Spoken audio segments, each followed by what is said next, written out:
Hey, what's up, guys? Before you watch the video, just want to tell you about it for a little bit. Initially, I was going to make an entirely separate video for YouTube, probably like a short overview of all these changes. But it turns out that there's just so much to talk about that I decided that instead I would do it on stream. What you're watching right now is the VOD of that stream, mostly unedited. So although the embargo was lifted when I woke up this morning, and I was trying to look through the information, I realized that no one was really talking about it for the context of Deep Dungeon. Which is, of course, what my content is focused about. So I decided I would try and do it myself. Now, usually I don't really do analysis, but I decided, why the hell not? Because no one's doing it, at least right now. So in our context, we are mostly interested about things that are below level 90, and we don't really care about things that are above level 90. We're also looking at things that are like specifically, at level 60, at level 70, and level 90 for PotD, MLI, and EO, of course. So as a warning, just before I leave you to watch the video, take my statements during the video with a grain of salt, because it was fun to do the analysis and just, chatting with the stream, but it can be hard to tell how things actually are just from the tooltips. So I made many mistakes in the video. Sometimes was corrected, sometimes was not corrected. So I wouldn't take my word as truth.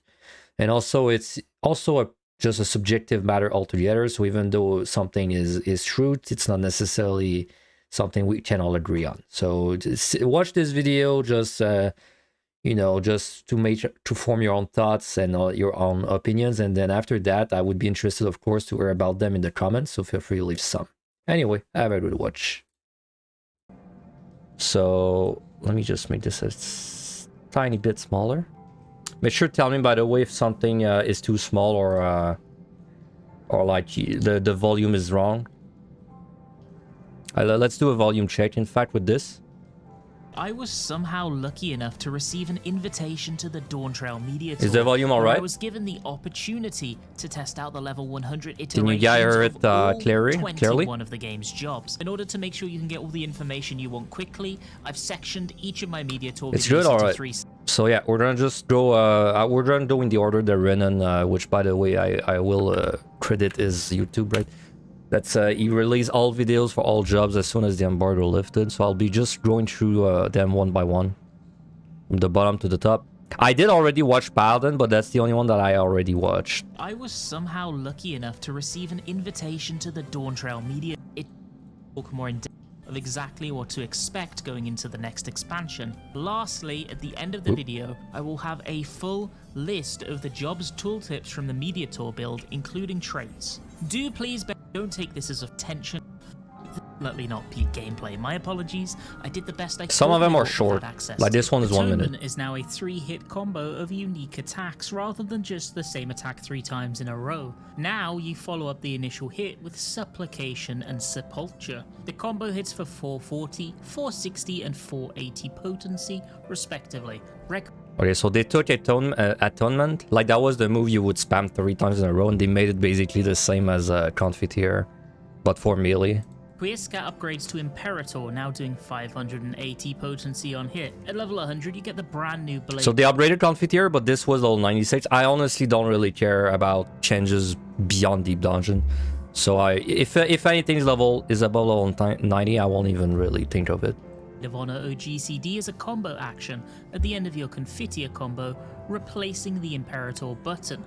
This massive instant hit deals 740 potency of damage. Sentinel upgrades to Guardian at level 92, increasingly that is a crazy strong secondary. Goring is now a combo action off of Fight or Flight, and as a result shares a button with it. This means you That's interesting. can only Goring within the Fight or Flight window in 7.0. Paladin also received a bunch of So now to Goring Blade, you have to have Fight or Flight. I mean, it's technically it's a nerf, because then, like if there was ever a situation where you would want a Goring Blade outside of your burst window, but I'd say like usually you want to do it inside a burst window.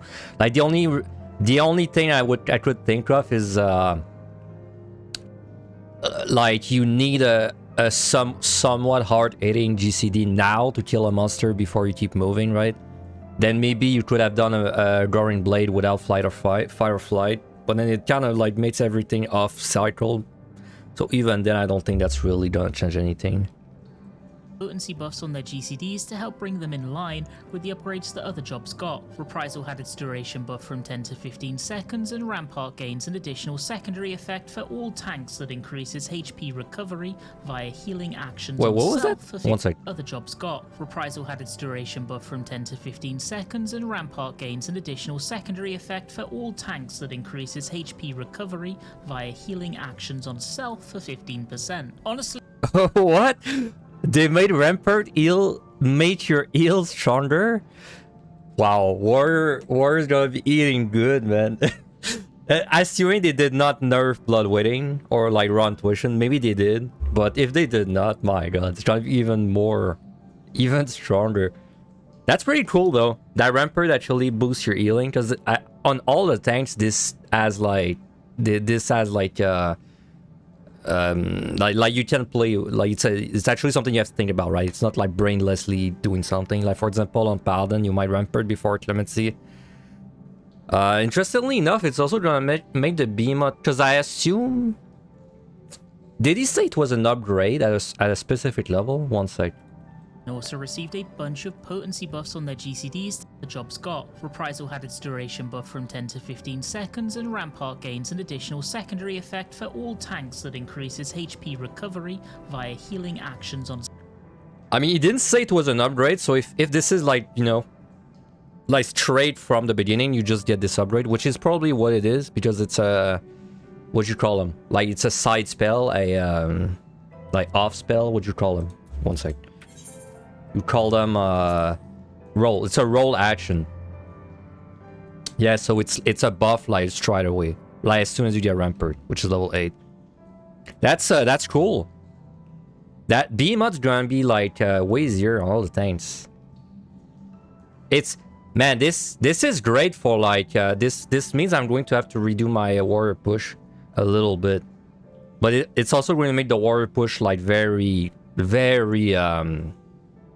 safe, because now there's gonna be one of the cycles where you probably just Rampart Run Tuition, assuming Run Tuition is the same, of course. Paladin Clemency wasn't really that tight. I don't think it's actually gonna change much for Paladin PotD, because for the push, because I think you always needed 2 Clemencies to heal yourself anyway, and I don't think a 15% buff would like make it one Clemency. For Gunbreaker, it probably just makes it less like if you mess up your Aurora, like if you don't put Aurora up ASAP, you have a chance to recover a little more. And for Dark Knight, it doesn't change anything, because Dark Knight doesn't really need to heal.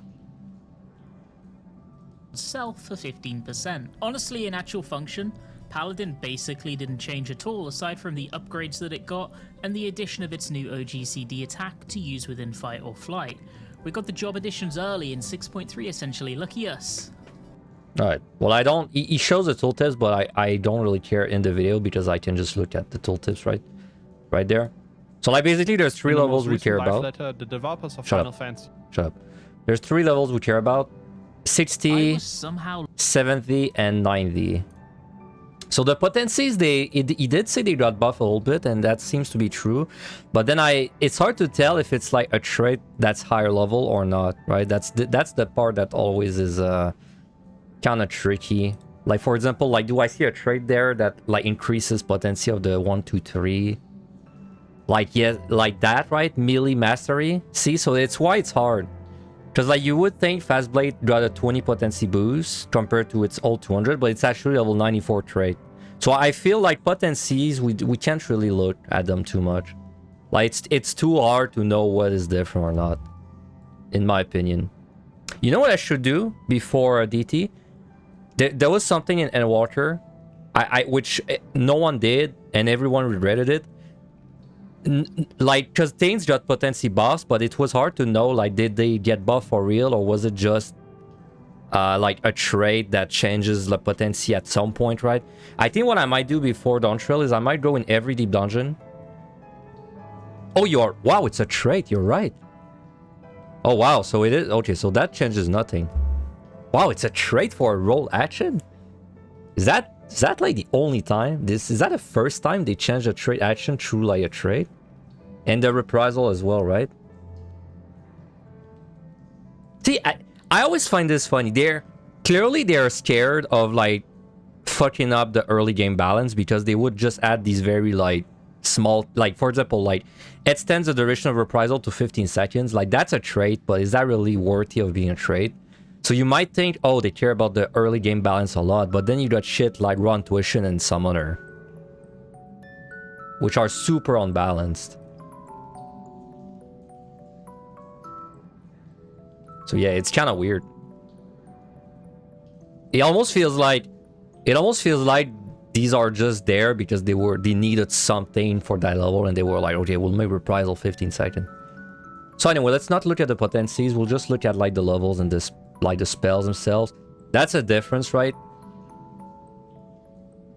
Wait, I don't need this. I just realized I don't need this anymore because I got the in-game background noises. Sorry, I have a lot of web pages open. Alright, I'm struggling. Alright. So yeah, Fight or Flight grants Guarding Blade ready. So now you always Guarding Blade during your burst window, which I don't really think this is a massive difference. And yeah, it says the potency is 700, but I think it's the same, or like if it's not the same, I don't know if it's a trait that changes it or whatever. We still got Shield Bash. Nice. I was scared they might remove that.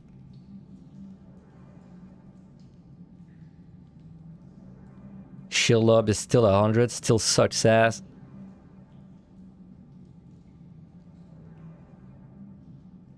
This all looks the same to me so far. Cover.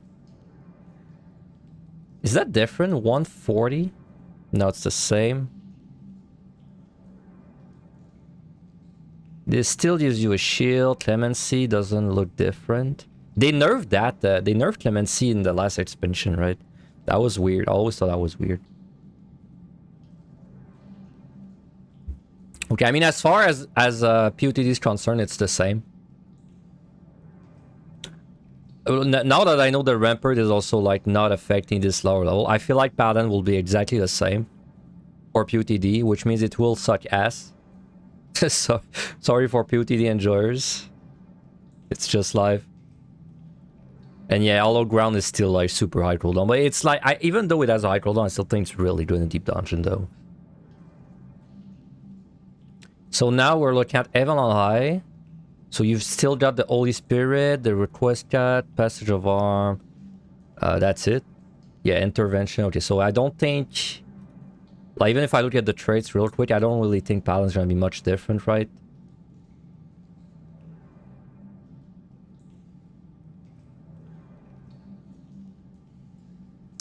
Yeah, sorry, I was looking at the wrong one. Yeah, this is your free Holy Spirit. So Heaven on High also is no different. But Heaven on High, Paladin was like amazing already, so I don't think like we're really losing there. And then EO. Now EO, I look at it a little bit more for like EOE pulls though, because I don't really think clearing is going to matter too much.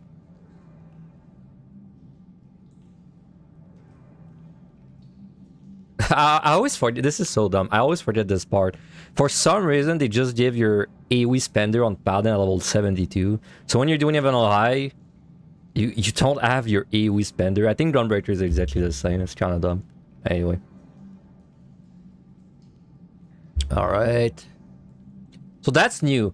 Now you don't have Atonement, you have like a 3-part combo called Supplication. So you do Atonement, then Supplication, then Sepulture. Which is 440, 460, 480. And right now in the game, it's 400 times 3. So that's a pretty good buff. That's a pretty significant buff, if I'm not crazy.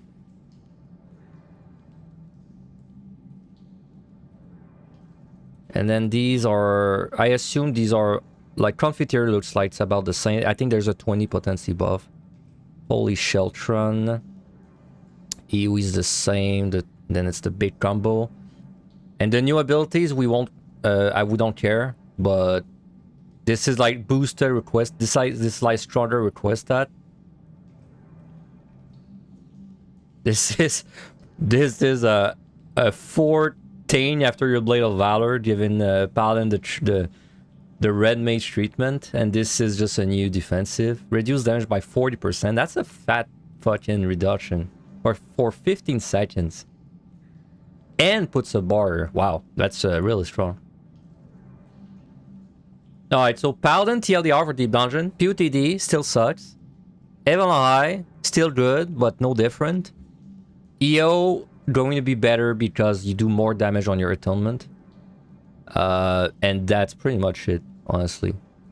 And the traits, I don't think there were new traits for... Like, there's this...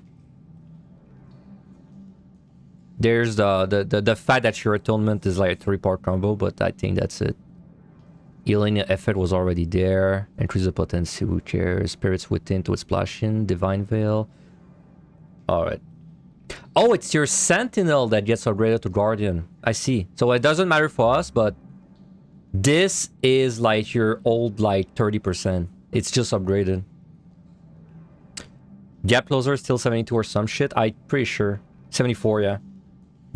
I mean, I've only checked one job out of 21, so we got a long way to go, but so far Paladin is like basically unchanged, like pretty much. I think it's a shame. I think it's a little bit of a shame that the Rampart HP boosting is not like just like from by default. They made a level 94 trait. I think it would have been kind of cool if this was available at low levels, but it is not. So yeah, Paladin is effectively unchanged. But that is one out of 21, so let's go for the next, which I don't... Then I had seen Paladin already before stream, but now I'm blind. Now I don't know.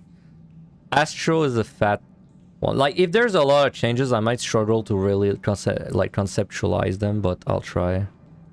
In the heist of the century, I was somehow lucky enough to pass through with what we had access to. Astro was a job I was super curious to play, and honestly, it's been shaken up a bit less than I expected. Well, they still it got to the be. big star. Card play has been reshuffled in how it functions, but the actual healing aspect that Ast had is still absolutely present, with even more toys to play with than previous iterations. With the previous card system being completely undrawn, what we have in its place are Astral and Umbral draws on a... So you get 2 draws now.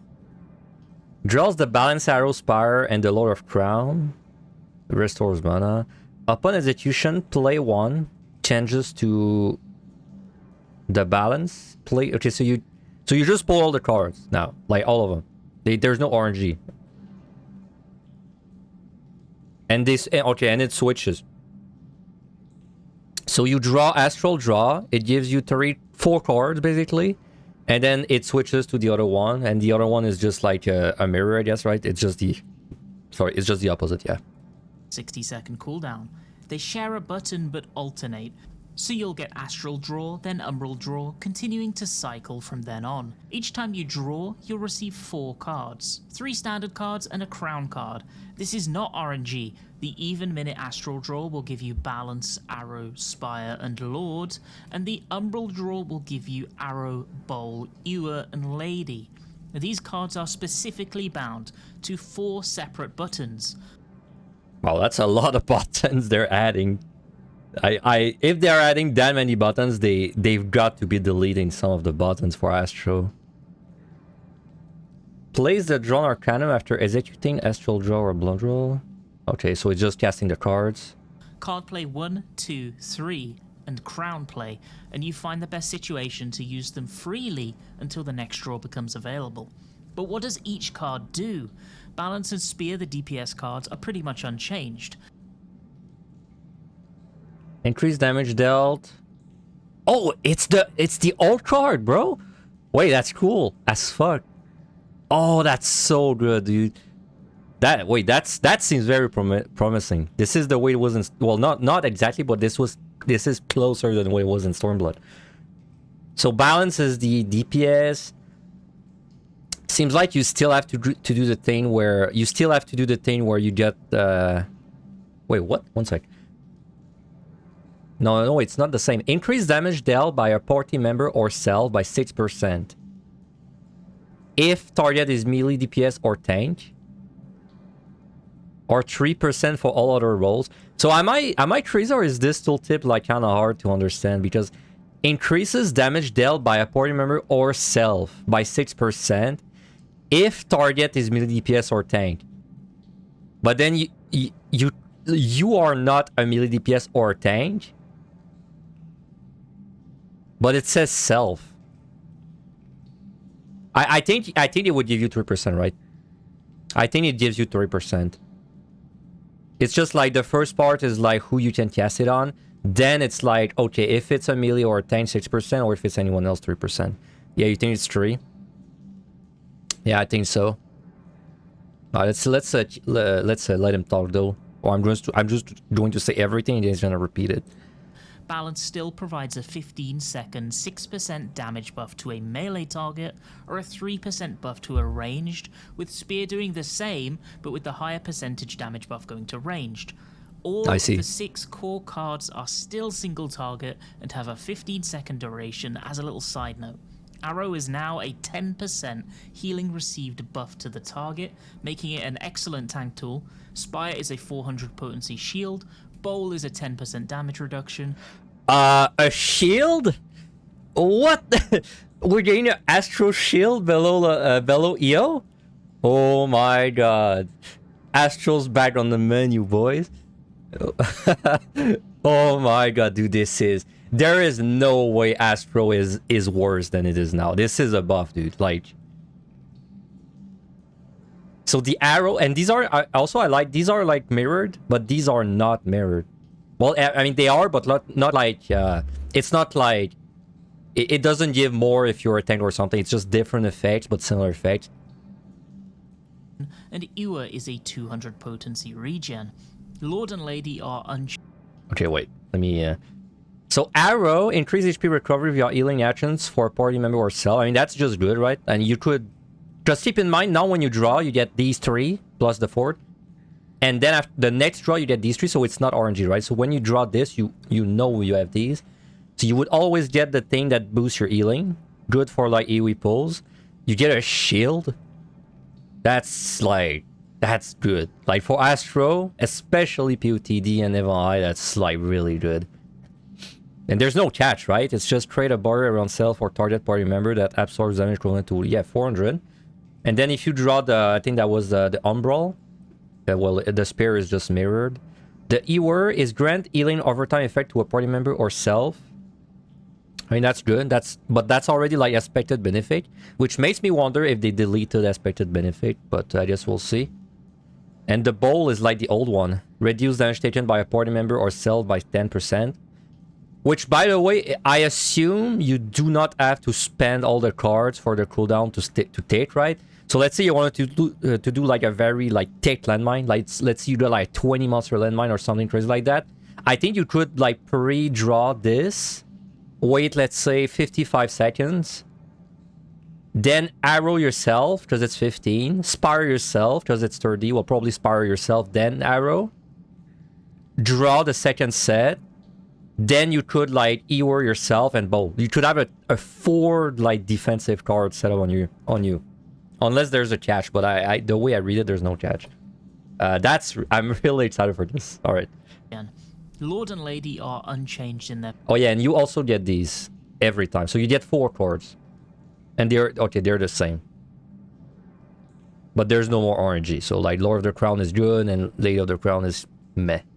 Functionality as well, with the Lord providing AoE DPS and Lady providing AoE heals. So every minute you will have a damage buffing card, a defensive buff card, and something that directly provides results on the HP bar of your target.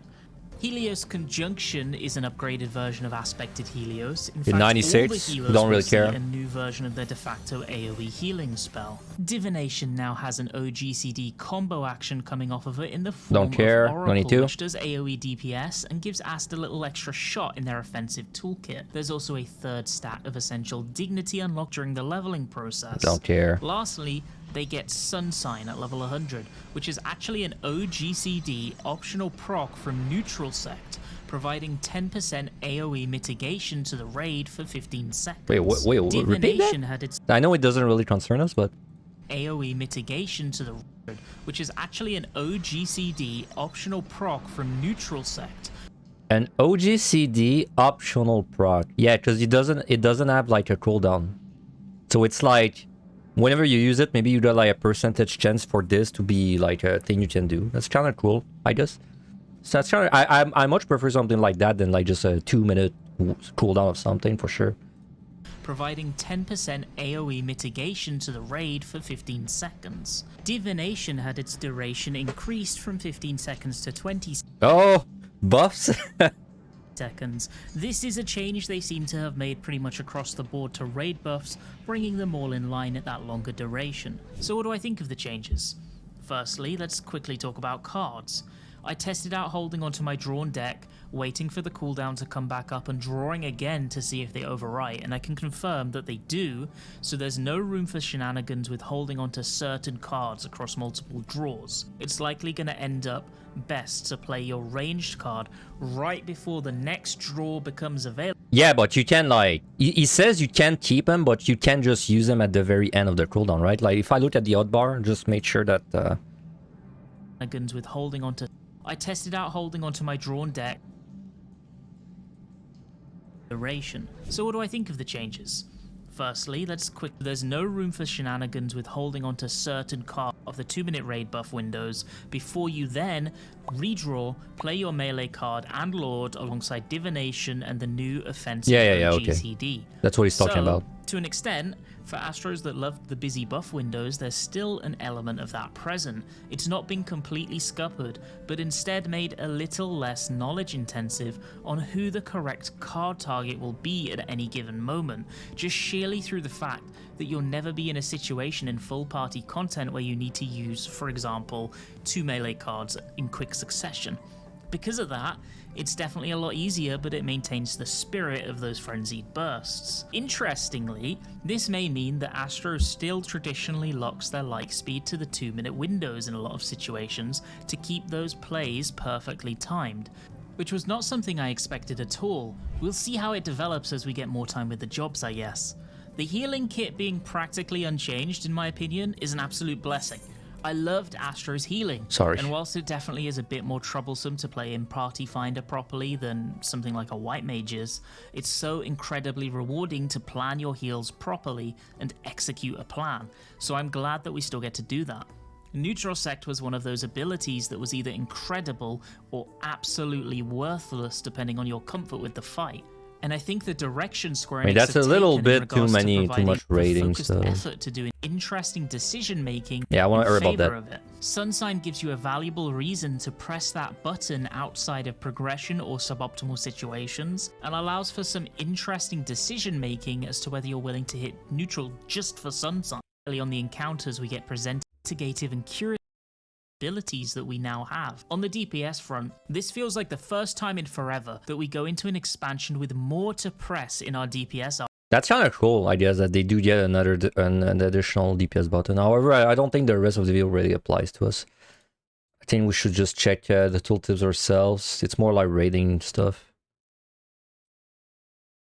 No, I do not want to disable the ads. Thank you. Disable the ad block, I mean. So is there like well I mean there's big differences, of course. The drawing card stuff, man, it's so good.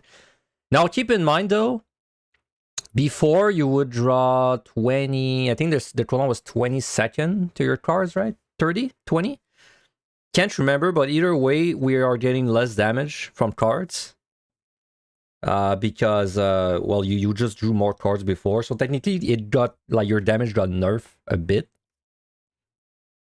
Sorry, I can't really say if it matters because divination got buffed and you have divination at all levels. Now if I just could find it, my god, this job has buttons. Yeah, see, this became 20 instead of 15, so you get like 5 more seconds. Yeah, you get 5 more seconds of 6% damage. I don't know if that really makes up for the cards, but like even if you lost, I don't know, like even if you had lost let's say an overall DPS of 3% on Astro, I think getting like the cards is way worth that. I don't think Astro's gonna be worse. I think it's gonna be better. Anyway, is there any differences that he didn't really mention? Like I said, the potencies I don't really know, but I'm more looking at like the text, right, and the levels, of course. So now you have the draw, right? I'm just trying to think of the keybinds. You have draw, which you already had. You got the now before you add the button to play the card and redraw, that's 2 more, and then you add the Lord card button, which was 3. So now there's like 1 more button, right?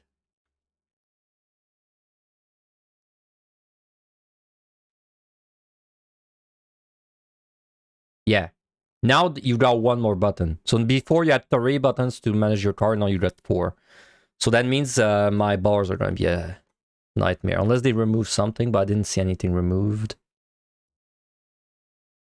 Yeah, see, we still got expected benefit. This is really good. If they had removed this, if they had removed like expected benefit, I would have felt less good about it, but it's still there. So because that's a really good heal to spam when you're moving. Gravity, combust.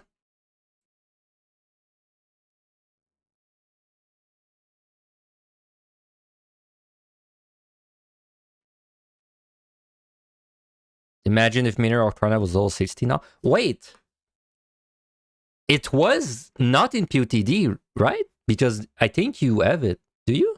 Or am I? Oh, no. It's all 70, right? You're right. Sorry. They put it there, but it's you get it later. Okay. I didn't even think of that. Yeah. That would have been nice. So that's still reduced damage taken and Wheel of Fortune regen. Okay. So PotD. I mean, PotD with the cards, I think it's better. I wouldn't say it's like, I don't think it's like, you know, like, I don't think it's crazy better, but I think it's significantly better. Like, having a shield is massive. Like, having the cards for, like, defensives is so good, man. It's really good. I'd say PotD Astro is gonna be a little easier, for sure. MRI Astro, which in my opinion is worse than PotD Astro, also benefits really like a lot from the shield because the landmines are worse than MRI, so I think that's also better. You still got the Giga Star, and you do have Minor Arcana, which you just roll naturally now. I mean, technically it's the same as before because before you would have 50% chance on a 1-minute cooldown. But now instead you are guaranteed the Lord of the Crown every 2 cooldowns, which it's better to be guaranteed. So I think that's a small buff too. And the traits, I mean, I don't think there's anything interesting there though. Yeah, nothing interesting there. So overall for Evan on High, Astro, I think it's also a little bit better. I think both PotD and Evan High are both just a bit better. So if you cleared Astro this expansion, you will be able to say, I cleared when it was hard, by the way. You'll get to feed into the memes. Alright, and for EO, now, to be fair, EO Astro is probably the job I have the least experience on. You grant Sun Touch, but you don't have this yet.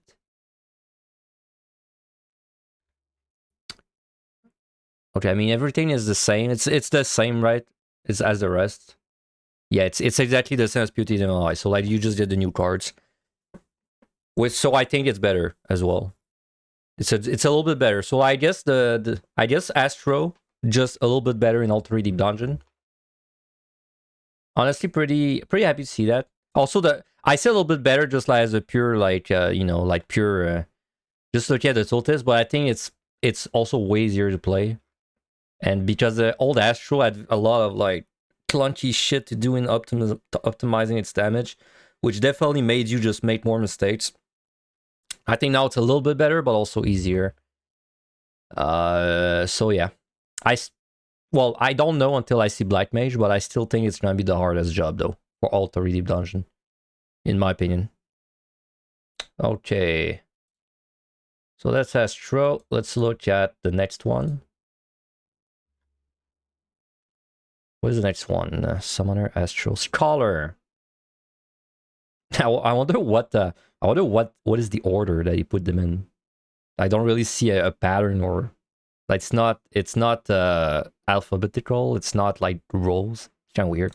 Anyway, I was somehow lucky enough to receive an invitation 400 ping due to needing to route the server access through North America, then all the way to Japan. So what you're going to be seeing from me is definitely not peak gameplay. My apologies, I did the best I could with what we had access to. Scholar is my favourite job in the entire game, but I felt somewhat like a scorned lover for a long time because the Fairy Square Enix removed? team Maybe? have made a few design decisions that I just don't agree with regarding the way its abilities interact with one another. Oh, he's Before I angry. tell you what's new about Scholar, I just want to say that while I was testing this job, part of it made me audibly and fairly loudly go, I can't fucking believe they did that, while laughing during the middle of the testing hall, and I definitely got a few weird looks.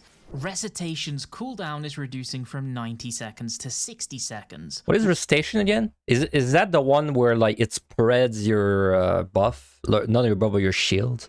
I know we don't really care because it's 98, but We knew this was coming, and I predicted that the reduction would be to about 60, so this is a very positive yet unsurprising addition. Forces At are level crit, right? 100, Scholar gains Seraphism. Seraphism is a stance that will persist for 20 seconds on a 3-minute cooldown, and you cannot use it while under the effects of see, I remember seeing this. That's one of the, I think, the one of the few things they showed.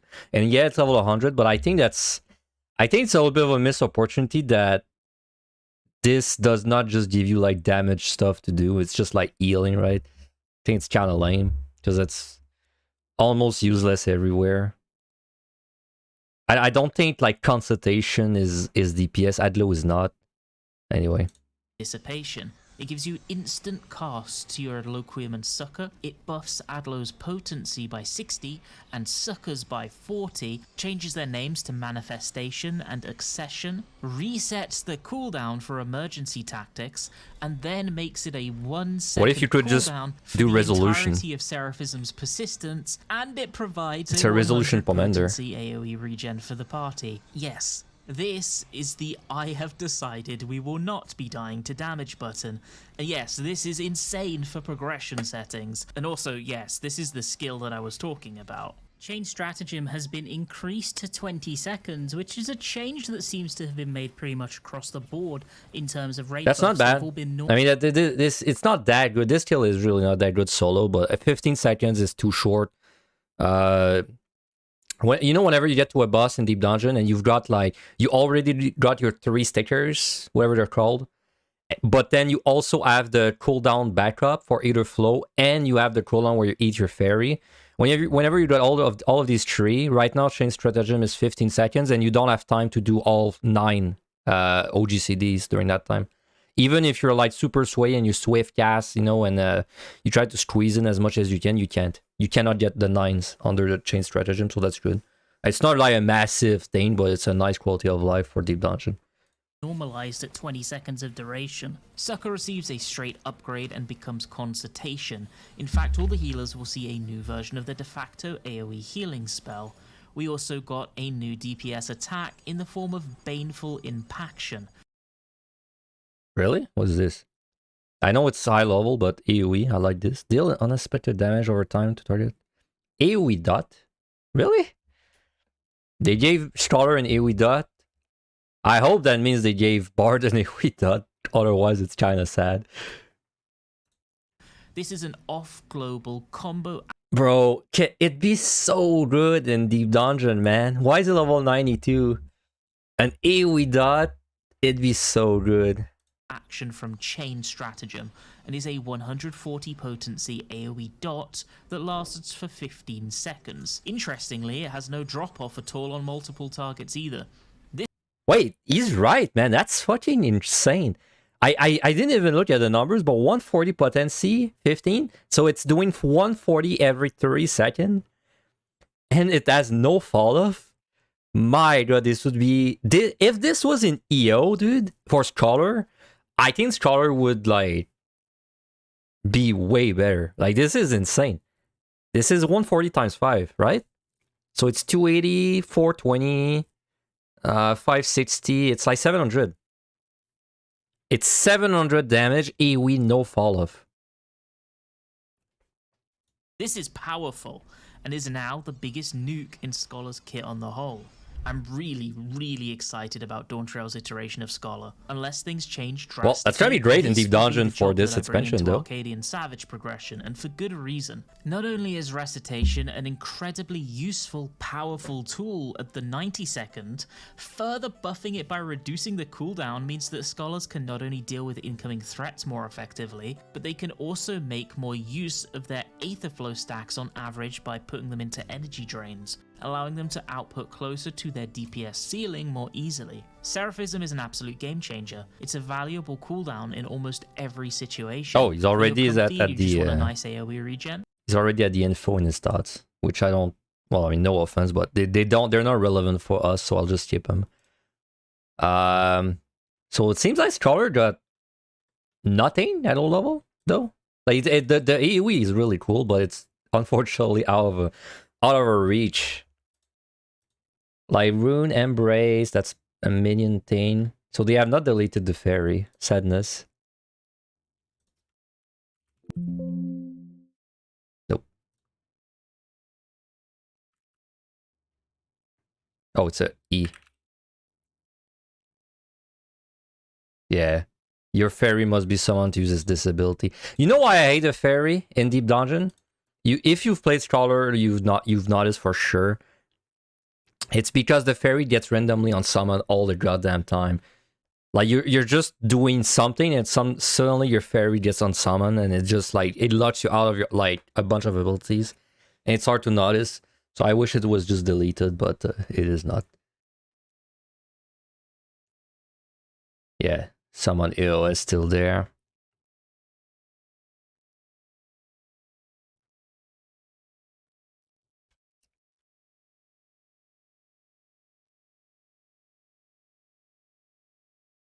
Energy Drain still does bad damage. That's too bad. I really do think they should do more damage, but oh well, still got their AoE, of course. Sacred Soil, Broil, Deployment Tactics. Increase healing magic. I was hoping maybe this would boost damage now, but nope. Well, okay, Scholar basically the same in PotD. I don't really see a difference unless there's a new trait, but yeah, of course there might be potency differences, but at least the core isn't different.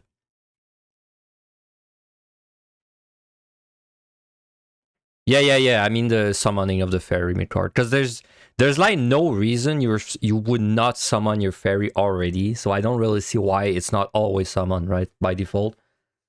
Like that you do like because even like you have a skill where you eat your fairy, right? So if you add to resummon your fairy after you use this, then I would excuse it because I'd be okay. It's a skill expression. Like okay, after you use this, you have to remember to summon the fairy after 30 seconds. But even that skill automatically like resummons your fairy. So I don't really see why it's not like always there. It's kind of weird. Anyway, PotD Scholar is no different.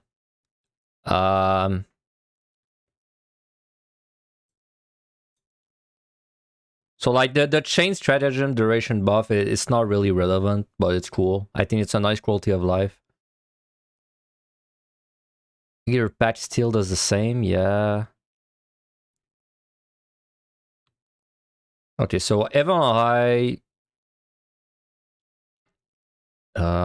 Broiled, it's the same.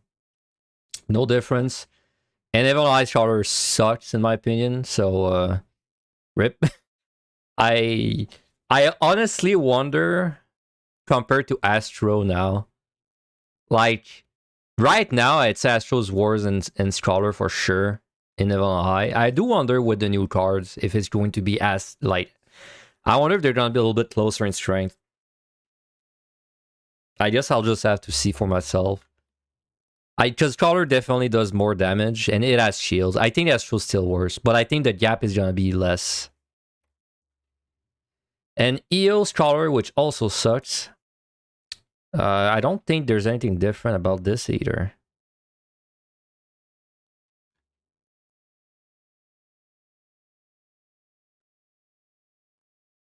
Yeah, nothing different. Yeah, and the chain stratagem upgrade is at 92. This is such a shame, man. if you did get this Baneful Impaction at level 90, it'd be so much better in EO. It's not even funny. Like, this would be perfect in EO. Because it's Chain Stratagem is how long cooldown again? It's a 2-minute. Does it get reduced though?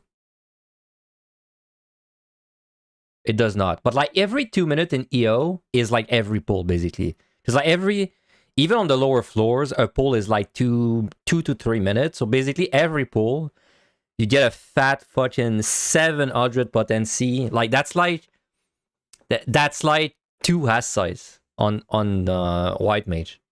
That'd be so good, but unfortunately we're not eating good. So Scholar's pretty unchanged in all 3. Still sucks in my opinion. No difference. All right, next. Machinist. That's also one of my least played jobs, so we'll see. I was somehow Now, lucky enough. Funnily enough, if this job has buffs at the lower levels, then it's like it's kind of like Warrior where it's really overkill. So it'd be interesting to see. At like 400 paint due to gonna be. I did the best I could with what we had access to. Machinist got a bunch of small additions on the whole, starting off with a second charge for the drill or bioblaster. Additionally, Chainsaw now has a combo associated with it in the form of Excavator. Excavator is another GC. Yeah, these are eye level though. I don't think they matter. Seconds to spend this additional tool. It has the same potency as Chainsaw and the rest of your tool arsenal as well. Heat Blast, Ricochet, and Gorse Round all get upgrades in the form. Wait, level 68? One second, what did you call them?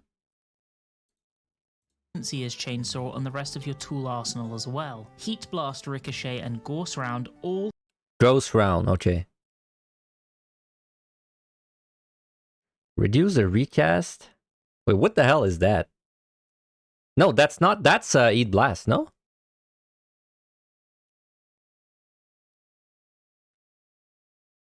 I am confused. I think, no, wait, I don't think. Yeah, it's a Eat Blast upgrade, but is it level 68 for real? That's weird. Because like these are level 92. I just will see on the tooltips at the end.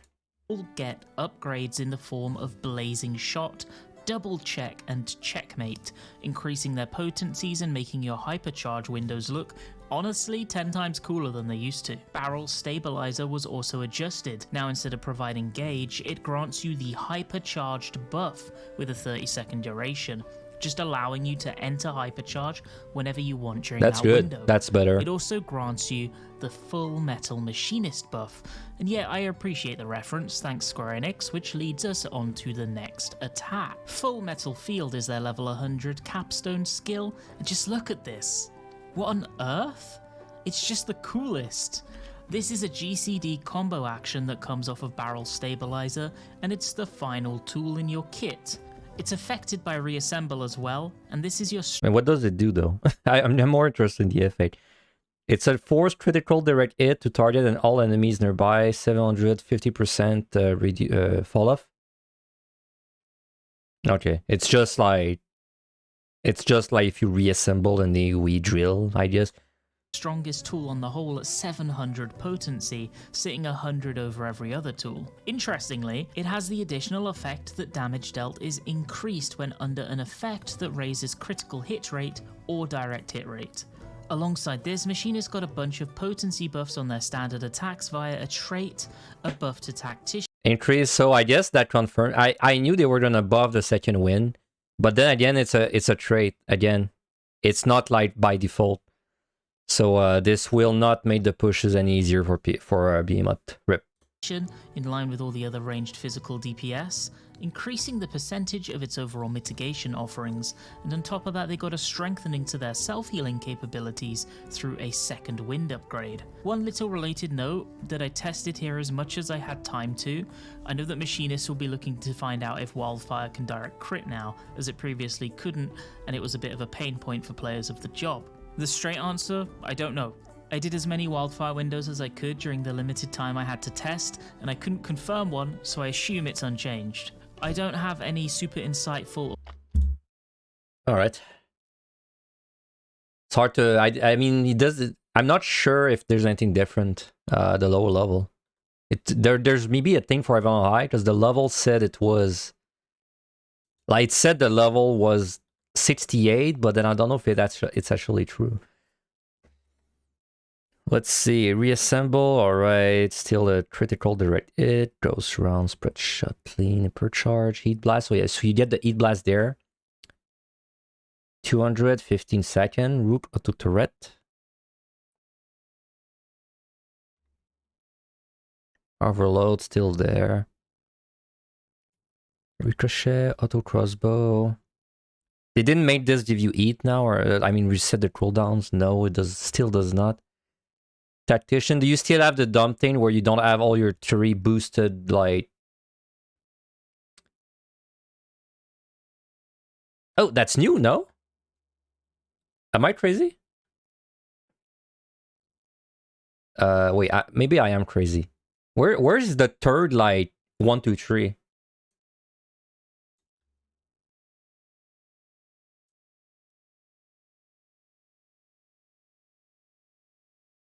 Oh, does it get upgraded much later? Maybe it does. Any interesting changes so far? Astro, very nice changes, in my opinion.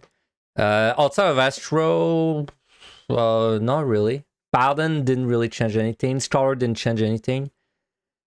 Now we're checking Machinist, and then Astro looks really cool. Do I have a link for this? Yeah, I do. I'm using this. And then I'm using this YouTube channel. He has like smaller overviews. Above barrel stabilizer. Oh, eat a clean shot. Okay, so it's the same as before. Thank you. It's just, I couldn't find it because I was looking for like a yellow icon, right? Because I was like, oh, this is yellow. And then I was like, oh, I guess the third one's yellow too. But no, you're right. Okay, so it's still the same. It's still the dumb thing where you don't have all 3 of your boosted 1, 2, 3 at level 60. Which, to be fair, you don't really need it on Machinist, but... Okay, it says maximum charges 2, but I think that's a trait.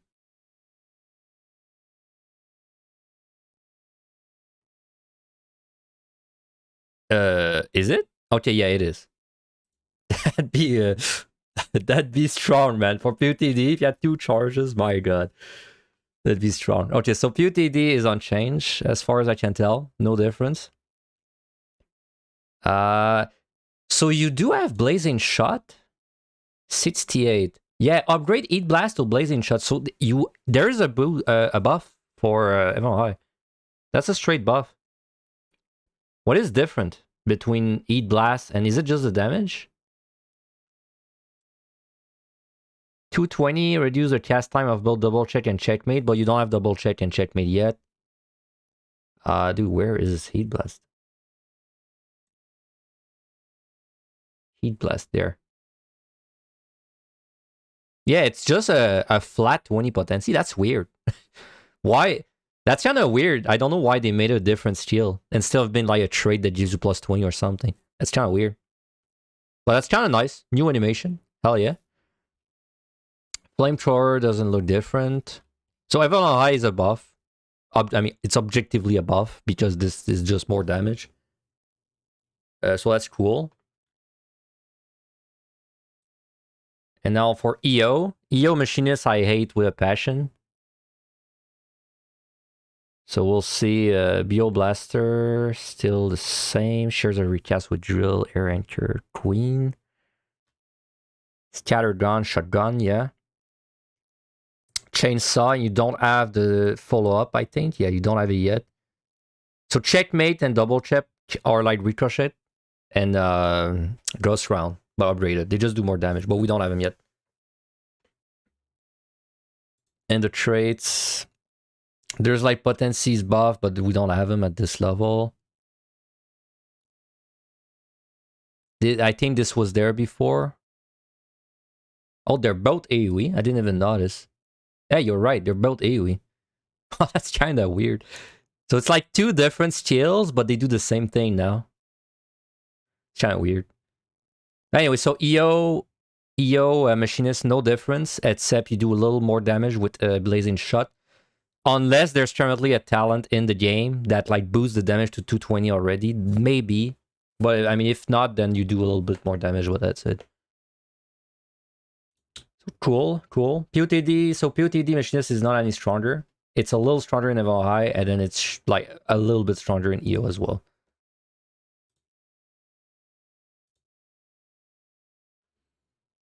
Okay, Black Mage. Now, Black Mage is like the only job I really care about outside of Deep Dungeon. So I might talk a little more about its changes. I'll try and keep it Deep Dungeon focused, but... I was somehow lucky enough to receive an invitation to the Dawntrail America, then all the way to Japan. So what you're going to be seeing from me is definitely not peak gameplay. My apologies, I did the best I could with what we had access to. With this Black Mage video, I actually did quite a lot of testing, so I'm going to go through the main skill changes, and then afterwards we'll talk about what I tested and what this likely means for the job. Firstly, Sharpcast has been removed from the game completely. Black Mage gets a brand new gauge in the form of their Astral Soul. Every time you cast certain spells, and from the job action trailer, we know that Fire 4 and Flare are within those spells, you gain a stack. At 6 stacks, you can cast Flare Star, a 350 potency GCD that will expend the gauge completely. You'll probably also notice that the Flare Star cast time is a little bit longer than your recast time. High Thunder and High Thunder 2 have been added as straight upgrades to the previous Thunder spells, and Thunder as a concept on Black Mage has been completely reworked. Now, you can only cast a Thunder spell when you have the Thunderhead buff. Whoa, wait, what's that? You gain a stack your recast time. High Thunder and High Thunder 2 have been added as straight upgrades to the previous Thunder spells, and Thunder as a concept on Black Mage has been completely reworked. Now, you can only cast a Thunder spell when you have the Thunderhead buff. If you don't have the buff, the button is completely greyed out. You obtain the Thunderhead buff by going into Astral Fire or Umbral Ice from either no state or from changing between the two of them. That's it. Ice Paradox has been completely removed from the game.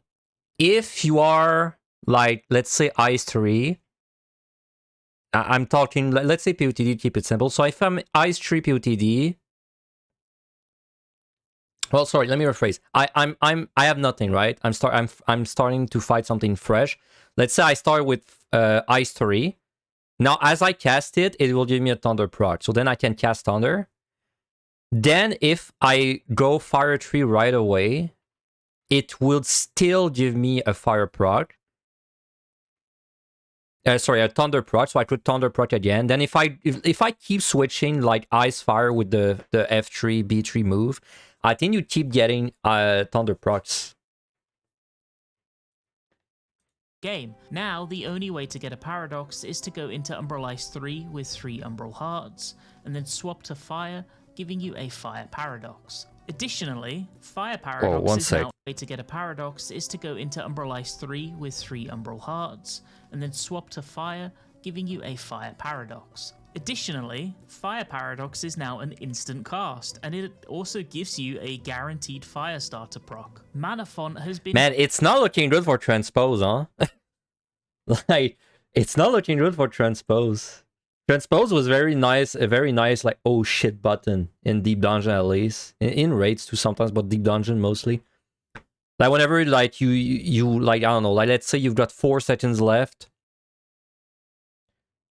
Like, whenever you had, like, let's say 4 seconds left, and then, you know, you were casting, like, let's say, F1, but then suddenly, like, you have to move because the monster crits you, and then, so you would move back, and then, now at this point, you had, like, let's say 1 second, so the only thing you could do was Transpose, but then Transpose would give you a Paradox, so then you could Paradox, right? Now you would not get a Paradox if you Transpose at this point. You also would not regen your mana. It's kind of weird. Yeah, what about Mana Font? Changed very extensively. Now it fully restores your MP, grants Astral Fire 3, gives you a Thunderhead proc, and provides you with 3 Umbral Hearts, as well as a new Paradox. It is essentially a completely full refresh of your Fire Phase. You can just do an entire another Fire Phase straight away. You can now stockpile 3 stacks of Polyglot instead of 2, allowing you to prepare even more Xenoglossies for burst than ever before. Leylines has a new combo action coming off of it called Retrace, which allows you to reposition your leylines instantly into a new position, allowing you much more leniency in your placement. Meh. This has a 40 I'm really not... seconds cooldown. This is not a change that applies to us in Deep Dungeon, but I'm not a fan of this change. Personally, for like just real content. Because everyone knows Deep Dungeon is in real content. You can only do it once per leyline. In their role actions, Swiftcast has had its cooldown reduced from 60 to 40 seconds, and Adult these has are its level duration above level 90 extended from 10 to 15 seconds. This helps them fall in line with the changes that other jobs have received recently, especially to their mitigative potential. Now that I've covered the main changes, I have a lot more to say about my testing and what this actually means for the job on the whole. As an aside, there are... Alright. We don't need the thoughts. We'll form our own thought. Black Mage. I mean, this is very different. It's hard to like say, really. It's hard to say. So you can no longer do... Yeah, can only see the Thunder there. Can only be cast under the effect of Thunderhead. Finn Rebel should have listened to his thoughts, man. I listened to his thoughts the first 2 videos, but they're always too raid focus, so they don't really apply to Deep Dungeon. I mean, of course they're raid focus. We are the weird ones there, but what was I looking for? Yeah, Thunder Mastery. It was called Thunderhead. Thunderhead.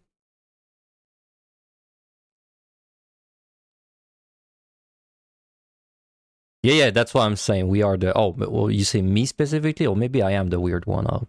Maybe I am the weird one specifically. I mean, there's dozens of us. Where the hell is Thunderhead?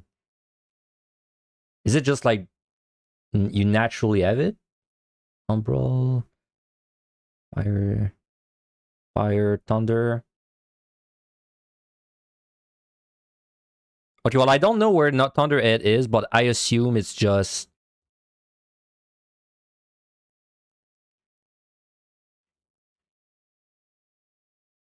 I assume it's when you switch from fire to ice. That's what he said, right? Like, if you're full ice and you switch to fire, you get it. But if you're also full ice and you switch to fire, you get it. So it's just whenever you do, like, F3, B3. Though I don't know, do you get it if you transpose? Or is it just like a full switch? I think he mentioned it.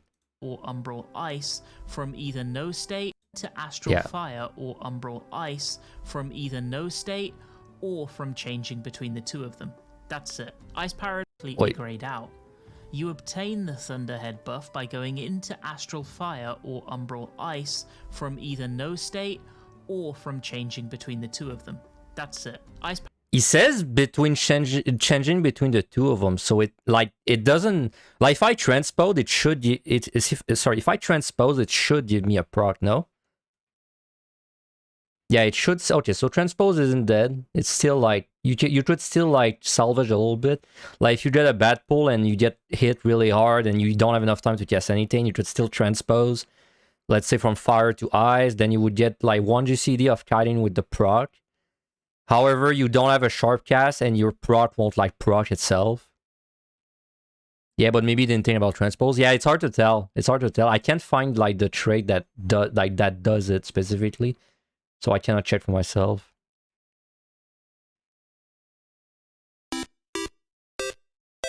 Hey, Murder, thank you very much for the sub.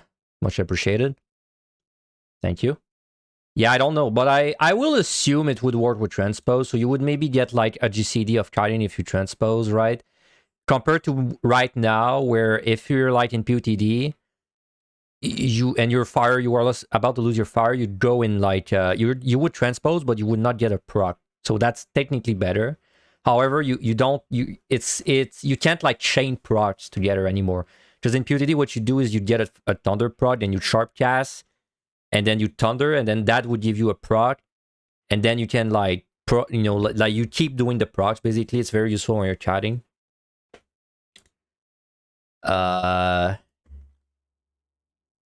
Skate is unchanged, surprisingly, still alive. Okay, so this does not... I was wondering if they would make this give you mana, and it does not give you mana.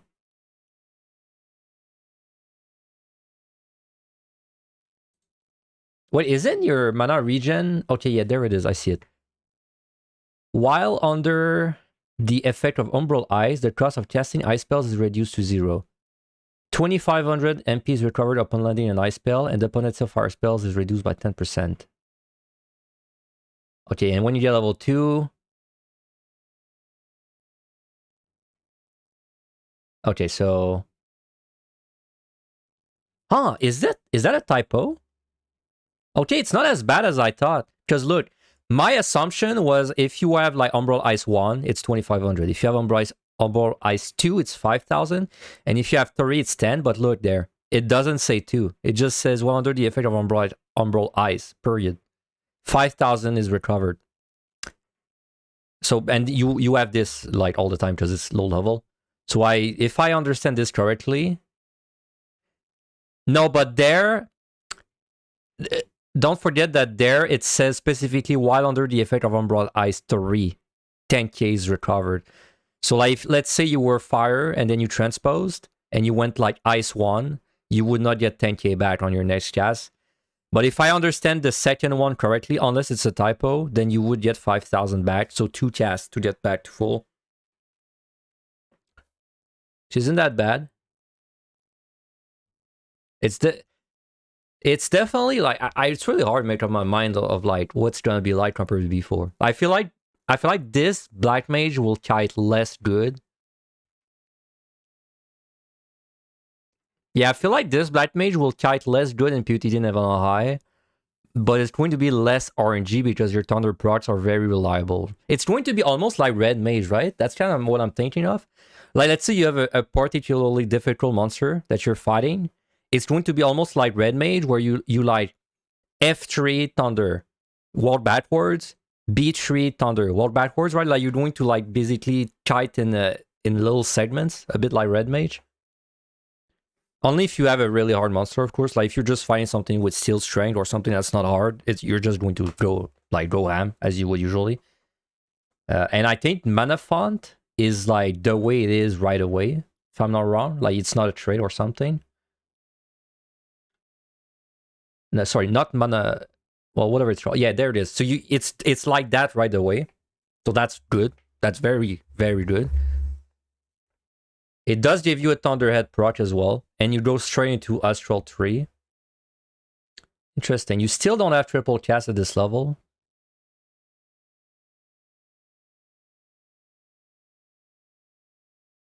I mean, this will make Behemoth push like way easier, for sure.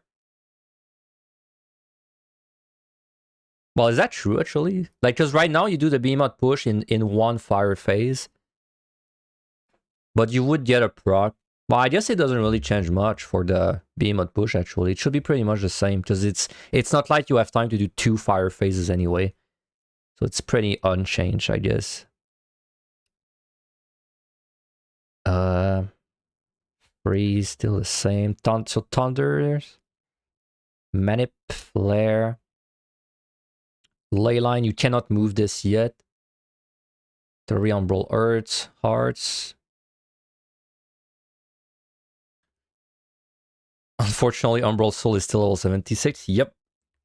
That'd be great if you added this low level, huh?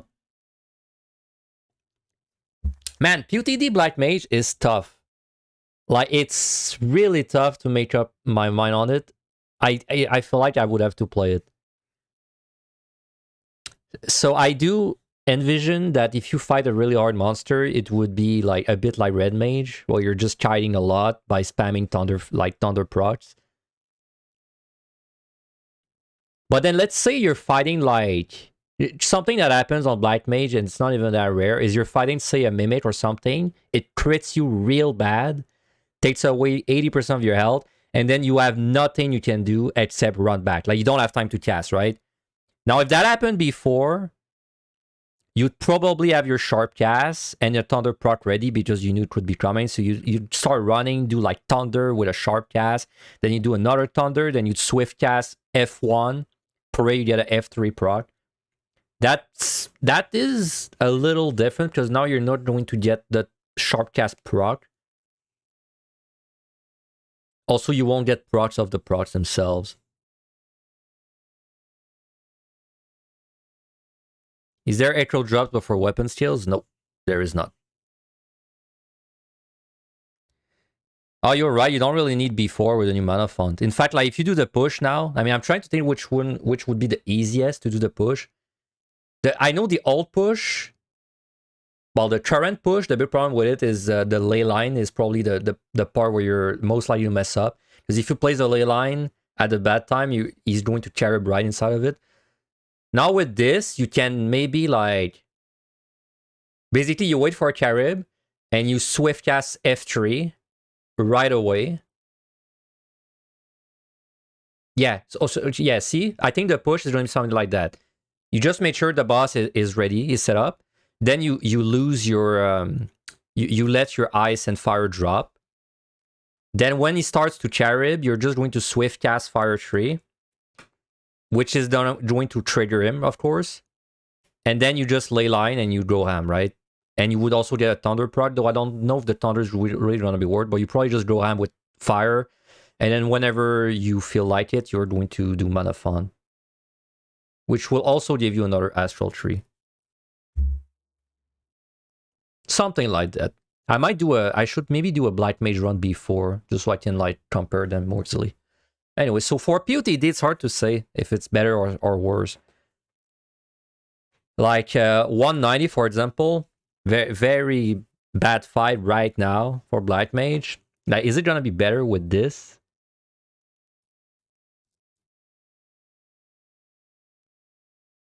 I can't tell. I cannot tell if it's gonna be better. Because it's really reliable to get a Thunder proc every time you switch F3, B3, because it's such a fast cast. That's the thing that's like making me hesitate. It's really good.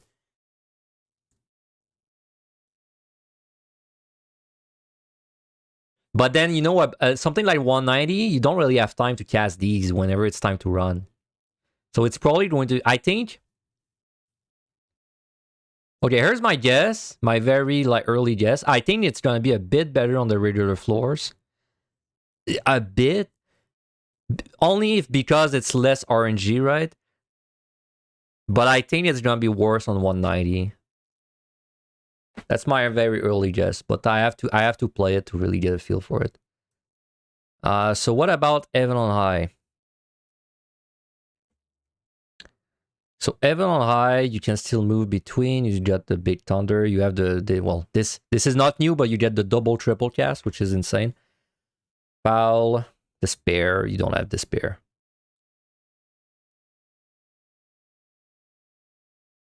All right, so it's unchanged in the... Well, it's changed, but it's not like Heaven on High specifically changed in. So it's the same as PotD. Man, there's a lot of monsters that just kill you instantly on Blight Mage and Heaven on High, like way worse than PotD. Like, for example, if I'm fighting, say, like Mimic, like let's say a floor 87 Mimic on Blight Mage, I think it's gonna feel worse to fight it now. Because when the monsters reach a point where they kill you, they do like 90% of your health, it's... Even just casting a single F3, B3 is kind of hard. But then you do have like the ley line between the ley line, right? So technically, like you pull the Mimic, right? You run a little bit at the beginning with like, I don't know, like your Thunder proc from before. It starts doing the cast, you just keep casting. Then it's gonna run towards you, it's gonna dead trap. At the same time you drop your ley line there, whatever. Now you run back. And you would have a Thunder proc again. Then when it's close, you would between the ley line, and I think you would have time to F3, B3 every time. So you could... Maybe it's not so bad. Once again, I feel like it might be a bit better. Also, you have triple cast. Well, of course, you have double triple cast, so it's not even that bad. And you also have the increased mana font, this thing. Which should be significant DPS increase. Like, especially for Deep Dungeon, where it's not rare that you're running around with your cooldown spent. Like, this is basically a start in full fire phase button instantly. That's going to be really useful. What's the CD on transpose? Very short. 5 or 6, like this said, I think. But honestly, transpose isn't so sexy anymore. Like, it doesn't feel that hot anymore. It still is, especially if it gives you a Thunder proc, it's still going to have its uses, but it's not as sexy anymore. Because of the fact that you don't regen mana without casting spells in ice. So like, let's say you emptied out your fire phase, like you have like almost no mana, but then you have to switch. So you switch. What you would do before is you would switch with transpose to ice. Then you just like maybe do like 2 thunders while your mana regens to, let's say, 6 or 7k because you don't want charge. Then you go back, but now you have to cast ice spells when you're in ice. And then if you switch to ice and you're at 1, it's only 25. Well, it's only 5,000 if the traits is not like a typo, right? If you had 1 charge, you would get 5,000 back. So you need to cast like at least 1 ice spell, and there's you cannot cast an instant ice spell without doing light swift cast. And if you're already in ice, you don't have like a quick one like B3.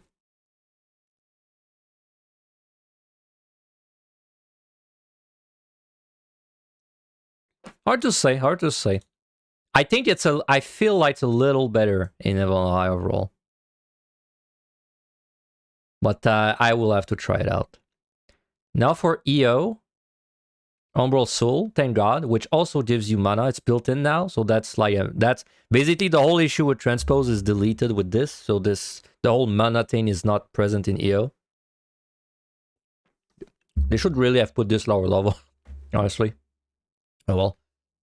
High fire. I mean, everything is the same, right? Polyglot, paradox. Oh yeah, you don't have any ice paradox anymore. Only fire, but the fire one is instant. Thunder proc, and then these toys, we don't have them. I mean, EO is mostly, you're mostly looking at the AoE, right?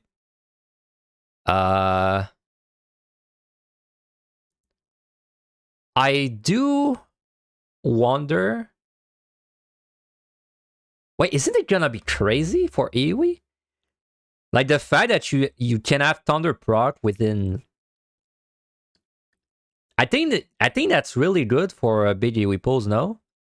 Because right now in EO, if you do a massive AoE pull on Black Mage, the issue, unless you have a Witching, is like, yeah, it's good when you got a triple cast and you can flare, but then once your triple cast is down, there's like no way you will ever get off a flare.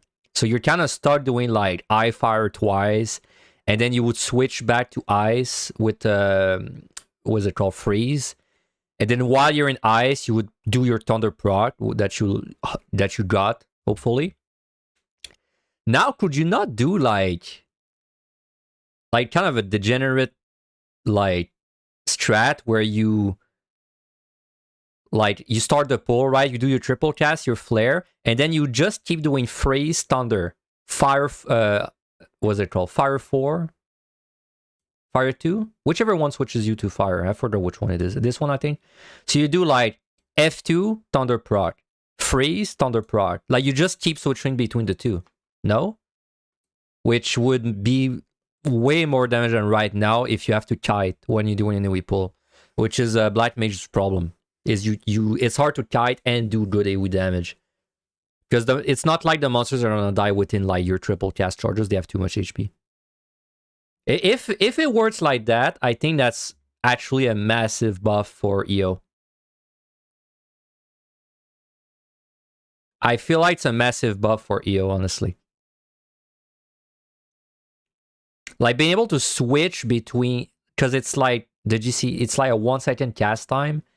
So you have to stand still for 1 second, which really means you have to stand still for like 0.5 seconds because of slight casting.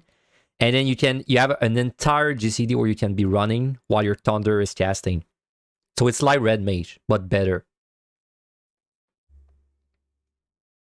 Did they wait one second? Did they change the prod of thunder though?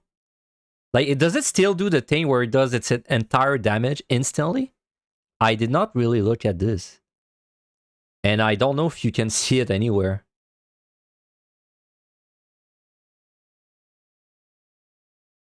There's no new traits, right? Yeah, there's no new traits.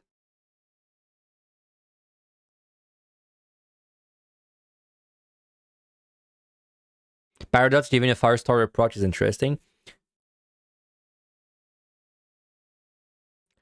You think the skill just has initial hit potency now? You are right. It did not have it before. It did not have one before. I think before it was just a pure like dot, but it said on the trait that it would do all of its damage instantly. So wait, is it a nerf? Like to the damage it does? Like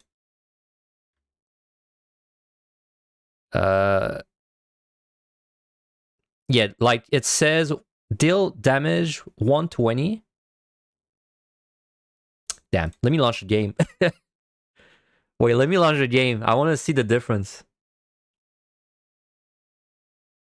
Because my assumption was it's the same damage, but like if it does 50% less, then it's like a different story, right?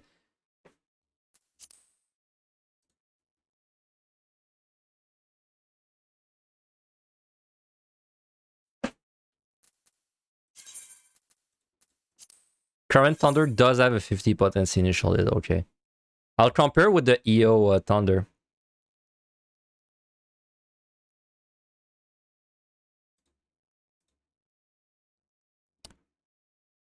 The damage from Firestarter makes up for it because you gotta transpose after Ice now into Instacast F3. Yeah, but I'm taking AoE purely for this particular thing. So I don't really care about Firestarter.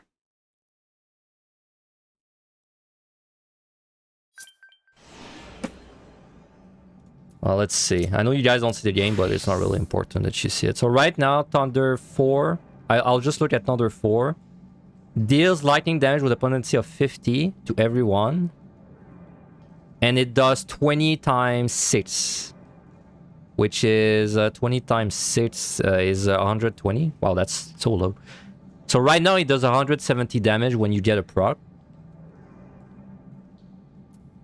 And now let me just look at the trait to make sure.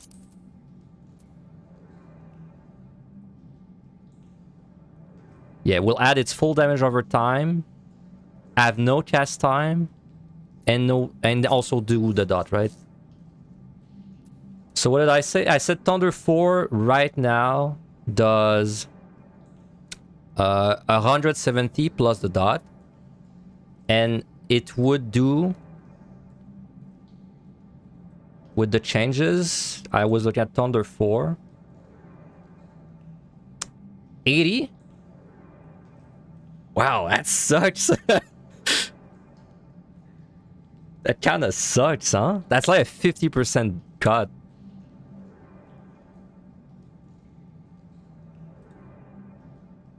Because you don't have the Thunder like trait anymore. The one that says specifically like do all the dot damage, then the damage. You don't have the trait anymore. So I think it's just a built-in thing now. And if they buff the potencies, it's probably because it doesn't work that way anymore. So yeah, it went from 170 damage plus dot to 80 damage plus dot. However, the dot is stronger. And also it lasts one more tick.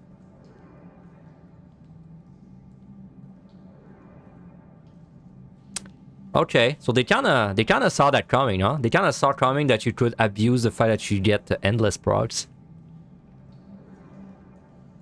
The clever people at Square Enix, they saw it coming. Okay, I really don't know then. If, like... That's not, like, good damage. Like, doing all this just to be putting out, like, 80 damage. Let's say it takes about, like, one tick of dot to do the whole thing, so it'd be, like, 110. 115 damage every time instead of 170 right now.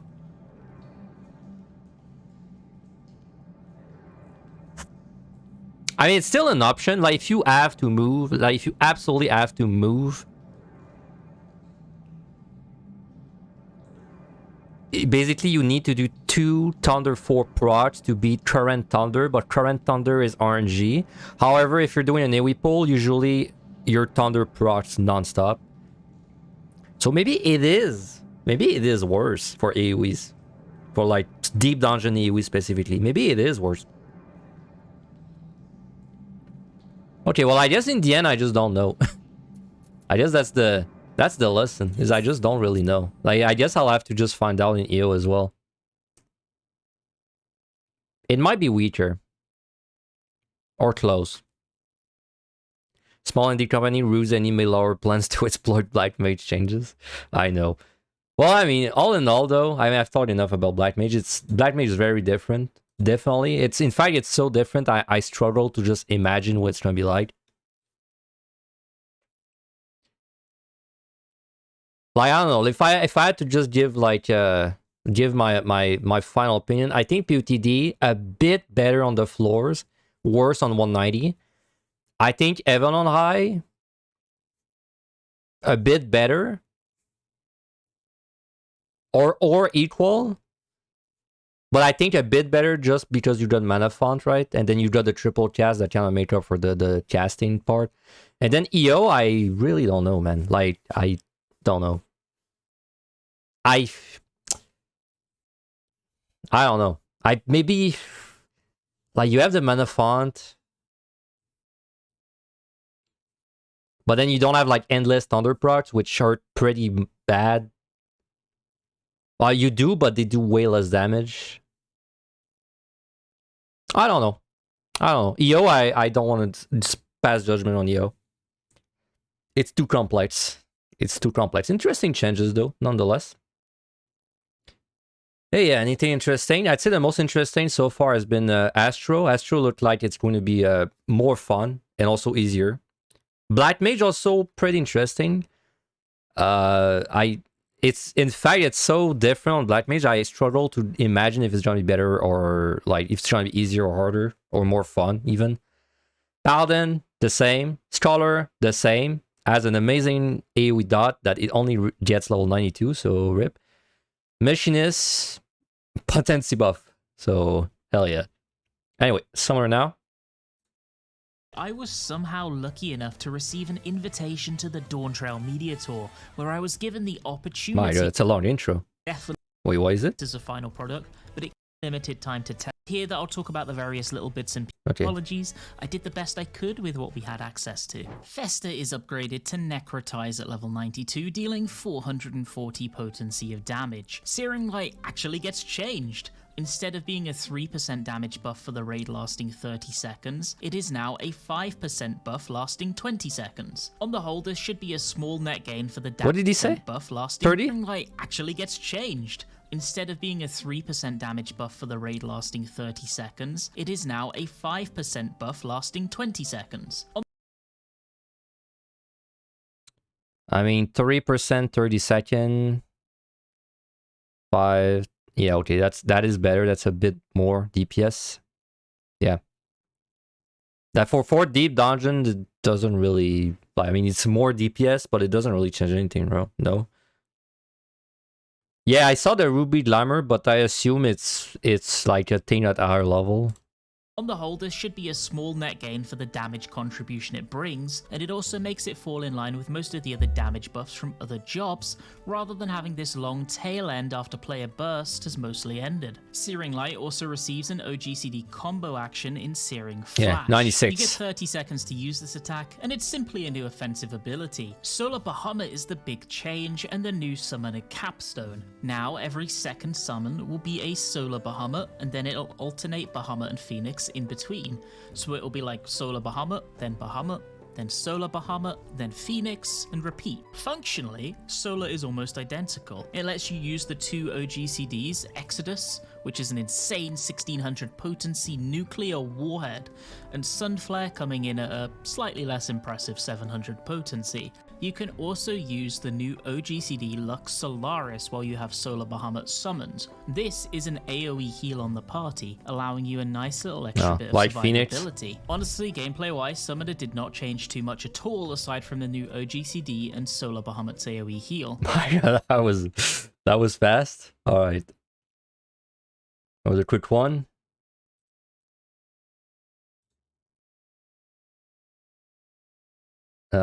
Summoner. My god, that's a lot of buttons. I feel like there's nothing different though. Oh no, wait, there's the buff, the thing was changed, right? The duration and percentage. I mean, I would rather have 5% for 20 than 3% for 30. I don't think it's really a big difference though. Shield still the same. Physics still sucks? Probably.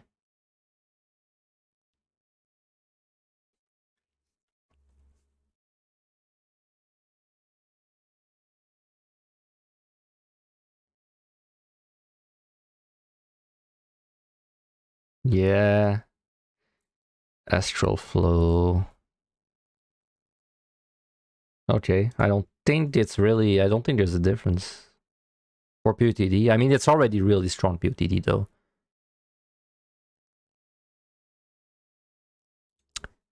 Alright, Evan High Summoner, very broken inside of there. Is there any difference? Well, you have this, but you don't have the Ruby Glamour thing yet. I mean, that's kind of funny because now that's, I guess that's not that. I guess it's all right for Evan High because usually in Evan High you're gonna burst something and it will die before it ever reaches 30 seconds. So now you actually just offload more damage right away. So it's a small buff. Now that I think about it.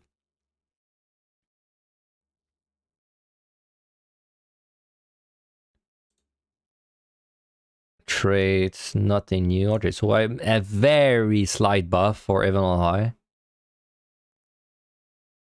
What's funny is that you got a pot shirt floor 15, open them bronzes. Damn, floor 15 pot shirt. You feeling lucky today? Oh my god, there's so many minion spells. I mean, these are all the spells you get. These are all traits, I think. Yeah, it's the same. Phoenix, Bahamut. 2 shield charges is the same, and then the new ones are above level 90. So there's no difference in EO outside of the 5% thing, which it's not as big of a deal in EO though, because in EO you're not killing the pole like in 20 seconds. And then all the toys are beyond EO. Alright, so no Summoner's quick and is a quick one. No difference really. You just do a little bit more damage on your burst. That's it. Quick and easy. I mean, I would have been surprised if they had changed Summoner a lot though, because it's already like pretty light after the reward. So, oh boy, Warrior, do you think they nerf on tuition, or do you think they don't give a shit? I think they don't give a shit. I don't think it's nerfed, but I'm going in, man. Somehow lucky enough to receive an invitation. Do you get happier from a bronze mimic or a potsherd when scoring? Probably a mimic. Probably a mimic. Because bronze mimics are just really rare. To the Dawntrail Media Tour, where I was given the... My apologies, I did the best I could with what we had access to. Vengeance upgrades to Damnation at level 92, increasing its mitigation percentage from 30 to 40%. It also gains the unique secondary effect of applying a 15-second heal over time once Damnation expires, meaning that you'll be getting 30 total seconds of effects from this cooldown in Dawntrail. Inner Release now provides you stacks of Burgeoning Fury when you use a Fell Cleave or Decimate within it, up to 3 in what total. The fuck? As soon as you build up 3 stacks within those 30 seconds, it will change to Wrathful and transform the Inner Release button into the brand new OGCD attack, Primal Wrath. This does 600 potency. Okay, that's a new skill. I don't think that's a... Rend, you now have a GCD combo from it called Primal Ruination, which is a 740 potency attack. As a little note, Primal Ruination does not gap close like Primal Rend does, so you can move freely while you're using it. Inner Chaos also got a much needed animation update. Warrior also received a bunch of potency buffs on their GCDs to help bring them in line with the upgrades that other jobs got. Reprisal had its duration. Yeah, he has no thoughts and opinions 15 seconds, on this one. Rampart gains an additional secondary effect on every tank that increases HP recovery via healing actions on self by 15%. No thoughts and opinions. Let's show the altered abilities, new skills, and they did not nerf Run Tuition, so Warrior is still range free in Deep Dodging. It's not, we're making the Warrior guide again. It ain't different. Unless there's a very, like, sneaky one there, but Berserk still ass to use. Tomahawk, okay, Trill. Where's the raw intuition? Oh, there it is. Reduce damage by 10%, restore HP with each weapon skill successfully delivered. That's the same, right? Then like that's the exact wording. I'm actually going to raw intuition 14. Yeah, with each weapon skill delivered. So it's the same. Unchanged. Confirm. Alright.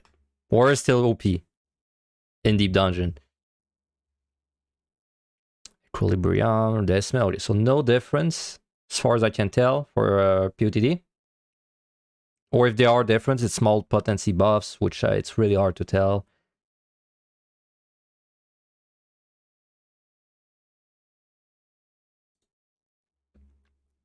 Even on high. War is also OP inside of there, but I don't think there's going to be any difference again on slot. Still does damage. I was wondering if they would remove the damage on the charges, but they did not.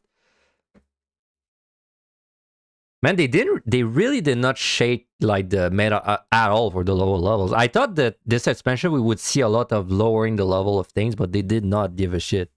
They didn't do it. Like even Paladin still has its dash level 74.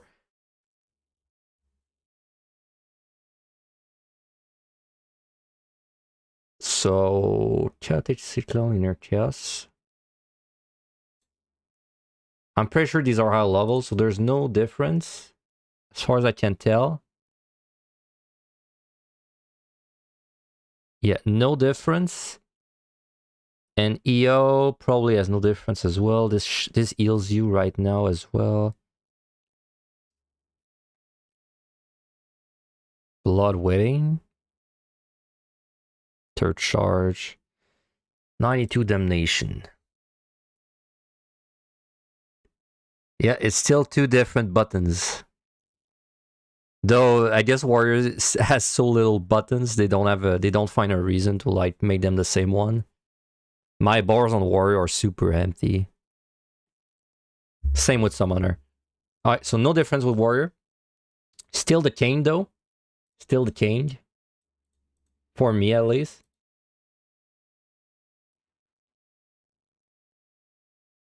Bard as I remember seeing as change for Deep Dungeon. I was somehow lucky enough to receive an invitation to the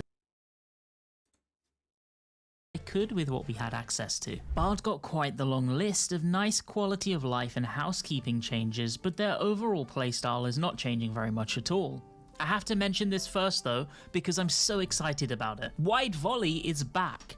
The old removed AoE skill has somehow snuck its way back into the Bard toolkit. Now at level 25 you obtain Wide Volley as a proc AoE GCD.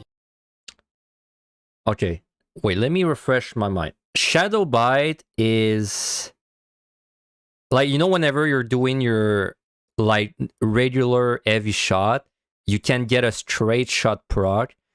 And Shadow Bite is like the AoE straight shot, right? It's like the one if you use your normal AoE, sometimes you get a Shadow Bite proc. That's what it is, right? So now you have Wide Volley in MRI and PotD, correct? So basically, whenever you're doing your AoE, you can get a Shadow Bite, Wide Volley proc, if I'm not wrong. So that's just good. That's just a buff. This is a downgrade to Shadow Bite and will be replaced by it when you get to a sufficient level. It was just so nice to see this return, honestly. Battle Voice and Radiant Finale have both been buffed as well, with their durations extending from 15 seconds to 20, whilst the buffs they provide themselves are remaining identical. Speaking of Radiant Finale, it now has a GCD combo action. Beam Push is a bit better on Bard. Pinnacle skill. This is Radiant Encore, a new attack that deals damage based on the number of Coda you currently have, capping out at 700 potency. Heartbreak Shot is a new upgrade to Bloodletter, increasing the damage it does and giving it a neat new animation. All three of your primary rotational songs have received a small adjustment in that they now do not require a target to use, so you can press those buttons. Am I crazy, or I don't see like you have to use this in combat anywhere? That's cool. You don't need to use this in combat. That's really good. I thought, I heard about the change where they would remove the target, but I thought that they would make it so that you needed to be in combat. But they did not, so that's very cool. Because now you could, like, for example, like whenever you are running around and you've got nothing to do, you could be doing like, you know, you could like cast Army Spion before, so you could get 4 stacks. Because that, like, you don't need to be doing anything to get the proc, right? It's 80% chance to get repertoire. This triggers naturally. You don't need the dots anymore. That's pretty nice. During downtime to properly. Well, you already did not need the dots, but I mean, it's the fact that you can do it out of combat is, I mean, you can build the procs without even being in combat. Keep your rotation and coda in sync. The tooltips now state that they grant the effect as a buff to themselves and party members, increasing damage dealt by 1%. So basically they didn't change, they just don't need a target now. On top of this, the Shadow Bite Ready and Straight Shot Ready buff has been changed in name to Hawk's Eye, which is another nice little nod to Old Bard. The effect of Barrage also changed. Instead of being able to use it on any single target weapon skill of your choice, it now only works on Shadow Bite and Refulgent Arrow. Barrage receives a GCD combo action too. Now when you use it, you gain access to Resonant Arrow, a 600 potency attack with AoE splash damage. Bard also got a number of potency buffs to bring them in line with the upgrades for other jobs, an increase to the mitigation percentage that their Troubadour can bring, and a healing increase for Second Wind. I honestly think Barrage being only used with Shadow Bite is good. Because what would happen sometimes before is you'd have a nice weave window to use your Barrage, but then you, for like whatever reason, you want to, like, I don't know, like, let's say refresh your dots for the next GCD. So even though it's technically taking away flexibility, I think it's a buff, because now you could, like, Barrage, but you don't have to use it on your next GCD. You can do other things. And the sounds, they used to do a little bit of damage, but now they don't. So it's technically a potency nerf, but then yeah, it's a potency nerf. I don't think they buff lower level potencies to make up for it. I didn't see anything. Yeah, it's 200 minus potency for Behemoth. Yeah. Though, I guess you could you not Army Spion right, like, before the push? No, because the buff you get is in Avalon High or like in EO. It's not in PotD.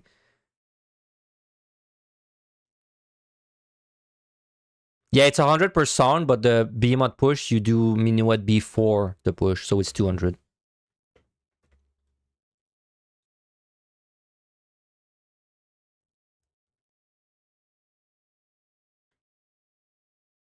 Repelling shot still doesn't do damage. Yeah, okay, so it's straight shot. So like whenever you're doing your AoE, whatever it's called, quick knock, now you can get this to proc, which is just more damage. So that's better AoE pulls. I can't believe they didn't remove the dots, by the way. Maybe one day. Okay, Barrage is...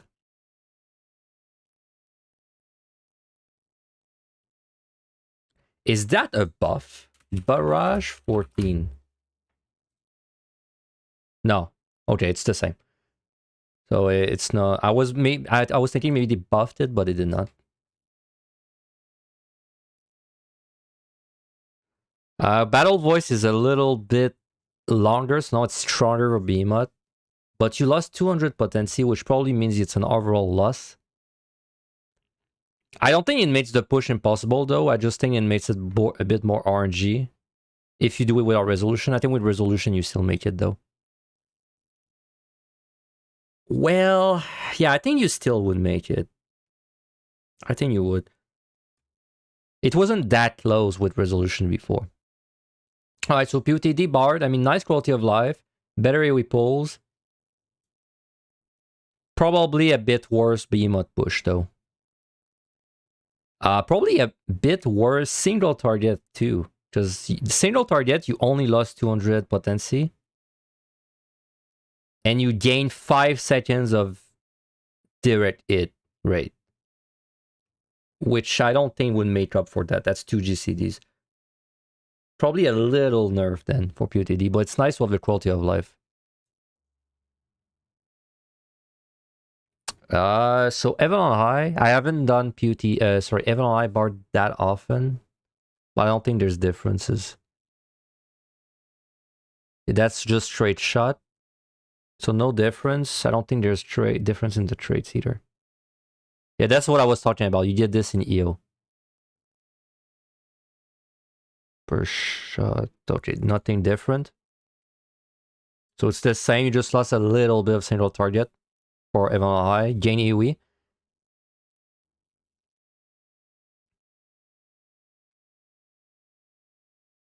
For EO, you did not gain AoE because you've got the, what's it called? Shadow Bite. You already have Shadow Bite at this point.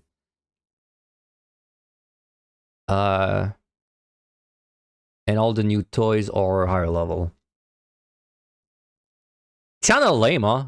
For a lot of the jobs, all they did is they just gave you like a follow-up button. It's like you press this button, and then after that, you press the button that lights up. Lots of them have got this for the higher levels. So there's not really any difference in EO. You see, you lost a little bit of single target, that's it. All right.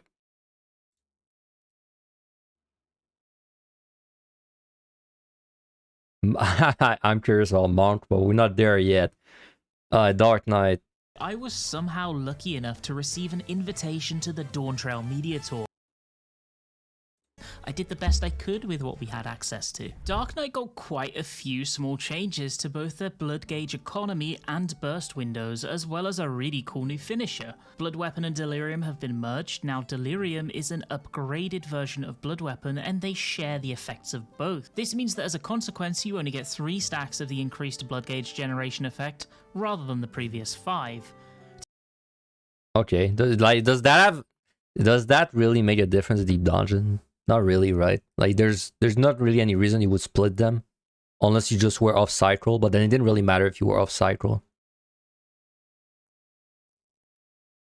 Delirium also grants you access to a brand new combo rather than the 3 blood spillers it did before. Scarlet Delirium, Comeuppance, and Tor Cleaver make up this 3-hit combo, and they are actually stronger than Delirium used to be because they are 500, 600, and 700 potent. Oh wait, and you get this like right away? So that's like PotD and Evan High? Respectively. For AoE, Quietus upgrades to Impalement.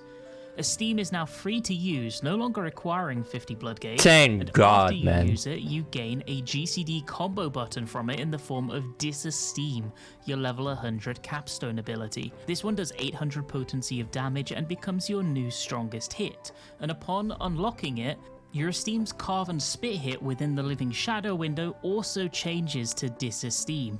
Shadow Wall upgrades to Shadowed Vigil, increasing its mitigation percentage from 30 all the way up to 40.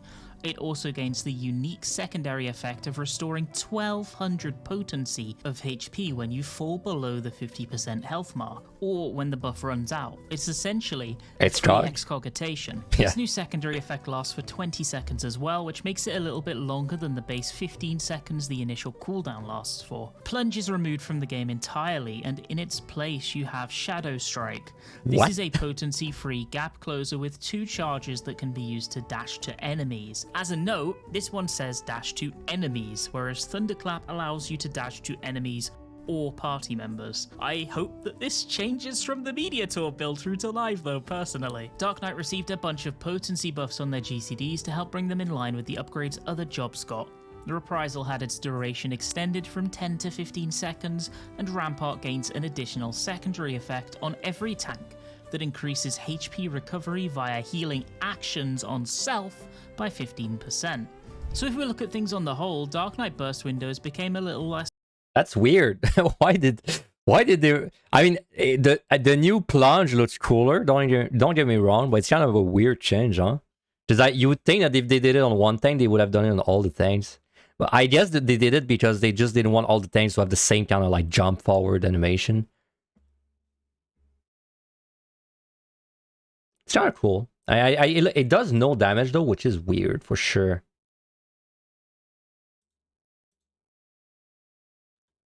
Dark Knight.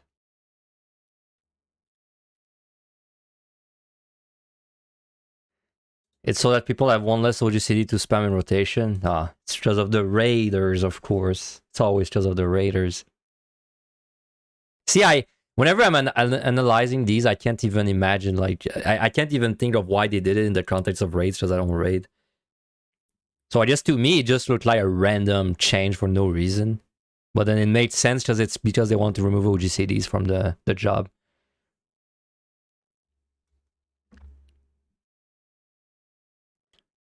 You think they are buffing 1, 2, 3 potency a bit? I mean, they are with the trait.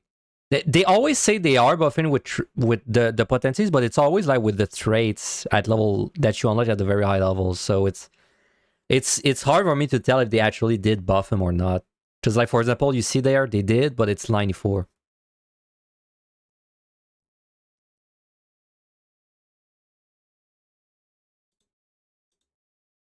It's really hard to tell. Because like, for example, if I look at the tooltips, it says 420.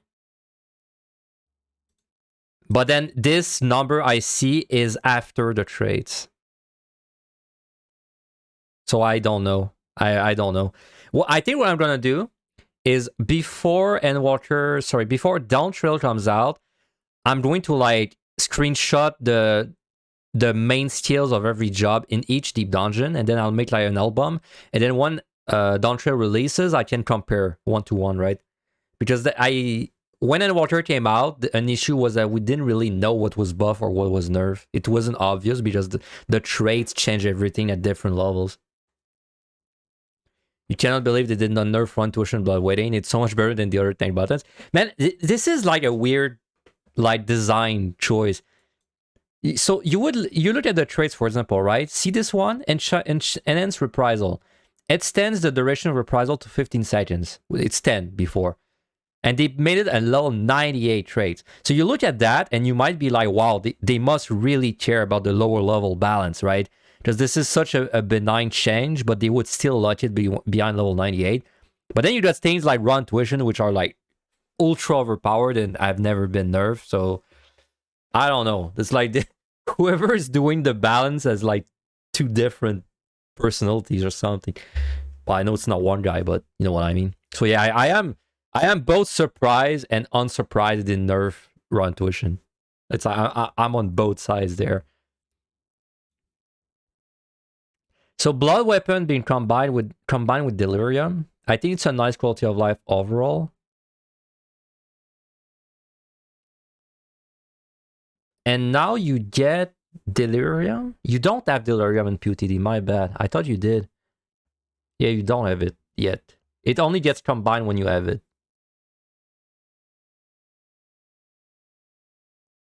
Living Dead, still the same.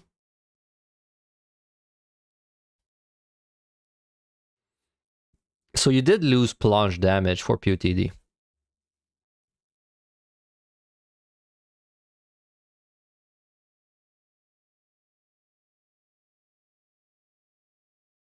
Wait, aren't you just nerf for PotD then? Because yeah, like you said, you go from 5 stacks to 3, and you don't have your plunge DPS. Ah. Well, you're right then. If they did not buff the potency for lower levels, then you're just nerfed on Dark Knight. I think you might be nerfed enough for the Behemoth push to require adjustments. If there's no potency buffs anywhere, I think you might be nerfed enough where we have to do like a different Dark Knight push with like 1 extra meteor or something.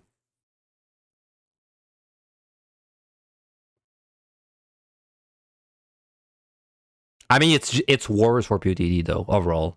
I think it's a bit worse for PotD. But like Dark Knight, it was good in PotD already, so it's not really a big deal. But I think it's a bit worse.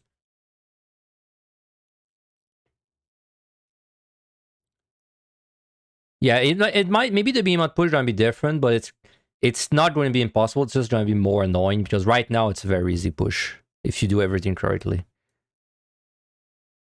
So and there's no traits, right? Yeah, the upgrade is there. Blood Dodge. Wow, you have no traits behind level 62. MLI, Dark Knight, very strong there. So you do get the Delirium plus Blood Weapon combo, which itself... no, it's a trait. Level 96, you don't get the new actions. That's lame. Okay, so you just do the 3 like bait hits after Delirium as usual. The Blackest Night Unchanged. Okay, so it's the same in MLI. You lose the plunge potency, and you lose 2 stats of Blood Weapon. So it seems like you were a little nerfed in MLI as well. Not big. And in MLI it doesn't matter at all though, because it's already really strong. Like in PotD it matters a bit more because of Behemoth, but in MLI it doesn't matter. And for EO,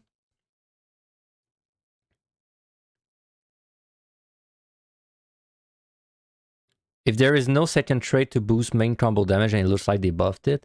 I mean, there's this one, Melee Mastery 2, and then there's this one, Melee Mastery 1. So there is 2, yeah.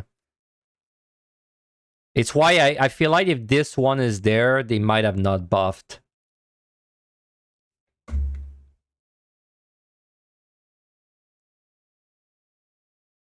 This, yeah, this one, well, I mean, lower levels is, it's level 84. That's so weird. Now that I look at it, that's so weird. Like having this one there, but then they have another one right after. It's so weird. Like they're so close. And then Slaving Shadow, Delirium. So there's no difference in EO as far as I can tell.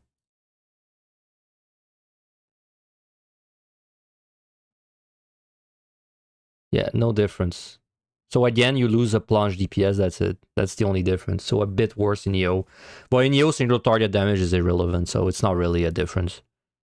You only really care about AoE damage, which I guess you did lose 2 stacks of Blood Weapon. So you lost a bit of damage, not much though, but... Okay. Surprisingly, Dark Knight, I didn't think a tank would get weaker, but I think it did get weaker.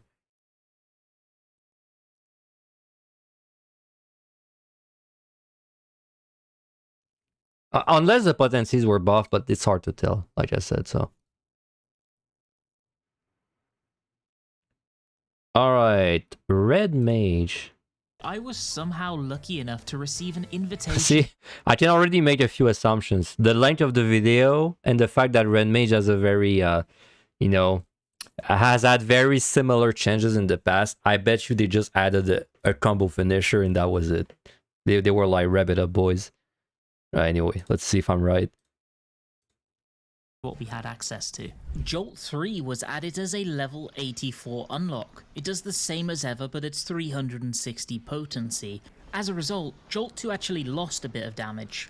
Embolden gets a new OGCD combo action coming. Jolt 2 lost damage? Really? Off of it. This is called Vice of Thorns, and it's simply AoE damage with a 520 potency. Red Mage's AoE combo had its gauge requirements changed, instead becoming a full combo that requires 50 white and black mana to execute instead of the original 60. This just helps bring it in line with that's good for Deep Dungeon, especially EO. Acceleration gains an additional function, as it now enables you to execute Grand Impact. Grand Impact replaces the Jolt and Impact buttons when it's available, and it's an instant GCD hitting at 540 potency, doing splash damage on nearby enemies. Manification is reworked. Now it doesn't provide you any mana at all, either black nor white. Instead, it gives you 3 stacks of magic swordplay, which lasts for 15 seconds. These stacks let you use either a single target or AoE combo without expending gauge, essentially. Functionally, the skill is pretty much the same, but that melee combo is shifted away from the gauge spend itself. Manification has a new combo OGCD as well, Cineration. This is more damage, this time with an even more crushing 620 potency. The manification change it's really helpful for me, as silly as it is, because what happens in Deep Dungeon is I'm multitasking a lot, right? So it's not rare for me to just wreck my mana. Like, for example, I have like something like, I don't know, I have like 50 white mana and 10 black mana. But then if you use magnification when that is like when that happened, you actually gain 25 of your lowest mana and then 50 of your highest mana. So that fixes this. So nice, I guess. Also, it means you can use magnification when you're over cap, just then it won't cap. So I mean, sure, I guess I'll take it. There were not a lot of changes as expected. I don't think we're going to have to say much. He did say that Jolt was nerfed, but then it's, again, I don't know like if it was nerfed or if it's like the trait that buffs it was nerfed. So it's hard to say. Because I see, for example, there it says upgrade Jolt 1 to Jolt 2, also increase the potency and blah, blah, blah. Like, I don't know if this was nerfed or if it's like the spell itself. Hard to say. Does it require being in combat? Magnification? I think it does. Yeah. Can only be executed in combat there.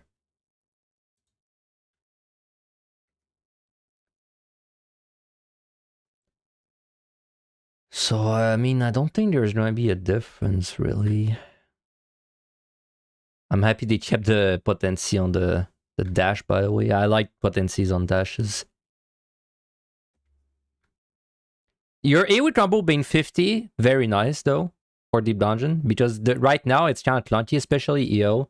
Because, like, if you gather 100, then you do your combo, you're like you finish a combo, you get like 55, 50 or something. So then you have to build a little backup to get another combo. Because right now, if you did a magnification, you'd be wasting a little bit of it, etc. So, but everything, like he said, Jolt 2 might be nerfed, but if that's the case, it's in Evan High. I don't think it really matters if it's nerfed. Have I seen Viper and Picto yet? No, I have not. I'll probably do them last because they're the biggest ones. Also, I'm not good at like gauging the effectiveness of something until I've played it. Unless it's small differences, but like because these are new jobs, my opinions on them will be like very worthless. But I'll still check them out at the end, of course. So they did say this would like do another spell, but that's definitely not the low level. I mean, better for AoE, for sure. Increase AoE, because I don't think they nerf the damage of the AoE combo, just reduce the mana cost, so it's better for AoE. You do have magnification at this level, so that's a nice quality of life as well. I mean, I think it's just a bit better in PotD. I mean, it's objectively better, because no nerf. Because if it's a nerf, it's Jolt 2, which you don't have. AoE combo is cheaper. And then this is just a nice quality of life as well. So no difference. I don't think there's going to be a trait that changes something. Zoltia still exists, of course. Yeah, for Evan High. Now, I don't know if Jolt 2 is nerfed for real at this level, or if it's just a higher level trait thing, so I don't know. But like, even if it was nerfed, I don't think it mattered that much, because you don't really have DPS issues on Red Mage. It's actually really high damage for Evan High right now. And you just have better AoE. Though you don't really do AoEs on DPS in Evan High. And when you do, it doesn't matter how much damage you do, because it's too easy, so okay, no difference in Evan High as far as I'm concerned. EO/AoE buff, really nice. Really nice. I don't think there's any difference. Yeah, there's no difference. Actually, there is, no? Jolt 3 is a new spell. That's new. How much damage does Jolt 2 do?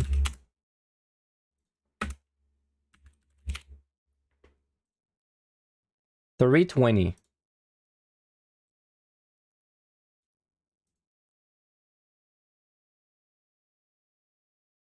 $320.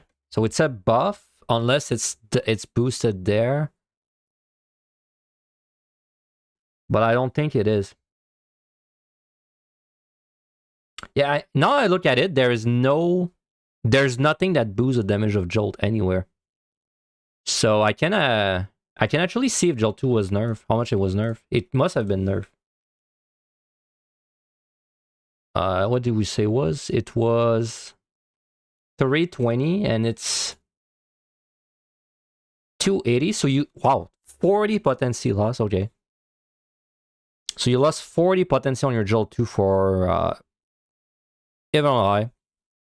I still don't think it matters too much though, because the DPS issues aren't that real on DPS for even eye. It is a nerf though, objectively a nerf, but you got a single target buff for EO. But then again, I don't think it really matters for EO. I care more about the EOE. So not a big difference. I mean, I would rather, I care way more about the increased, the reduced cost on the EOE. But overall, though, not really that changed. Not really that different. Alright, next. Let me close all this shit.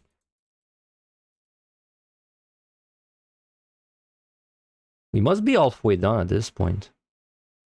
4, 8. Yeah, we're halfway done. Monk. This one I'm really excited to see what it's about. Need to get your red mage clear now in PotD then? No. In PotD it's not different. Because your Jolt, you have Jolt 1, which is not nerf. In fact, it's going to be a little stronger in PotD.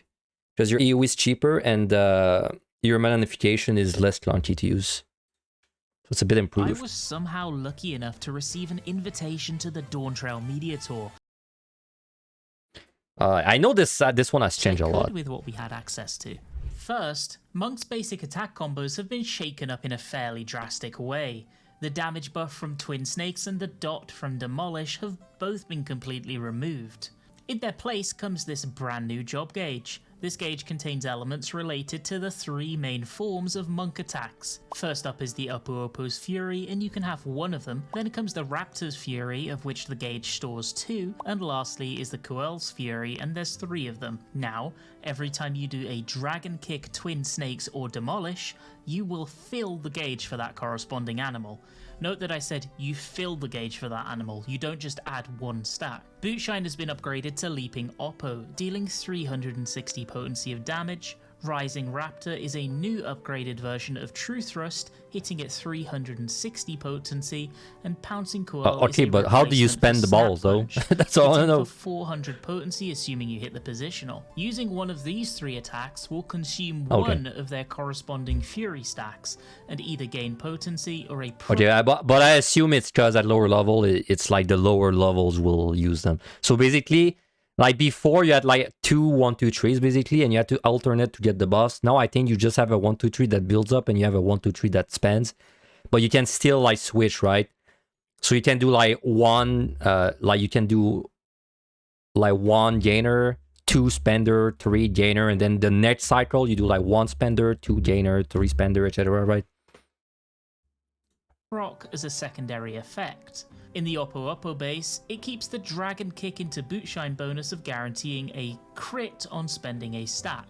For both of the others, wait, it 1 sec. increases their attacks and either gain Pouncing Coil is a replacement for Snap. One of these 3 attacks will consume 1 of their corresponding Fury stacks and either gain potency or a proc as a secondary effect. In the Oppo base, it keeps the Dragon Kick into Bootshine bonus of guaranteeing a crit on spending a stack.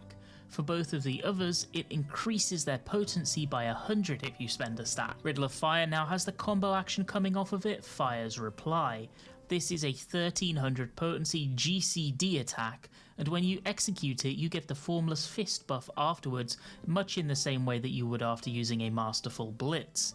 You have 20 seconds to use this attack after hitting Riddle of Fire. Riddle of Wind also has a GCD combo action in Wind's Reply. This one's a little bit weaker. Oh, the GCD combos, man. Of damage. It doesn't end. Seconds to use Wind's Reply after pressing Riddle of Wind.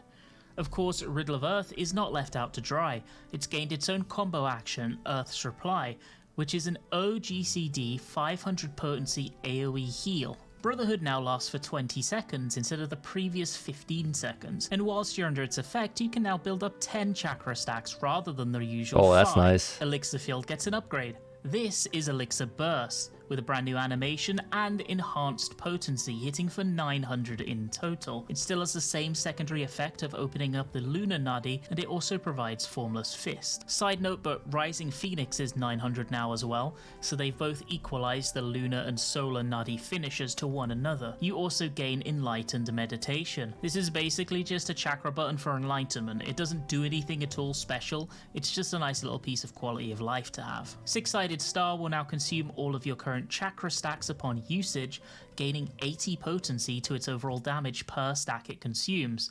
Its base potency has also gone up quite a lot to 780. Oh, that's now, cool. One thing I'm really curious about, but I don't have time to math out, is whether you're going to use six-sided star at the end of a burst window during uptime in order to get the nuke off. I wonder if it's worth it. I don't have time to figure it out, but I would love someone to work it out and tell me in the comment section. They also got a number of GCD potency buffs to bring their damage in line with the upgrades that other jobs received, and Fate has been extended from 10 to 15 seconds in duration. Second Wind has had its healing potency buffed as well, all the way up to 800. So, in terms of your moment-to-moment gameplay... Okay, there's a lot. There were a lot of interesting things there. I mean, first of all, the combo is basically 1, 2, 3 builds up. There's like, well, there's like, you know, 1A, 1B, 2A, 2B, and 3A, 3B, and then it's like one of them spends, one of them gains. So you just use the ones that give you orbs and then you spend them. I don't really think you have to think about it. It's like you have a point, you use it. And technically, if your burst is coming up, you want to have the points before. You didn't see me live, what's up? Yeah, I started I started quite early. So it looked like Dark Knight got hit the hardest from what you're hearing. I think Dark Knight was nerf overall for PotD and Evan Eye, yeah. And honestly, I think it's nerf in EO as well. Because the thing with Dark Knight is you lost 2 charges of Blood Weapon at all levels. But then the Super Delirium is all above 90. And also you lost Plunge, DPS. I have a feeling the Behemoth push might not work anymore on Dark Knight. It might, because you lost 2 plunges and 2 stacks of Blood Weapon. And I'm not sure if they nerf potencies to make up for it. I felt like they did not. Okay, so I mean the 1, 2, 3 is like way easier to use on Monk. You don't have to line up the damage buff with anything anymore. That's nice. What is the chakra again? Chakra is to use like it's to use your Howling Fist, right? Which you get much later, but I think that's what it is.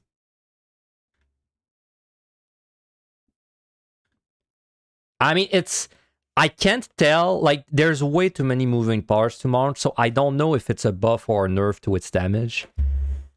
Now, I will look at this in good faith, and I will assume they balance the numbers so it's like the same damage. If it's the same damage, it's pretty good because it's much easier, and the Monk damage is actually really good in PotD and Evan High. But I'm assuming it's the same damage overall, same DPS, I should say. Now, what is this? Opens a chakra. Up to 5 chakras can be open at once. Opens all 5 chakras when used outside of combat. Isn't that meditation? But it's just like an earlier level? Is that what it is? Yeah, it's just meditation, but earlier. But like even in the context of PotD, we already have it, so... Oh, that's an AoE. Okay, it's the same, but they put like a button for the AoE. That's weird. Okay, it's like the same, but they just put it for the AoE as well. So there's no difference between using Inspirited or Forbidden, as far as I can tell. Alright, kind of weird. Anyway, Howling Fist, MVP to check aggro range, but unchanged. No, I guess I didn't really check the AoEs, but it's the same, right? Yeah, it's the same, like, buffs. Which one is the AoE, though? Like the... Because you have 3 AoEs. Yeah, Rodbreaker, there it is. Rodbreaker? Let me remember. The AoEs right now, the first one doesn't do anything. The second one gives you the buff, and the third one is just more damage, so it's unchanged, basically. That's not true. I think you actually gain a buff. No, wait, what the hell? No, Dragon Kick isn't what I'm thinking of. This is one AoE. This is another AoE. Dragon Kick is something else. Perfect Balance is not that. Dude, where's the third AoE? Is it much later? And I just don't remember?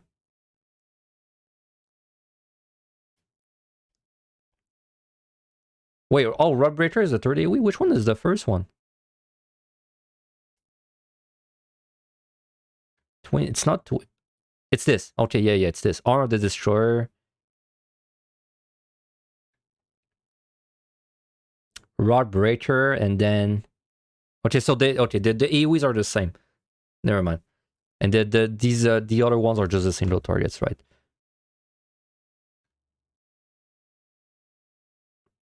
Did not gain any range pull option. Too bad. Okay, I mean, it's like I said, I don't know, like it's the same, but you lose a damage buff in AoE. Oh, you're right. If they didn't buff the AoE, technically you lost a little bit of AoE damage, so it's a net loss. Because I would assume they fixed the single target damage to be similar, but I don't think they fixed the AoE damage. I would be surprised if they did, because they don't care about it, so especially not at this level. So it's probably a small AoE nerf and equal for single target, unless they really fucked up the numbers. But which I guess is like, it's probably overall a gain for it's probably overall a gain for PotD, because it's much easier to play now. I think Monk was really hard before. Now in my head I'm thinking, like, if it's the same damage for single target but it's much easier to play, I think it's overall a pretty big buff for PotD. Unless you were already a professional Monk, but I was not. And also, like, the issue with Monk right now in PotD is like your buff lasts very short. Like, the damage buff is very short, so you almost always have to initiate every fight with the buff. But now I think the orbs don't... I didn't really thought about it, but I feel like the orbs just stay forever, because there's nothing that set the duration. So now you can actually build up your orbs on a monster. Yeah, the single target is buff, but because it's in the tooltip, right? I saw it somewhere. Like, Upo bonus is a guaranteed crit, and then you add, like, increased potency of Rising Raptor, but the AoEs don't have that.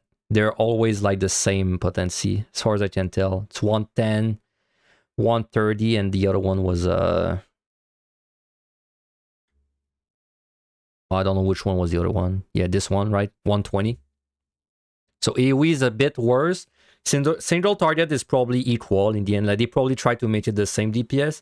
But now I think you can actually build up your resource on a monster, then you can, like, unload on the next monster, which is kind of very nice for PotD. So I'd say it's probably way better. Well, way better. I'd say it's probably, like, a bit, like, you know, maybe I don't know. I don't want to say, like, it's probably... It will feel better in PotD, I would say. Not even in traits. I did, at least not the lower levels. Maybe the higher levels. It's hard to say. But like Zarin said, they don't care about 60 or 70, so unlikely. Unlikely.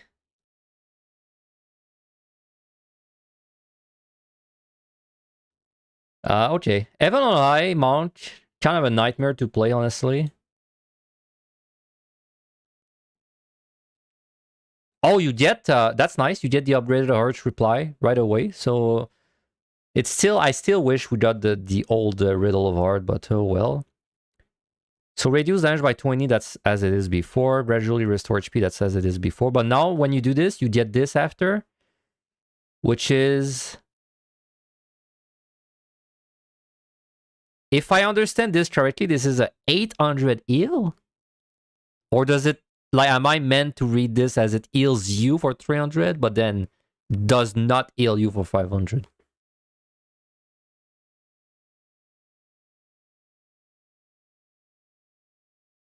You're gonna maul if your main gets nerfed by 600, 400 potency per minute. Hey, listen. Technically, my main is Black Mage. Black Mage changes are so complicated, I don't even know like if it's better or worse. Okay, I will assume this is an 800 potency heal. So that's better. That's pretty nice for everyone. Honestly, I still would rather have the old Red Overlord, but like having a 800 heal on a single target fight can totally make the difference between you killing it or you having to run away and then not having any range pull, right? I think that's pretty good. I did already do a Scholar Sengir. If you want a TLDR Scholar, it has a very sick AoE dot that's very powerful. Unfortunately, they put it level 92. So it's unchanged for the rest of the deep dungeons. Unfortunately. Fire Rumination is a much higher level, and then you get a little longer Brotherhood. I think it's and also the fact that the rotation is better. I think Monk also pretty. I think it's better in Evan High, especially because Evan High you're not gonna AoE really, or like when you do it doesn't matter. I think it's better in Evan High as well. Yeah, like this is really Urge Reply. It's pretty nice. 800 potency. That's probably like what like one auto attack extra on a monster. That's pretty good. And for EO, where AoE matters,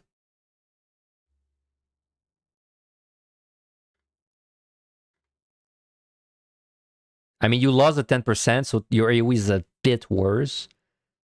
Riddle of Wind is still completely ass. See, that's Six-Sided Star. I wish you had this move in PotD and MLI, man. It would be so cool to play with this. Now, you have it in EO. It's cool and it's good, but then in EO, you're doing AoE pulls a lot. It's still cool, though. Like, it's a 780 potency move that is plus 80 for each chakra open. If you use it, it's probably because you're gonna kite, so you will have 5 stacks. And like, is there like a requirement, or can you just let it rip every 4 seconds?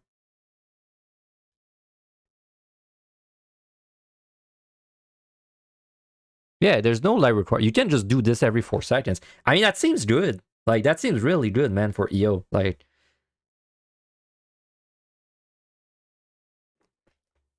it won't be that good early on. It'll be basically the same as before, where you just use it for movement speed.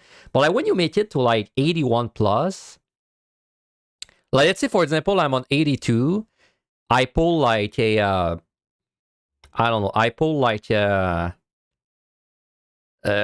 course. I just make sure I have 5 chakras. Now I pull the course and I know I have to move away 3 rooms, right? Or like I'm exploring the same time. I just do my 5 chakras. I do a I do a 1180 potency move, which gives me movement speed. And then while I'm moving away, I can build up my 5 chakras. And then the course catches back to me. I do another 1100. That seems like really strong. In fact, is there a catch? Do you really just do 1180 potency every time in every 4 seconds? Really? No catch? I'm trying to see if there's like a requirement like, oh, you can only do this at the end of a combo or something, but no, right? Critical hits with this weapon skill will not open a chakra, but who cares? Because if you use this, it's because you're going to be running for 4 seconds. Not every 4 seconds? Wait, why though? Because I see recast 4 there, which is like after the grease lightning thing, right? The weapon skill does not share a recast timer with any other action. It's only after you use Riddle of Fire? Wait, no. I'm talking about Six-Sided Star there. This. You don't have this for like a long time. This is not Deep Dungeon. I'm talking about Six-Sided Star there. Is there a trade that like talks about it? No. Like the way I see it, if you have to move ever on like mount, you would have already have used this. But then the issue was before this didn't do crazy damage. But now if you have to move, you have 5 chakras, so you're gonna have 80 times 5, which is 400 plus 780. You're gonna do 11. Let's say 1200, so it's easier to say. You're going to do 1200 potency every time you do this. Because like you'll use it, then you're going to be running for 4 seconds, and during these 4 seconds you're going to rebuild your chakras to 5, right? Because you're spamming the button. It's like the super short cast, and then you're just going to do it again, and then you're going to keep kiting like that. I don't know, that seems really strong. I mean, personally, I would use this a lot. Like in 81 plus, I would use this like a lot.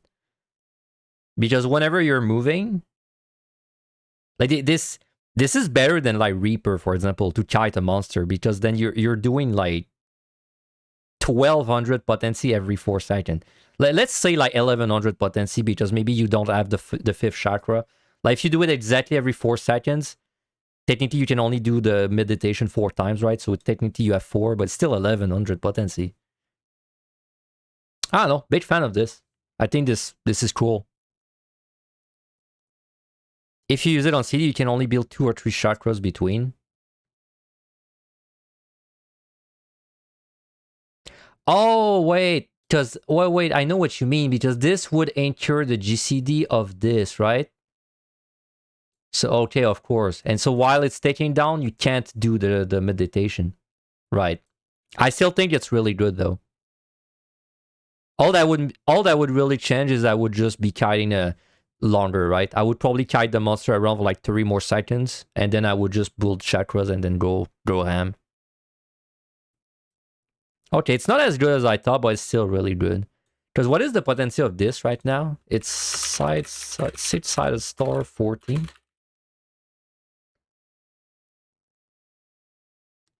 It's 550, so it's still pretty nice. Still at 200, it's like what? Almost 50% buff. But you are right, this would incur... for some reason, I thought that meditation was not on the same cooldown, but it is. Oops. Pretty cool, though. I'm pretty excited to try Monk. Honestly, after all the jobs I've checked, I think Monk is the one I want to try again the most so far. But anyway, I just unlocked on this a little bit. Everything else should be the same, though, so you're just easier to play. Your AoE might be a bit lower, but I think 6-sided star is going to be really nice for the last 2 sets specifically. So overall, I think it's going to be maybe a bit better. But you do lose the AoE, right? I don't know, maybe it's going to be a bit worse early on, but it's going to be better later on. Anyway, let's do the next. Oh, the traits. Was there anything? Yeah, unfortunately, all the things like boosted potential second wind or higher level, so. And you do have Brotherhood for a little longer as well. Okay. Sage. I was somehow someone lucky said enough to receive an invitation to someone said something about the Dawntrail AoE Media Tour, where on Sage. Gary or something. Let me just catch up with the chat. I wasn't really reading.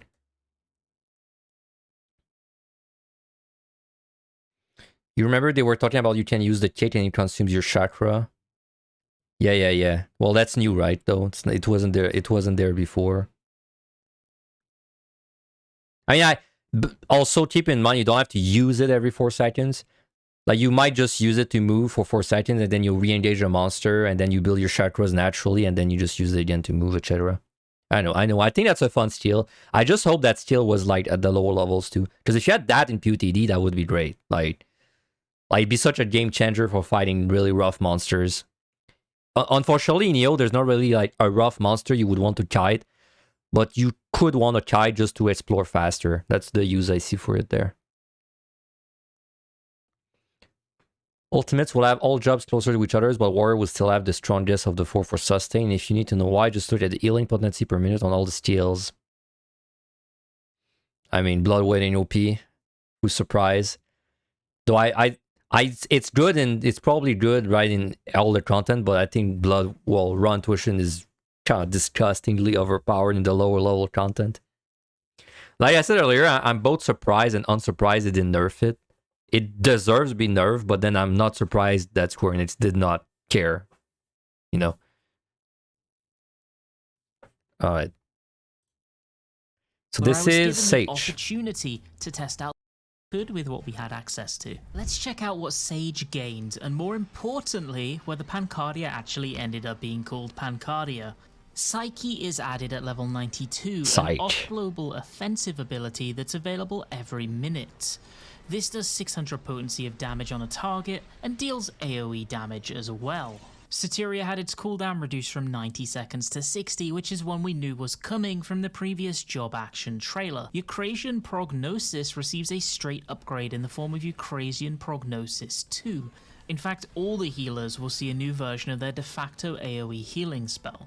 Eucrasian Dyscrasia was also added, allowing Eucrasia to affect your AoE filler ability Dyscrasia to get off an AoE dot centered on the player. Physis 2 also gets a buff, extending the HP recovery second. that was too complicated for me to like understand. It's like an AoE, but it triggers on yourself and then it spreads to people around. It's like a dot, damage over time to all nearby enemies, but then you are like the source, okay. Allowing Eucrasia to affect your AoE dot fin. Yeah, but if it's, I don't know yet, but if it's anything like Scholar, it's like 92. It's like right above the deep dungeon, so we don't get to play with it. AoE filler ability. I don't know yet, but I assume it is. Dyscrasia to get off an AoE dot centered on the player. Physis 2 also gets a buff, extending the HP recovery secondary effect from 10 seconds to 15, making it fully equal with the regen effect in duration. Finally, at level 100, they get Philosophia, a mitigation on a 3-minute cooldown. This skill increases healing magic potency by 20%. Wow, that animation looked dumb. I don't know, he was like wiggling his hands for 20 seconds. This is Pancardia, meaning that they get a 150 potency heal every time you land a spell. But you've got to note that this says spell and isn't limited to offensive actions, meaning that even if you do a healing GCD instead of a DPS one, it'll still proc the effect. So Sage on the surface seems like it didn't change at all. I agree. It seems like nothing was different. Sage is, right now, Sage in Deep Dungeon, I'd say it's pretty damn good in PotD. It's pretty good in level high, and it's pretty good. It's like good in all 3, basically. It's really strong in all 3. So, I mean, if there's no difference, there ain't gonna much to say. Like he said, there was a few spells were straight upgrades, but I think they were just like higher level upgrades. Nothing was different so far.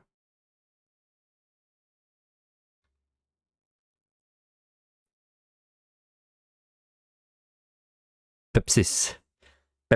You guys ever use that skill? On paper, this skill is like pretty damn good. Because like, if you have a shield on someone and the shield has like 5% of its strength left, you will convert that 5% into an entire heal, but in practice, like who the hell has time to set this up, right?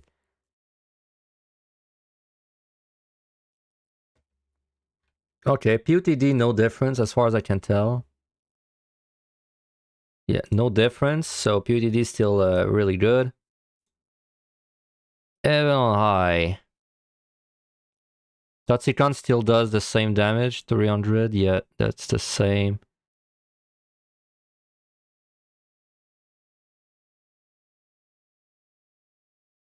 Okay, no difference either in level high. Yeah, no difference. EO.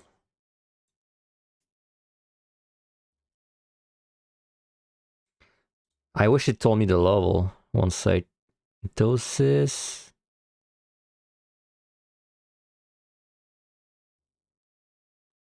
What's it called? Diacrasis. But how do I see the level you get it at?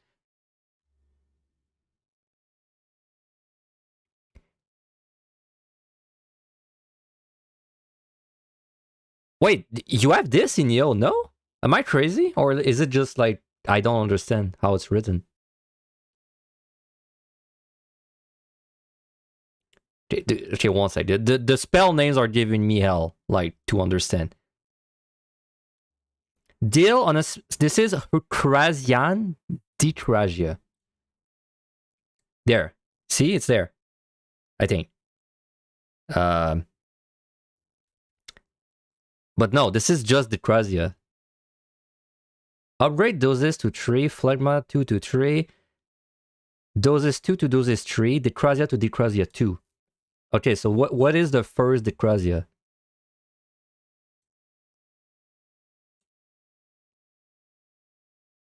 Of the French breed. Yeah, these are not easy words to say. What the hell is Dikrazia, man? It's like a purple icon, maybe? Because the other one was purple. There it is.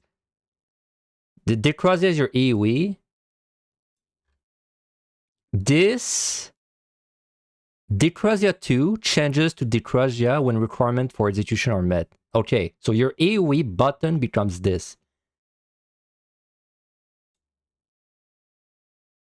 Okay, but that's absurd, no? That's really good for EO. Holy shit. Dude, Sage is on the menu. That's an AoE dot that does 400. That's like S size, basically. Right? It's even a bit stronger, I think. Because S size is a 40-second cooldown. So I think you have this in EO, if I'm not crazy. I'm just gonna check if I missed anything else. Doses is the same.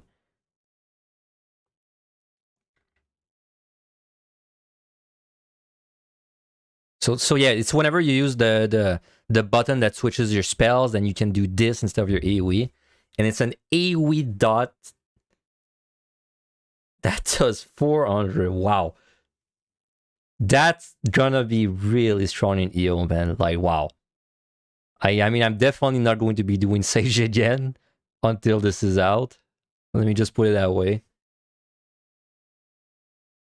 Very cool. Very cool. I love having more DPS buttons on healers. They need them. Alright, Phlegma. Is that the big laser? That thing sucks. No, that's not the big laser. Pneuma still sucks if it's the same damage.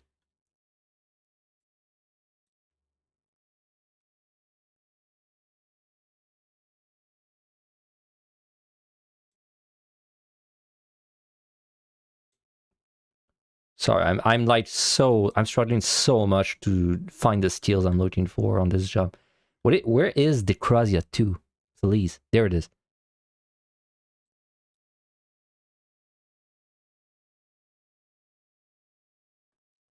Isn't that better than it used to be?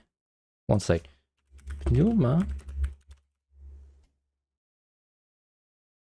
No? Okay, it's the same. I don't know why. I thought it was better, but it's not. You wonder if it stacks with the single target dot because it doesn't say that it doesn't? Good question. Are they the same damage, the dots? No, they're not. Good question. I don't know.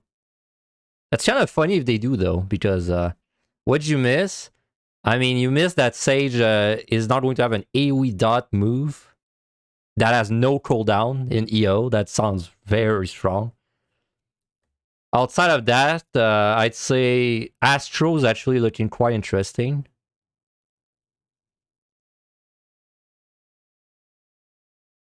They took Aero 3 from White Mage. What is Aero 3? Either way, for EO, it's a massive buff. Like, my god. That's a massive buff. For scoring, at least, this is a massive buff. I cannot wait to play with that.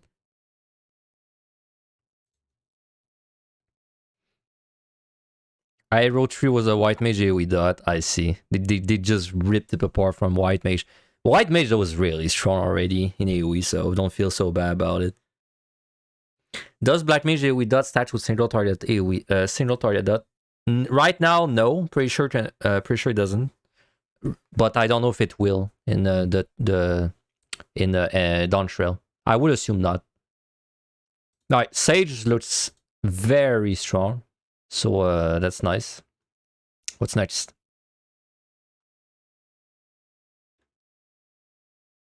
Okay, I'll do Viper and Picto last because I want to like. They'll probably take longer, right?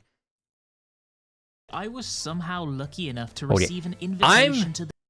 I'm scared for White Mage because this is one of my favorite deep dungeon jobs, and I see so many things they could do to make it feel like crap to me. So I am hopeful. To. They get Ethereal Shift, this gap closer which we also saw showcased in the Job Action trailer. This is a non-targeted straight line movement ability. If you want to liken it to anything, it is basically a copy of Dancer's Onavon. That's kind of cool. That said, Onavon is 10 yarms, whereas Ethereal Shift is 15, so it goes an entire 1/3 extra 15? distance. Landmines? You also get this ability unlocked at level 40, the same as Sage's Icarus, so when you log into the game on Dawntrail release, you'll instantly be able to play around with it. Medica 2 receives a straight upgrade. In fact, all the healers will see a new version of their de facto AoE healing spell, and in a shocking twist, it's called Medica 3. After using Presence of Mind, they gain 3 stacks of the Sacred Sight buff, which lasts for 30 seconds, and what this does is it changes the Presence of Mind button itself into Glare 4. This new instant GCD offensive attack, dude, that glare that dash looks cool, and deals AoE damage with drop off. Divine Caress is a new off-global combo action coming off of Temperance, and this is your level 100 skill. This is a 400 potency AoE shield which lasts for 10 seconds, and when the shield either expires or is broken, you then get a 200 potency AoE regen for another 15. On top of that, we got a second charge of Tetragrammaton, and yes, I finally know how to pronounce it correctly. And that, aside from potency changes and so on, is pretty much it. White Mage really didn't change in terms of its moment-to-moment. Okay. White Mage actually got a buff to all 3, you will see why. Wait, I didn't see why. Maybe I'll see it more in the Rid and stuff, but nothing seemed different, except the dash, right? The dash is cool, but like the dash isn't really a big deal.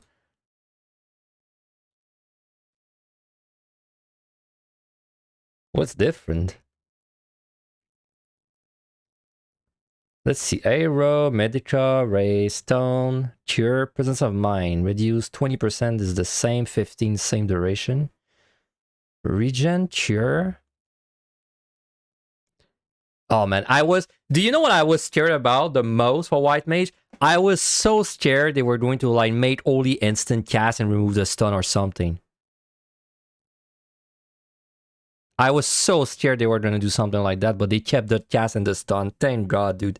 I'd be so sad if we lost that. It's got instant cast with Prince of Mind. Really? It doesn't seem like it if I just read this. I don't know if it's like maybe a trait. Cure, Base, Lily, Elaine, Stone. I mean, for PotD at least, nothing looks... Wait, what is this? Healing Gauge? No. Nothing seems different for PotD. Wait, let me finish actually. Stun, so it's the same. Blood Lily? Wait. Okay, no. Blood Lily is higher level. Oh my god. No, I thought for a second we were getting Blood Lilies in PotD. That would have been a riot. But no. It's written there because it's higher level. Size. Tin Air, Tetra. Okay, PotD seems the same. I'm curious, Aaron. Why did you say that White Mage was buffed? Is it just like maybe it's a potency buff and but I didn't see it? At least for the skills themselves, it seems exactly the same for PotD. Though you get a dash now. Of course. You get the dash. The gap closer is the buff. I mean, it's nice. It looks fun, but it's not like a huge buff, right? Like, in what situation? I guess you can maybe avoid the landmine with it, but it looked kind of slow. I don't know if it would be reliable. Though you could do something like stun the monsters on the landmine and then dash past the landmine. So you would maybe get lucky and avoid it. I like the dash. It's pretty cool. But you know though, I wish that I wish that dash gave you like an instant cast only at the end of it or something. Like, cause then it would be like PvP, right? Like it'd be like you dash in and you do damage. Yeah, it's all right. I think it's cool. I think it's cooler than actually useful though, but I still like it. So POTD is basically unchanged, except you have a dash now with and I don't remember the cooldown. It has no charges. Where's the dash? It was all 40 something. This 1 minute cooldown, 15 yalms forwards. Cannot be executed while bound.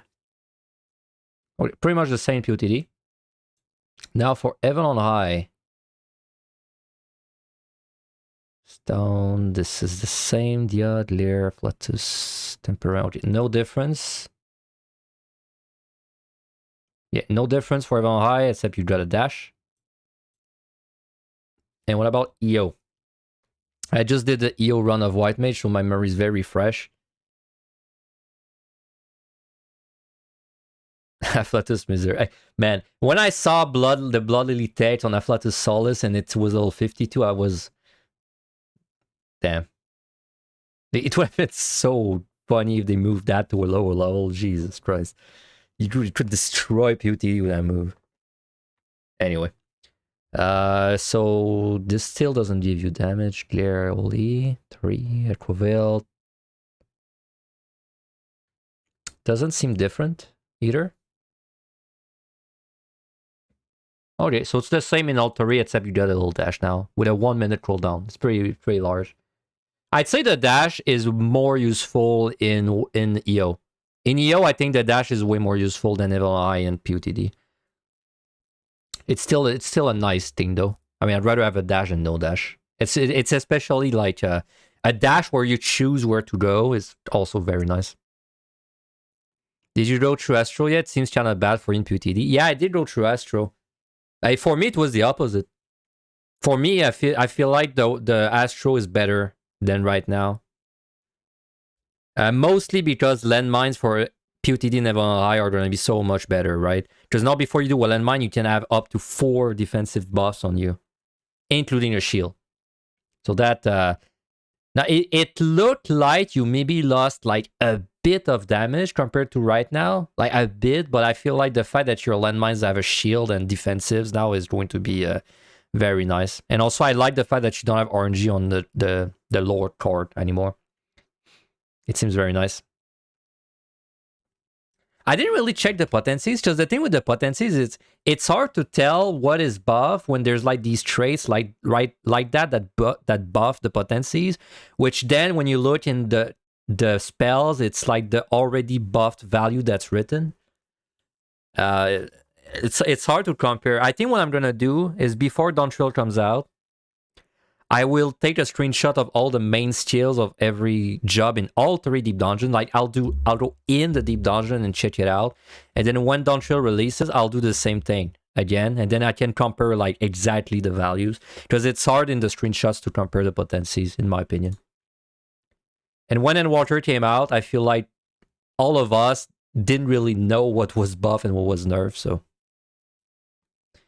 anyway, White Mage, pretty cool. I do think someone said healers are winning. I think healers are kind of winning. Like Astro, I think it was better overall. Sage is like really better, much better. In EO specifically. Scholar was like unchanged, so we didn't lose. And White Mage has a dash, so it's winning, right? Healers eating good. Aura eating good. Wait, did I close Renan? I closed the stain. Alright. Ninja. I was somehow lucky enough to receive... Black Mage is in shambles, though. Black Mage is so different that I struggle to, like... I really struggle to think of how it's going to be in Deep Dungeon. I have a feeling I'll have to play it. Because then initially I was like, oh, it's not that bad. Thunder, like, you can, like, get Thunder procs all the time. But then I saw that the potency on the Thunder is severely reduced, so then even though you get more procs, they're weaker. And then Transpose isn't as good as it used to be, and then like you have to cast to get mana. It's like, Black Mage is net positive. I mean, I don't know if it. I don't like if you look at pure potency, maybe, but like the gameplay wise, I can't make up my mind if it's better or worse. Like you get 10k MP per Blizzard cast in Umbral Ice Tree, but in my head I imagine more scenarios where like let's say you've got 30 seconds left on your fire phase and you're about to do F1, but then the monster crits you real hard, so you have to abandon it, right? So now you transpose into ice. Now before, if you did that, you would probably have a Thunder proc, so you do like Thunder proc, Sharp cast, Thunder proc, Swift cast before. Then your mana's back up. You can like do a hard cast F3, or you can transpose back to fire and like do F1 to get a proc. Now it's like if you're in an emergency and you transpose out of fire, you get back to ice with 1 stack and you have maybe 2k mana. And then it's like, well, first of all, I don't know if you're gonna have a Thunder proc if you go from 3 fire transpose. I do know you get a Thunder proc if you go from full fire and you be 3, but it wasn't clear in the video if you get a Thunder proc if you are like F3, if you are in fire 3 and you transpose in ice. If you do, you would be in ice and then you would Thunder proc, but then you don't get mana regen, so you still have to like cast something that's ice. So you do like, because if you're running and you're in emergency, you would probably do something like a Swift cast, like you do Swift cast B3, which would then give you 5,000 mana according to the tooltip if it's not a typo. So then you'd be at like 7,000 and then you'd have to stand there and do a F3, right? It's I mean, there's so many layers to this, it's hard to imagine. It's hard to imagine. Yeah, but like, I don't really, like, if you see it that way, right? If you're in an emergency and you get crit and you have to run and you transpose out of fire because like you can't just finish it, you don't have time to stand there and cast 2B1s. Because like I don't really think of the perfect scenarios where you just train steel and you're fighting a monster, right? That's not really the scenarios I'm thinking of on Black Mage. I'm thinking more of like emergency situations. Because all the times I've died on Black Mage, it was like a monster kills me in 2 seconds, right? Like crits kill. It's like crits me and then I don't run and it kills me right after.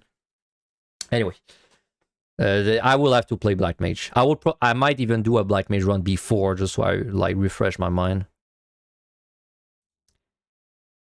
So what you're going to be seeing, Ninja. I did the best I Did they remove hide? could with what we Is had it gone? access to. HoH's speed buff and the gauge that was used to track its upkeep has been removed from the game. Oh, Now, no. HoH acts as an AoE version of Suiton functionally, and What the the speed fu- buff whoa, has whoa. been baked in as What? HoH acts as HoH is like, it's the button that you would use if you messed up and you wanted to get your thing back, but losing potency for it. Deal fire damage with potency to 240 to target and all enemies around it. Grant Shadow Walker.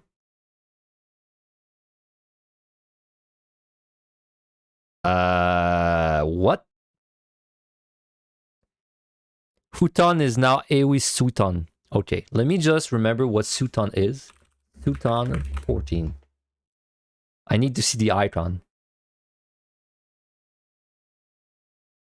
Wow, even seeing the icon, I don't remember what this is. Oh yeah, it's the move you do. Oh right. It's 1, 2, 3 on my setup. It's the 3 mudras, and then it gives you this. And then when you can do this, you can do the hide moves without being hided. All right. So it's just an AoE version of that. Okay, and it's okay. It's why I was confused. It's oh no, HoH is your okay. Wait, I had it all mixed up. HoH is the buff you would get.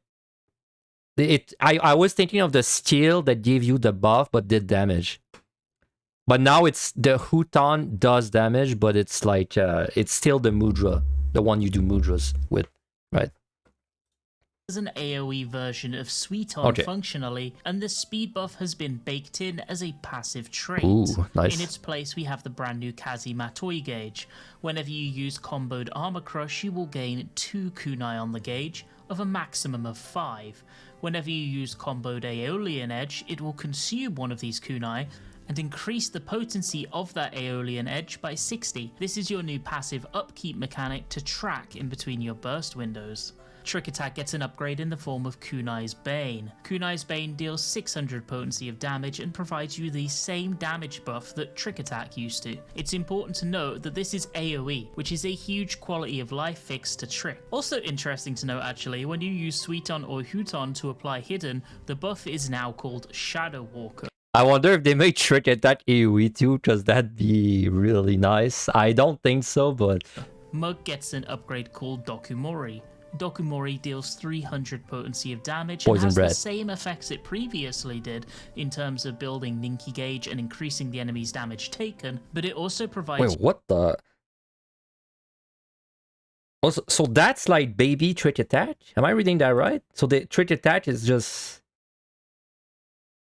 Or is it like a higher... Or I'll read the skills after. It's not exactly clear, but it's basically AoE Trick Attack, but lower level, right? Increase damage taken, potency.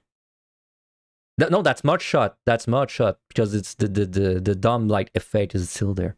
Okay. Of damage and has the same effects it previously did in terms of building Ninki Gauge and increasing the enemy's damage taken, but it also provides you the Higi buff. Higi is a buff that will transform your next Bavakakra or Hell Frog medium into Zesho Meppo or Death Frog medium. Zesho Meppo deals 550 potency and Death Frog medium deals 300 potency AoE. Additionally to this, when you use Meisui, it now has the additional effect of buffing the next Zesho Meppo too, whereas previously it would only buff Bavakakra, and now it does both. Zesho goes all the way up to 700 with this Meisui buff. Tenchi Jin now gives you the Tenri Jindo Ready buff and transforms the TCJ button itself into Tenri Jindo. This is a 1000 potency of global cooldown attack. They also got a number of GCD potency buffs to bring their damage in line with the upgrades that other jobs receive. Okay, this is not gonna lie, a lot of that flew over my head. I think it's partly because the skill names just I don't even know the skill names. I just know the pictures. So wait one second. I will get a better idea of what happened when I look at the skills. So right, so that mud's still there, it just gets upgraded, is because it wasn't an AoE move, you're right. Trick Attack delivers an attack, it's not AoE, okay. So now whenever you do your 1, 2, 3, you get a kunai, and then you spend the kunais with basically the other 3, instead of that extending your buff. Shuriken is the same, Raiton is the same, Assassinate, Shuruchi. Now, is this is still a bind? That's nice to see. Now, instead of getting your buff, this is just an AoE water move. So that's actually going to be kind of nice. A gain on 3 target, okay.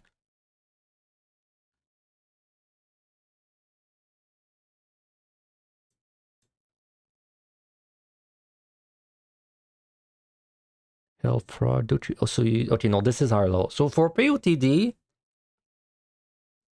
I mean, the fact that you don't have to upkeep the buff anymore is just plus, because then even if you get a no ability floor, it's kind of nice. Though I guess it didn't matter because we had the skill, right?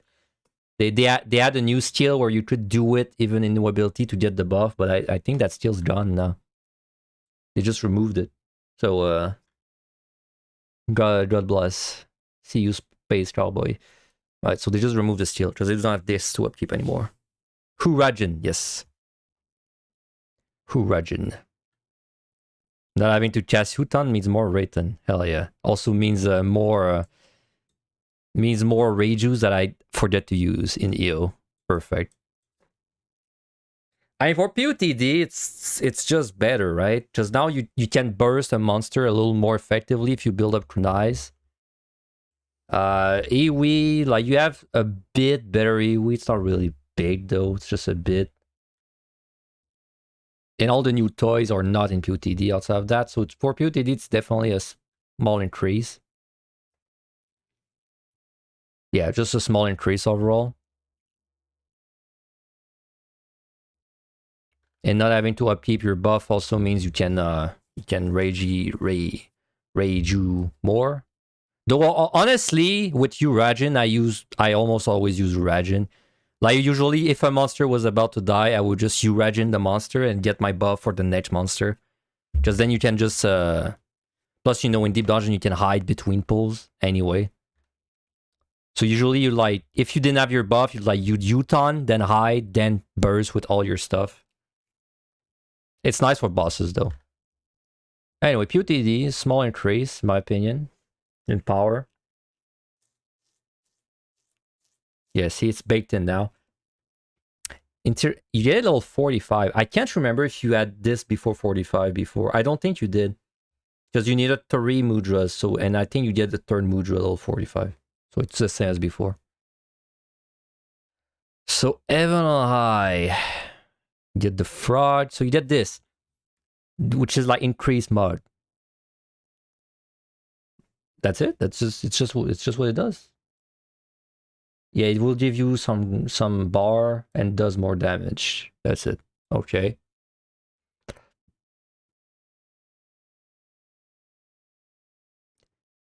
Potency is increased to 530 while under the effect of Misui. But that's in the EO, so we'll just not worry about it yet. Okay, so in Heaven on High, it's the same. Better single target, quality of life, and also this, which is a bit better, so it's just better overall. Yeah, technically better AoE, but like this is like this Huton is like really whatever. It's like,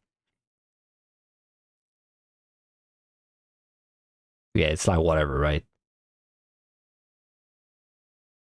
In fact, is it even a gain in DPS to do this? Because how much damage is Rayton? Not Rayton, but Keaton? Yeah, in fact, isn't this just bad? At this level, because like you don't really care if you're gonna do like treat it out on one thing.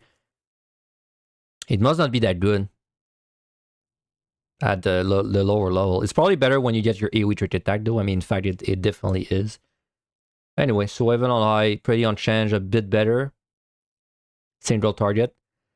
Now EO, now the Misui part, I got confused. This is a skill that you eat your like trait, your stealth buff, and it gives you like bar. But as this always like this Misui effect that increases your OGCDs, has this always been a thing? Misui. Yeah, I misspelled this a little bit. Huh, it's always been there, okay. I didn't even know. But it used to only buff Bavakra, now it boosts the frog too. So it's better for AoE.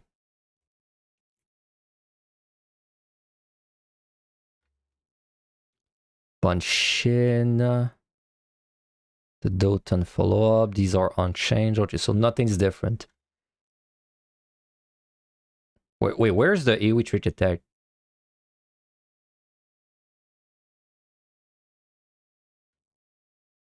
There, that's okay. So we don't get this. So we're gonna use some AoE those pulls in level high. Maybe it's time to redo the Astro AoE pull. Maybe this time. With his new cards, the new cards that give you defense.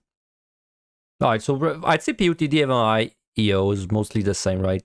Slightly better single target, slightly better AoE. So I mean, you're not losing if you're a ninja enjoyer.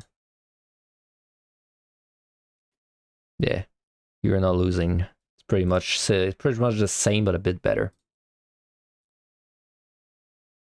Oh, we almost done. Oh, Dancer, one of my least liked jobs. Somehow lucky enough to I could. Wow, 2 minutes 51 of changes. This probably, let me guess, when you use this button, you unlock a new button. Like twice. With what we had access to. Let's start with Dancer's new capstone ability, Dance of the Dawn. After you use technical finish, you will now gain a 30-second buff that makes your next saber dance change into this new attack, and it's a 1/3 1000 potency AoE GCD. You now also get a new attack after using Flourish. From level 96 Wow. onwards, Flourish I will was grant right. the finishing move ready For buff, both of them, it's allowing just you a to new then button use after finishing using a move. button. Finishing move shares the same button as standard step and is a slightly stronger version of it, sitting at 820 potency. Doing this will then grant you another new buff. A third Last one? Dance Ready. Last Dance is a whole new weapon skill which hits for 420 potency. Nice, finishing off your new barrage of dance moves. Shield Samba also gets its mitigation contribution increased, and across the board all DPS that are able to use it received a buff to Second Wind. There's also a suite of potency buffs to many of Dance's basic combo actions and attacks such as Talana to further bring their damaging capabilities in line with the upgrades other jobs. Okay, well, this is going to be a very quick analysis because everything is above level 90 and everything is like use this button, you get a new button. I mean, I'm not a dancer main, but if I was a dancer main, I would have found this very boring. I'm not a dancer main though, so who knows. You got that mod. You know that mod is another word for steel, but it took you so long to make that connection that now you just imagine Ninja hitting someone with a natural mug. Luckily, I learned mug as steel before I learned of mug like a cup, so I never had to wrestle with these feelings myself. Okay, I'll very quickly look, but I think it's the same.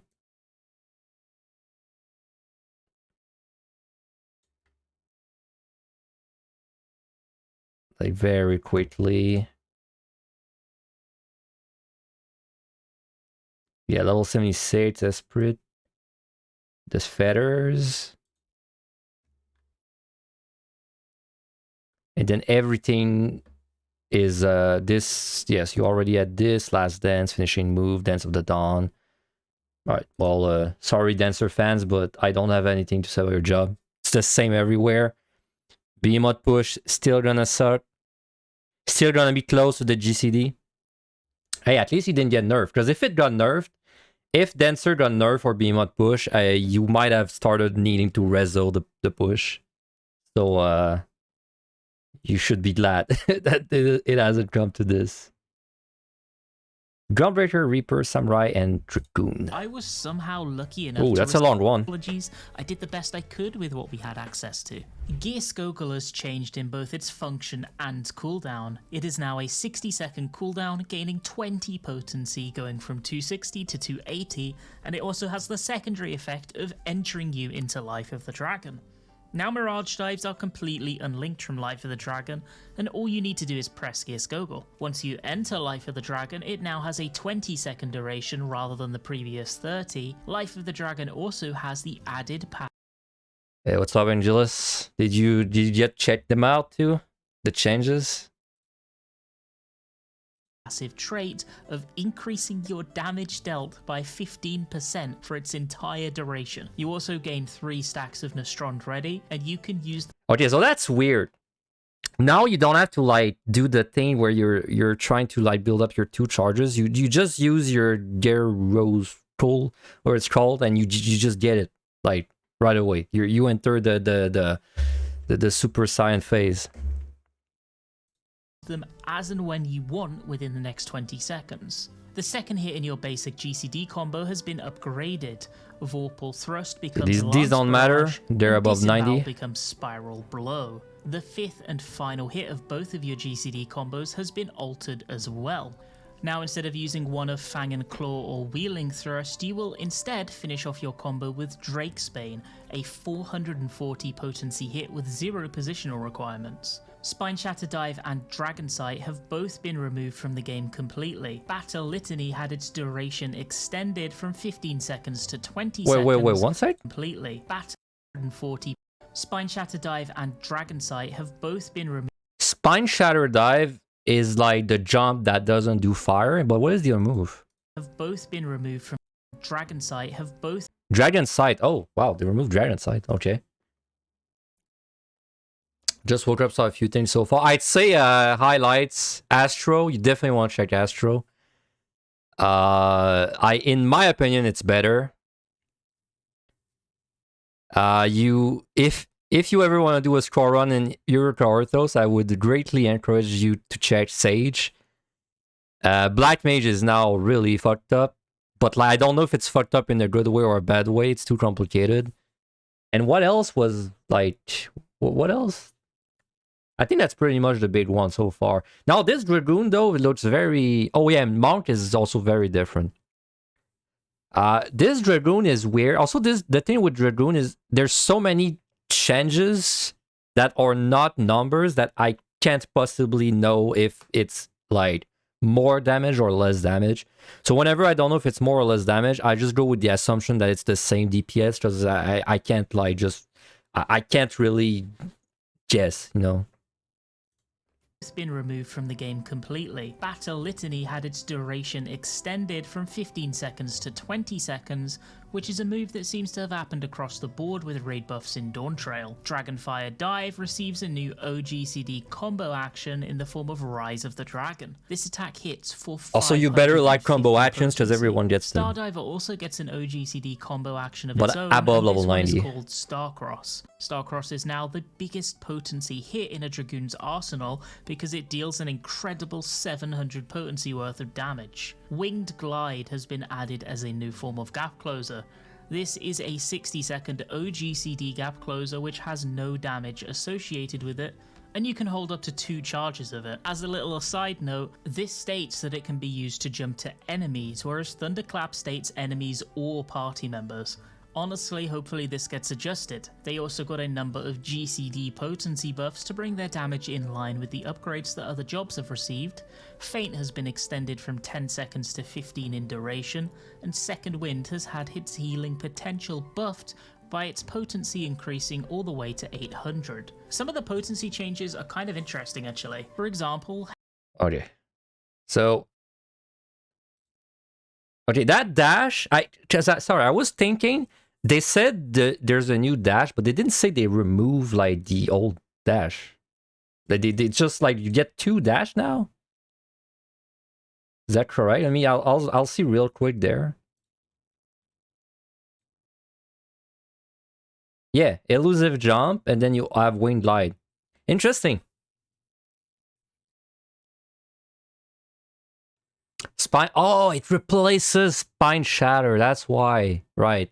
But I have never used Spine Shatter for like the moving part almost, so I think it's overall better.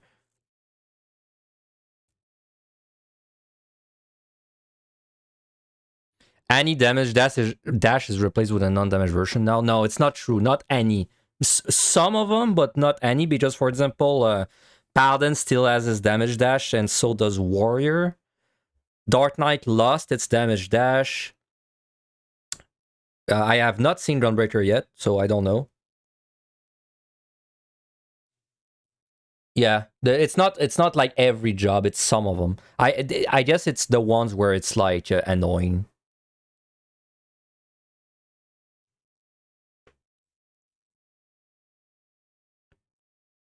All right. Anyway, 20 yard for wing glide means curse landmines at least. Not you're not wrong. You could do some curse landmines with that. I mean, that's kind of neat though, that you have like 2 different dashes, and they're like. Also, what I like is that they're it's not like Reaper where it's like dash forward, dash backwards. They're like unique, right? Like this is the dash where you're not looking, and this is a 2 charge dash on enemy. So it's like 2 different kind of dash. I'm a big fan. Okay, well, like I said, Dragoon changed so much that I don't know if the damage is better or worse, so I'm just going to assume the damage is the same. But the fact that you get your like Super Saiyan phase with just 1 button now and you don't have to plan for anything, personally I think it's kind of lame, because it reduces it reduces the fact that you had to like delay or not your cast, so you could like maybe bring it to a different monster. Now it's just you press and it happens. But it's definitely way easier to plan for. So I'd say like, assuming the damage is the same, this is just like, you're just winning for POTD. Like if only because like the dash is nice, but if only because now you just go in your damage phase like instantly. You still have to get your damage buff. That's not different. You know, I wish one thing. I wish Wing Glide. It would have been kind of cool because we don't have a dash like that. It would have been kind of cool to have a dash that's like 20 yards and it's targeted, but like the range is like consistent. So like if you dash on a monster that's 5 yards away from you, it would dash 5 yards in it and then 15 yards behind it. That would have been kind of cool to have a dash like that. Like League of Legends has a few moves like that, but I mean that's still fine. I know I don't think people would enjoy a dash like that actually. I would though, but so yeah, the numbers all switch around. It's hard to tell like, if it's more or less. I assume it's the same damage though. You're winning just because of that, in my opinion.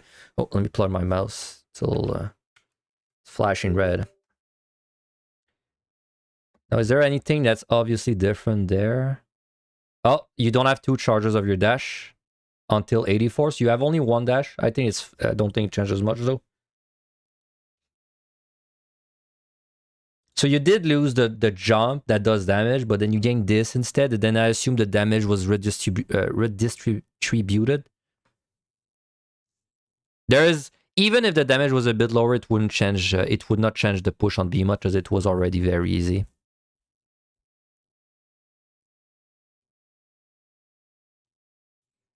The second combo action of Eater Chain has a new animation. What is the second button again? Oh, past level 90. Okay. Oops. So what about Heaven on High? Okay, so you have Drake's Bane? Did you already have this?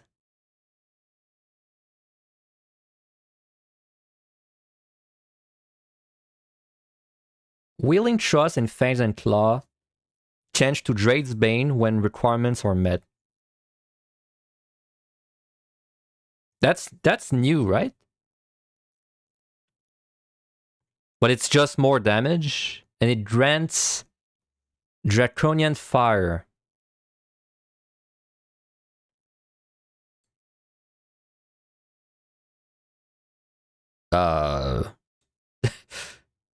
Draconian Fire is something. It is indeed something. I don't know what it is.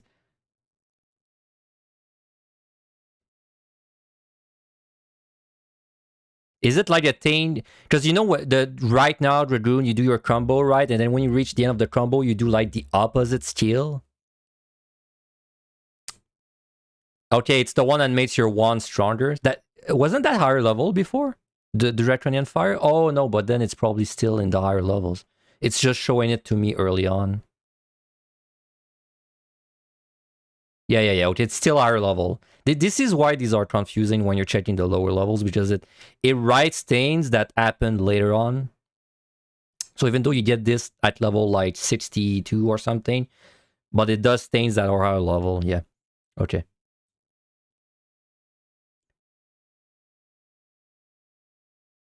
I mean, really, the big change for Dragoon is the fact, in my opinion, is the fact that your combo, like your Nastron phase, is just 1 button now. I mean, that just makes it way easier to plan for. So, like, again, going forward with the assumption that the damage is the same, I think it's overall a net gain for Heaven on High too. But like, I'm hesitating to say that something is buff or nerf for Dragoon, because I feel like there's so much changed for the skills, and they don't care about level 60 and level 70 balance, that like, for all I know, Dragoon could be doing 20% less damage and I wouldn't know. Or it could be doing 20% more damage, right? Like, just look at some other Heaven on High. So it's hard to say. I do think it'll feel better though. And for EO, you still got Star Diver, you still got this is the thing with the stats you get. Wormwine Trust, this gets upgraded by level 100, so we don't care, and this is new.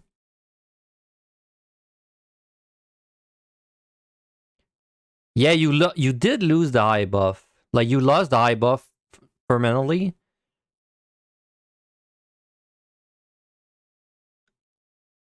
Which is like,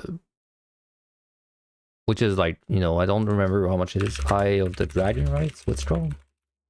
Dragon Sight. Yeah, I think it's called Dragon Sight. Dragon Sight 14.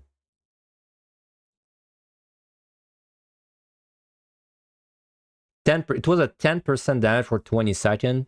But then I don't know if they added that 20%, that 10% back through the skills, right? It's hard to say. Yeah, just because it's baked into life, right? One of the traits just give it to you right away. However, wasn't that higher level?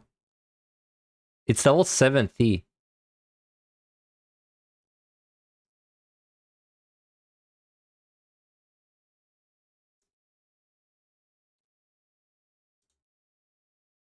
Oh, but then this gives you... Also, you did not have it for PotD before, right? See, so this says it gives you 15%, but it's like this also. I feel like it's only something you get level 70. So us are, there's not really a big difference. It's probably similar damage across all 3 deep dungeons. In which case, it's only the fact that you get your thing instantly. That's probably worth mentioning. You're trying to find out what level Drake's Bane is at, because it might not be 76. Don't scare me like that, because now you're making me think the Sage AoE dot is not at the level that we saw it, which would be such a shame, because it looked so fun. Anyway, I think I've seen enough of Dragoon. I mean, it's hard to make up my mind on it. Dude, the numbers been switched around too much. Like I said, the fact that you get your Eye of the Dragon buff, like one shot, one spell, it's nice. It's definitely less clunky, but I will miss the old way. I thought the old way was more fun to play around. I was somehow... I'm on the roll with the job showcases. How long has it been? Well, almost 4 hours. But you just saw someone post MrHappy's interview and did a quick deep dungeon question if you have not seen it yet, in case you want to put it in your brain queue. All right, perfect. Thanks, Angelos. I'll do it. I'll do it. Can you, if you're available, could you show me the link on Discord? I'll finish the jobs except Picto and Viper, and then I'll do this interview, and then I'll do Picto and Viper. Thank you for the heads up. Samurai, one of my favorite jobs in Deep Dungeon. Let's see if it's dead. Access to. Hakaze gets upgraded to Gyofu, a 240 potency hit. Meikyo now additionally grants a use of the Tendo buff for 30 seconds on top of its old effects. When you have the Tendo buff active, your Iaijutsu button will change to either Tendo Setsugeka or Tendo Gokun when you have 3 or 2 Sen respectively. These are essentially upgrades to your Midare and Tenkagokun, and they deal increased damage as a result. Then, after doing this, you can follow up these attacks. The only skill name I remember on Samurai is Midare. Everything else is lost me. Upgraded Tsubame Gaishi hits. Basically, in practice, this doesn't change the button Thanks, you press.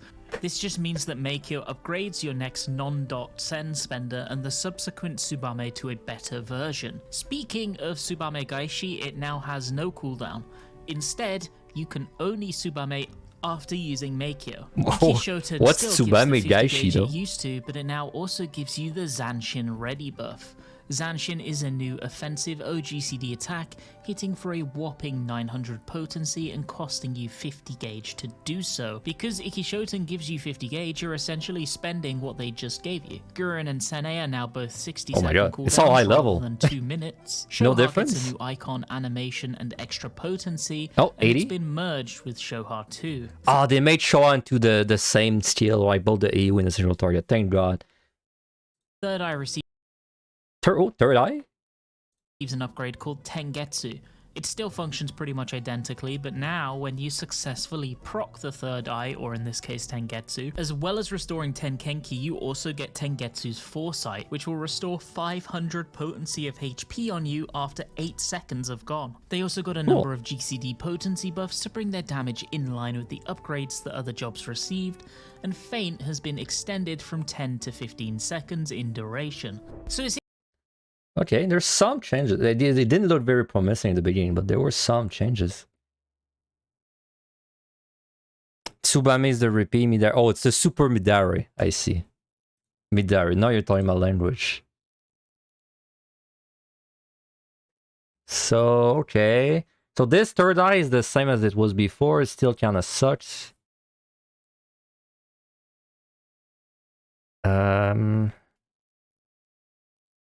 Okay, this is your Midari, the button that becomes Midari.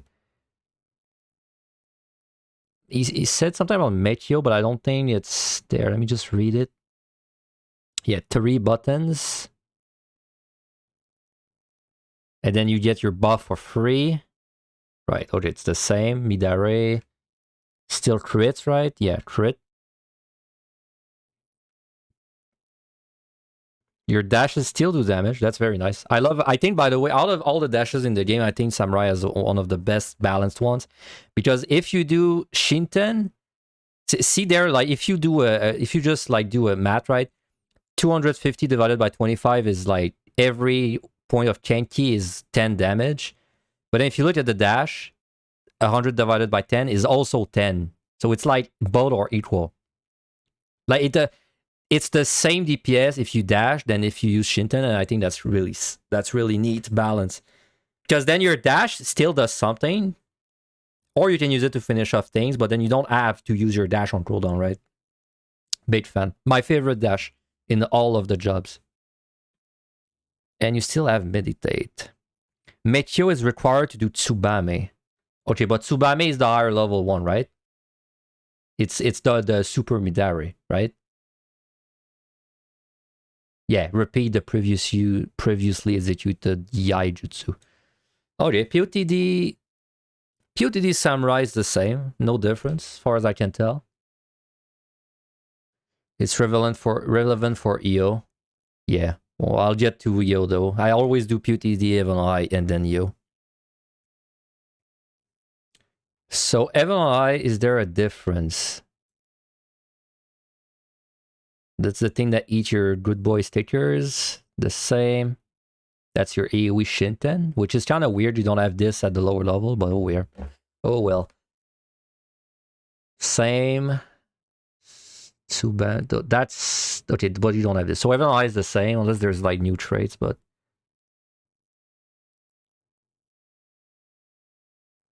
was that always a thing? Reduce the Midari cast to 1.3. Was that always a thing?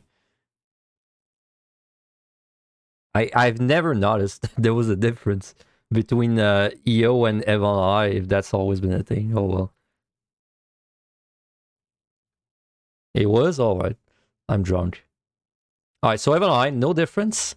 Now EO.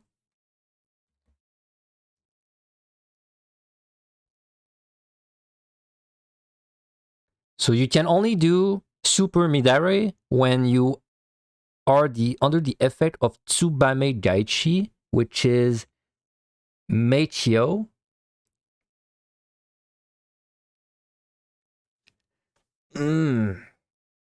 That's like I'm sure under optimal conditions, this is like whatever, because probably under optimal conditions, you always use these two back to back.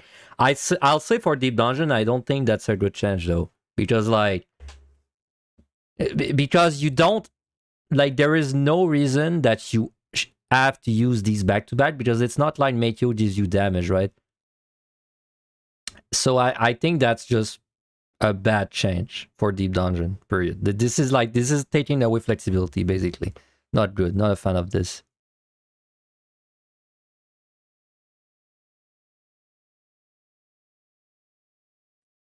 So yeah, these are just the repeat skills. Show up in combine is a good change. And so your third eye is the same, except when it procs, you will restore 500 after 8 seconds. That's pretty good. Unfortunately, I mean, it's good in EO, don't get me wrong. But I would so much rather have this in Heaven on High, though, because you fight like big, bad 1v1s more. It's still nice for AoE pulls in EO, though. Hell is that? Deliver an attack with a... Oh, that's your upgraded AoE. Regular AoE. Okay, and your OG is the same.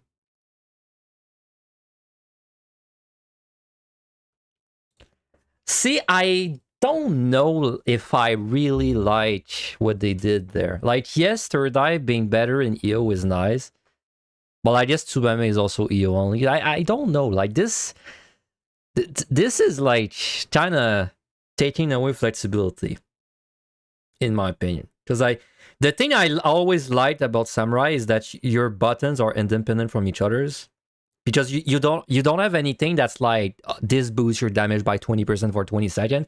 So you don't have to use Meteor, Tsubame, OG, Keishi, and all your Shinton right at once. Because you're not in a raid environment. Like you don't have a 20% buff that's like giving you damage and you have to use everything at the same time. So you can like kind of spread your abilities between monsters. So like the fact that now these two must be used back to back, not a fan. I think it does make it a bit worse. The third eye is nice though, but overall I think though it's more of a nitpick. I think overall it's going to be pretty much the same for EO. Like don't forget the third eye gives you a heal, but it's like 8 seconds. I don't think you can trigger it yourself. It's like after 8 seconds you will heal this. And so like, because this is nice for landmines, but then it means if you do it for a landmine, you have to you gotta step on a landmine after 8 seconds. And then who knows, like if you got 20 monsters on you and you are stepping on the landmine in 8 seconds, that's like a long time. It's like, you don't always have 8 seconds, right, to do it. Now, of course, you can just step on a landmine and just be healed after, but the thing is, usually, once you step on the landmine, the hard part's over. So, I don't know. I personally don't like the changes for Samurai, but I don't think it's actually going to make a big difference. It's probably going to be very close, in my opinion. And PotD, Heaven on High are unchanged. So, all right, Reaper, Gunbreaker. Gonna check them out. After that, I'm going to check out the interview that Angelus sent me, and then after that, we're gonna check Picto and Viper.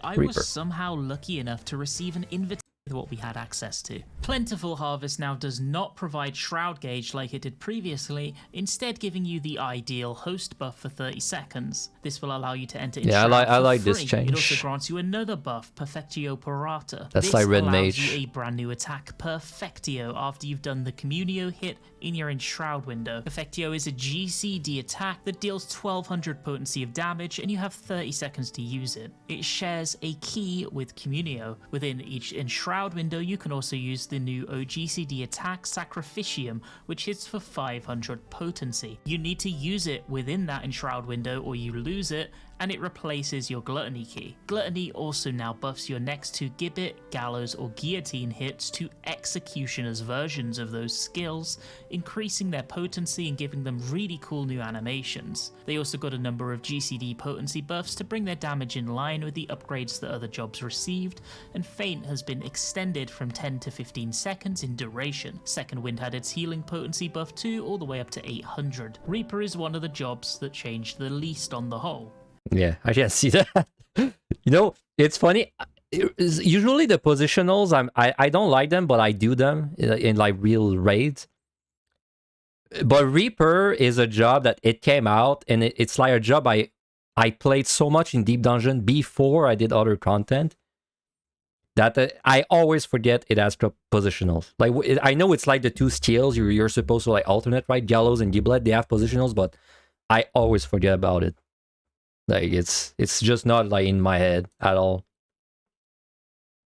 But yeah, I think Reaper has like nothing to say about it. It's going to be very, very quick. In part, you like those changes because it means you're not gonna waste dodge anymore. But at the same time, removes a bit of the thinking you have to do to not waste dodge. What I like about these changes is that they add flexibility. Personally, so like now I had to make sure I was, you know, let's say for a red mage, I had to make sure I was between 0 to 50. Now I can use this, like even if I'm at 80, for example. Well, it does take away the skill, the thinking you have to do, but it also adds flexibility. I'm much more of a fan of these changes than something like what they're doing with a lot of skills, where okay, when you use this, then you can use like Sacrificium after, and then you can use like Perfectio after, right? I don't like these chains. They feel too well, basically no flexibility, especially when it's something like it has a duration. So then if you use skill 1, you have to use skill 2, and then you have to use skill 3, but then you get in situations where like skill 1 would kill the monster. So then you have to like kill it with the skill, but then you gotta find a new target within like 10 seconds or something. Yeah, the Moulinet, the reduction, the cost reduction, I think it's PotD and Envenomed High. I think it's all 3. Anyway, we're gonna look at Reaper real quick, but I think that's really not different. By the way, I'm a little sad. I always thought Harp should apply your dead design debuff, since it's the same damage, but also has a downside of having a cast time, but it still does not do bad. That would have been a nice change. Alright, Arcane Crest still looks OP to me. They did not change the levels of anything, so Reaper still has like 2 buttons at level 60. Sadness, so there's no difference. Yeah, no difference. I'm pretty sure the melee mastery was already a thing.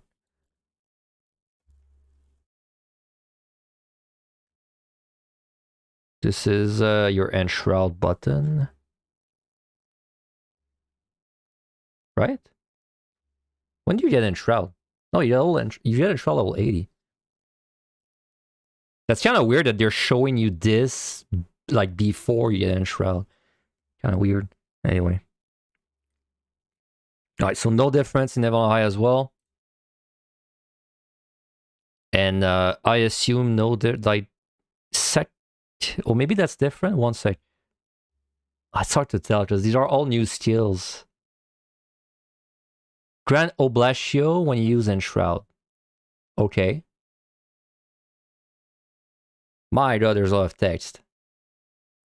Okay, so when you do Enshroud, you have Oblatio, which... Okay, so Sacrificium, you can't use that. Inio. Perfectio, yeah, you don't have this either. Okay, so you have nothing new. Well, Reaper enjoys, or you are the same as you were. Rejoice. Your job has not been killed. Gunbreaker, last one. I was somehow lucky enough to receive we had access to. That's one that's not new. Upgrades to Grand Nebula at level 92, increasing its mitigation percentage from 30 to 40. It also gains the unique secondary effect of increasing the Gunbreaker's max HP by 20% for the cooldown's duration. You can kill yourselves and land mines in the new deep dungeon with this. The technology is there. As well as healing the extra HP it provided. Sonic Break is now a combo action off of No Mercy. Though I think, I've never tried, but I think you could kill yourself with landmines already, right? Like if you just use your Dawnbreaker Invuln. Yeah, in the new deep dungeon you can, not now, but I think if you use your Invuln you could, right? Like if you triggered it but you remove the buff instantly, maybe you can kill yourself on the landmine as well. And as a result shares a button with it. This means action off extra HP it provided. Sonic Break is now a combo action off of No Mercy, and as a result shares a button with it. Okay. This means that you can only Sonic Break within the No Mercy buff in 7.0. Bloodfest now has a combo of GCD attacks following it called the Reign of Beasts combo. These 3 hits are Reign of Beasts, then going into Noble Blood, and finishing off with a Lionheart. This combo is insane because the attacks deal 800, 1000, and 1200 potency that is indeed very respectively. high. Fated Circle now finally gains a continuation action of its own called Fate's Brand. Yeah. This is an Yeah. OGCD. But have you noticed he hasn't said the Fated Circle is finally available at lower level? Because you know that shit ain't in even high, man. You're still going to have your cartridges and nothing to spend them on. I swear to God. 120 potency AoE hit. It's not his fault. That sounds like a weird rhyme. I'm just and the saying. continuation buff for it is called Ready to Raise. The old gap closer is removed, and in its place we now have Trajectory. This is a potency-free gap closer with 2 charges that can be used to dash to enemies. As a note, this one says dash to enemies, whereas Thunderclap allows you to dash to enemies or allies. Gunbreaker has also received a bunch of potency buffs on their GCDs to help bring them in line with the upgrades the other jobs got. Reprisal has its duration extended from 10 to 15. Okay. Not that many changes. Gunbreaker is a job that could have really benefited from just making lower level like make more sense. Because I see there, what is it called? Fated. You get Fated Circle at level 72, which is like beyond the level 70 like cap, but it's like your AoE spender as well. So you get all the tools to get cartridges in AoE, because your 1-2 AoE gives you a cartridge, yet you don't have any way to spend it until 72. That makes no sense. Really, this is not even a deep dungeon only problem. This is like a lower level problem.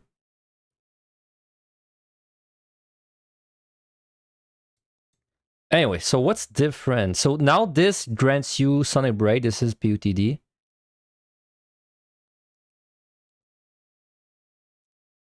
I mean, I think it's a nerf though, right? Because you're losing. It's like Dark Knight. You're losing the 2 dashes. Well, I don't know if you had 2 dashes at this level. You're losing the dash, so you're losing some amount of potency. And they made Sonic Braid combo with your No Mercy, but I don't think it's buff, right?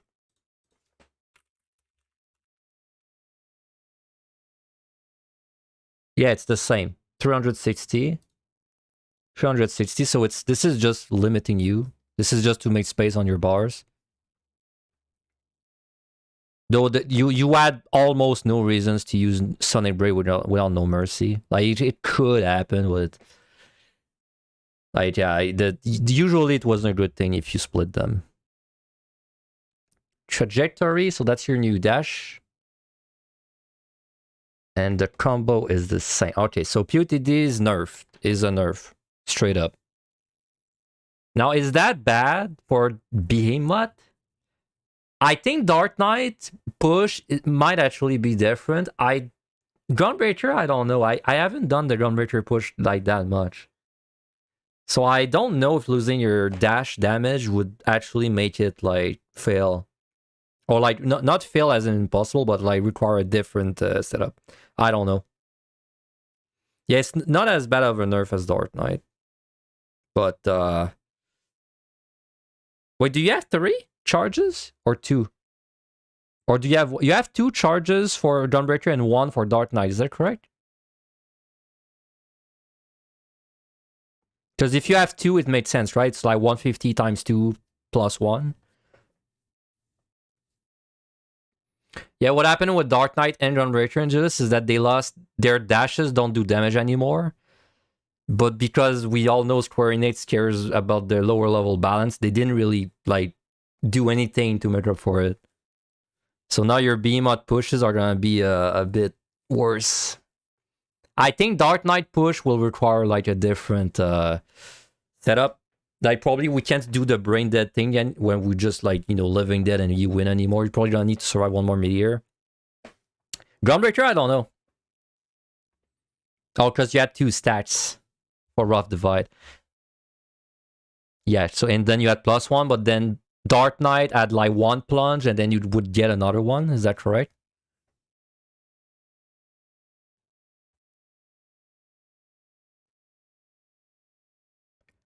But yeah, Gunbreaker and Dark Knight ain't eating. They're not eating good for Deep Dungeon. Let me tell you that. They're not eating good. Where is this info? Let me hook you up. There you go.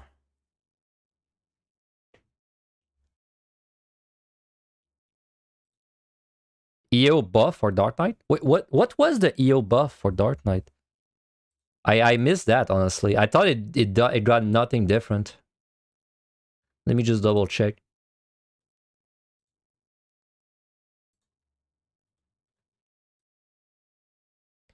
'80 trait gives 70 more potency. 88 trait. This? I have not been looking at the potency buffs too much. But I'll take your word for it.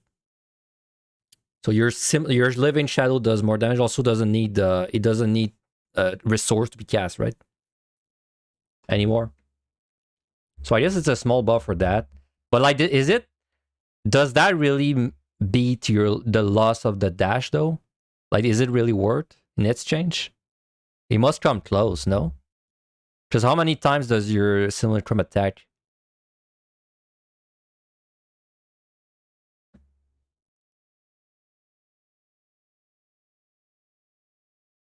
Also, that's so vague. Like, increase the potency of attacks dealt by your shadow by 420. Does that mean also the AoE moves it does? 6 times, 70 times 6. Every 2 minutes, right? Okay, either way, so I guess it's a small buff for EO. I incorrectly assume it was going to be a nerf for EO as well. Like, see, EO buffs, it's like, they're nice. EO buffs are nice, and I do think sometimes it's a big deal like Sage, but they also like the buffs I care the least about on most because like when I'm thinking of EO, I'm thinking of scoring like only, but like when I'm thinking of PotD MLI, I'm thinking more of the clear. So I feel like if you get nerf in PotD MLI, it's a bigger deal than EO. What job was I checking? I was checking Gunbreaker. Right, and Gunbreaker also got nerfed in PotD. Now, did it get nerfed in MLI as well? I mean, I don't think anything's different, but you still lose your dashes, so the answer is yes. Yeah, so you're still... But tank is so strong in MLI that like you were worse in MLI, but it doesn't matter. But anyway, you should be playing Warrior. it's stronger. And what about EO? Cartridge, you don't get this yet.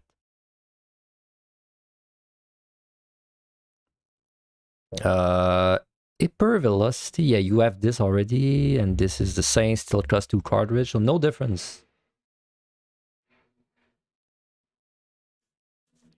Oh, what the hell was that noise? There was a big truck outside or something. Is there a difference in the traits there? I assume this was already there. This, yes, it was already there. 3 cartridge, and the Nebula upgrade is later. All the tanks get like this, like these 2 upgrades, but it's always beyond 90. Which I don't really understand why they... I thought they would make Rampart like just like that by default. I'm kind of sad they did not. Okay. I mean, that's kind of the overview for all the jobs, except Viper and Picto, but we're gonna check these out now. Well, we're gonna check out the interview Angelus sent me before. Specifically the part about Deep Dungeon, and then after that I'll check out Viper and Picto. So give me a second there. Let's clean up, right? So thanks again for Renan, by the way, for like the videos, though we're not done with him. We'll still check out the... So I remember... No, he even linked it to the correct part already. All right, so let's see. This is a MrHappy interview with HoH at the Media Tour, and apparently this is a question about Deep Dungeon. Back at North American Fan Festival, when it said plans for Deep Dungeon, they very specifically stated that they weren't sure they were actually doing a Deep Dungeon. So they're just plans. They might do something else. So I asked, you know, what other content would you possibly do that would replace Deep Dungeon? You mentioned that Deep Dungeon were not 100% in for Dawntrail. You mentioned that? Am I the only one that missed this? Where did he mention that? Anyway, what other content might replace it? Dungeon in Dawntrail. And he said that he couldn't say because it would be spoilers if he did. But the big thing he wanted to emphasize on is the amount of work they're putting into the other content that is very much set in stone. If he said, for example, we're working on that new field content and we're putting a lot of work into that. So with Deep Dungeon, it just might make more sense because we've already done Deep Dungeon. We have kind of a formula for it that, you know, we can update certain bits of it, but we can keep the core systems there, which makes sense. Then they can save. There's a ton of people who don't have to do like brand new system work and setting up entirely new things for us to mess with. So maybe they'll go for more than 100 floors this time. Maybe they'll add something that's more challenging, but they don't want to say. But ultimately, yes, they're leaning towards the Deep Dungeon because it would have the same formula. So in that case, also don't expect the Deep Dungeon to have like a sweeping change. If you know how the current ones work, they wouldn't be like rewriting that from the ground up. He also wanted to reiterate that they do have content that is completely unannounced at this time. And that's normal. You know, we don't usually learn absolutely everything we're going to be getting. The big thing is that after Dawntrail releases and things calm down a bit, they want to go over the patch plans for the rest of the expansion. This is something they did for Endwalker, and it was greatly appreciated. So it sounds like we're going to be getting a 7.1 to 7.5 patch plan at some point. He doesn't explicitly state that, but he makes a statement that makes it sound like they will do that. So please look forward to that as well. And then I still got one more. Okay, so I mean, that to me, that pretty much confirms we're getting EO2. So rejoice or be sad, depending on if you enjoyed EO or not. But I think we're gonna get like something very similar to EO then in Dawntrail. That's probably going to be like the 14 loves following the formula, right? So like it's probably going to be very close to EO. No crits, 100 floors. We're going to get a new like Magicide, but well, not Magicide. We're going to get a new like special Pomander, and we're probably going to get the same Pomanders except like a few different ones. So I mean, it's not confirmed, but like listening to this, I would say it's like pretty damn likely. So unfortunately, I mean, unless they have like very ambitious plans, I don't think we're going to get something like Unreal PotD or something like that. Though it'll be like EO, right? It'll be like EO where even if you don't like what it's like inside, you will get to play with the match level toolkits for all the jobs. So that's nice. Now though maybe it'll be a little bit a doomer. The new toolkits are mostly like use this button, which then gives you this new button. So, you know, I don't think it's going to be as big of a shift as like when you went from Evanolite to EO. Because like when you went from Evanolite to EO, a lot of jobs were like crazy different, right? But then I think going from EO to EO2 will not be as big of a switch. It'll be mostly the same job, except you get like 2 buttons that do massive damage every 2 minutes or something like that. You really liked having a boss on floor 99? Yes. I hope they do this as well for the new Deep Dungeon. You still hope they improve the file system? I wish we had more than 2 saves for sure. Also wish you didn't lose the save and still leave you DC, but maybe. I mean, they said new plans, right? The new plan line, like I kind of thought about this when they announced it initially. I was like, the line they put, which was like new plans for Deep Dungeon, or like was it new additions? I think it was new plans for Deep Dungeon. It was like a very safe line. That would give them like leeway to do pretty much whatever they wanted. But I feel like they did put it in still kind of like forces them to do something. I just wasn't sure if that something was going to be a new Deep Dungeon or like a change to Deep Dungeons. But it seems like they when they put that line, they probably didn't know what they were going to do. But I think now they know they're going to do a new Deep Dungeon, period. They just didn't want to write it like as it is because they were maybe thinking of doing other things.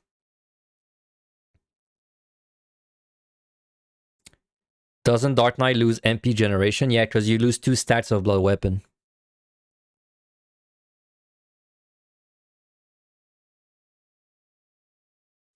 Alright, so now let's check out Viper and Picto, the last 2 jobs. I will say that, well, first of all, I lost my link, so I would like to get it back.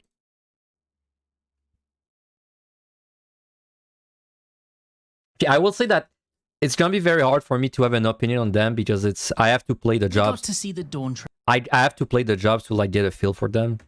Like it's not so bad when it's a job I know already and there's a few differences, but like Picto and Viper, I don't know crap about them. So It'll be hard to have a real I opinion. was I'll try. somehow lucky but- enough to receive from me as So let's do Viper first, because Picto's probably gonna be my favorite. So I'll do my favorite last. definitely not peak gameplay. My apologies, I did the best I could with what we had access to. Viper feels like the fastest job in the game on the whole, honestly, but at its core, it's very simple. It has what genuinely feels like somewhat of an auto combo system for your basic attacks, and a fantastic level of freedom in terms of both when you execute your burst attacks and when you disengage from the enemy. Its burst window is Reaper but better, and whilst I found it difficult to get a proper read on the job, I think that's funny because when we saw the job actions for Viper, I was like, man, this looks exactly like Reaper, but blue or red. I don't even remember the color. I think blue. I was like, man, this looks exactly like Reaper, but blue. And there he says it's similar. as a whole, We because knew. I was at 400 ping on a fast GCD job, I still very much enjoyed the time I had with it.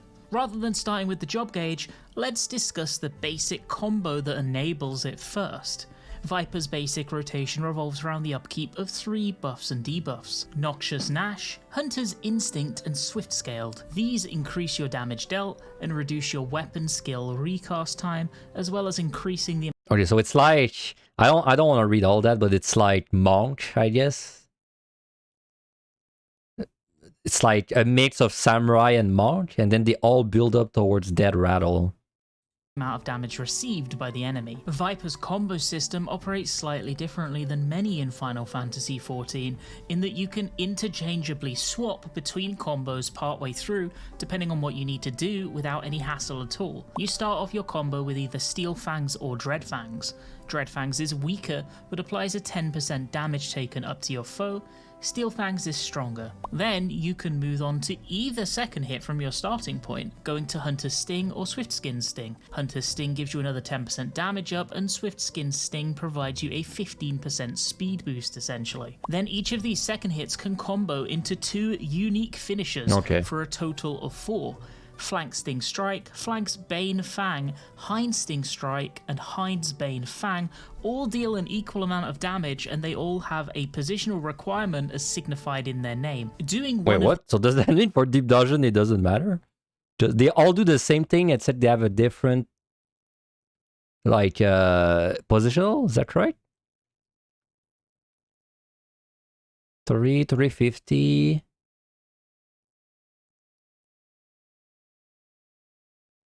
Oh wait, there. No, wait. This is the same.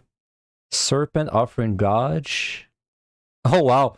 For Deep Dungeon, you don't need these 4. You only need to use 1 because it's a positional thing. Dude, that's so weird for button blow though. Yeah, you can use your favorite looking button. That's super like that's kind of button bloaty though, right?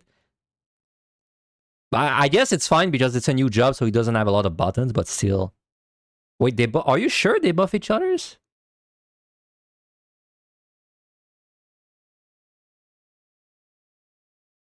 You think each finisher buffs the next one? Wait, one sec. So like, let's say I do Hunter Stain and then I use Flank Stain Strike. It would grant me Hint Stun Venom, which is a thing that increases the potency of Insane Strike.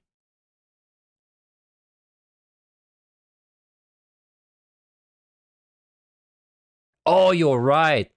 Okay, so if you use this, then the next time you come around, you have to use this. And then the next time you come around, this would boost your Flamesbane's Fang, so you would have to use this. And then the next time you use this, then you would have to use this. Okay, so it's not, it was fake news. You still have to use all 4. The positional part, we don't care. It's like Giblet and Gillows, basically. But like 4-way instead. That you have to use basically the 4 of them in a specific order. Every time you come around. Well, that makes it a long rotation. I mean, if you consider each cycle as like 1 steal, that's a long rotation. Yeah, so you need to use like, if you use this, then you use this next time, and if you use this, then you need to use this, then you need to use this, but then coming around takes like a full, like 3 GCD every time. Okay. in their name. Doing one of these third hits will provide you with a buff that makes a different third hit enhanced in your next combo. Yeah. And that will dictate See, the direction you take. if I in didn't your pause, next we would basic have figured combo. that out As soon way as easier. you've done your third hit in your combo, you will get an OGCD called Death Rattle that you need to okay. That's an OGCD. That's not GCD. use or lose, as in if you don't press it by the time you get your next GCD, it's gone. You have 3 dedicated buttons for off-global procs on Viper, and this one is on Serpent's Tail.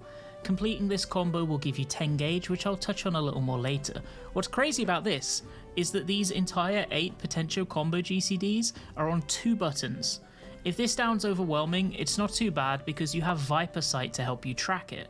These combos, like I mentioned, are condensed all the way to just 2 buttons on your GCDs, and the Viper Sight gauge will allow you to track which combo action you should be taking next of the 2 potential hittable GCDs, and this helps keep things really simple and obvious. There's Okay. also an AoE version of this that works in much the same way, using these weapon skills instead, and finishing off with Last Lash. The same logic Wow, these applies. animations You go also have kinda your hard, not gonna Dreadwinder lie. combo, which I'm going to affectionately refer to as your rat combo from now on. You see on the bottom half of the twin blade job gauge there are spaces for 3 red gems. Well, every time you complete a Dreadwinder combo, you get 1 gem. But more importantly, why is it called the rat combo? Well, reason number 1, funny, but reason number 2 is because these gems are called Rattling Coil.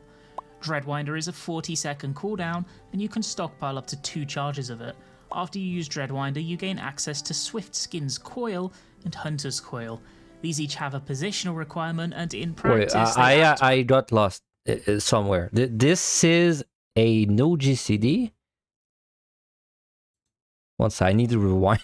I'm going to affectionately refer to as your rat combo from now on. You see on the bottom half of the twin blade job gauge there are spaces for 3 red gems. Well, every time you complete a Dreadwinder combo, you get 1 gem. But more importantly, why is it called the rat combo? Hittable GCD. And finishing off with Last Lash. The same logic applies here. You also have your Dreadwinder combo, which I'm going to affectionately refer to as your rat combo from Okay, it's like a Gnashing Fan combo. Yeah, because charge time, right? So every 40 seconds you just do that combo instead of your regular combo. Okay. Coil.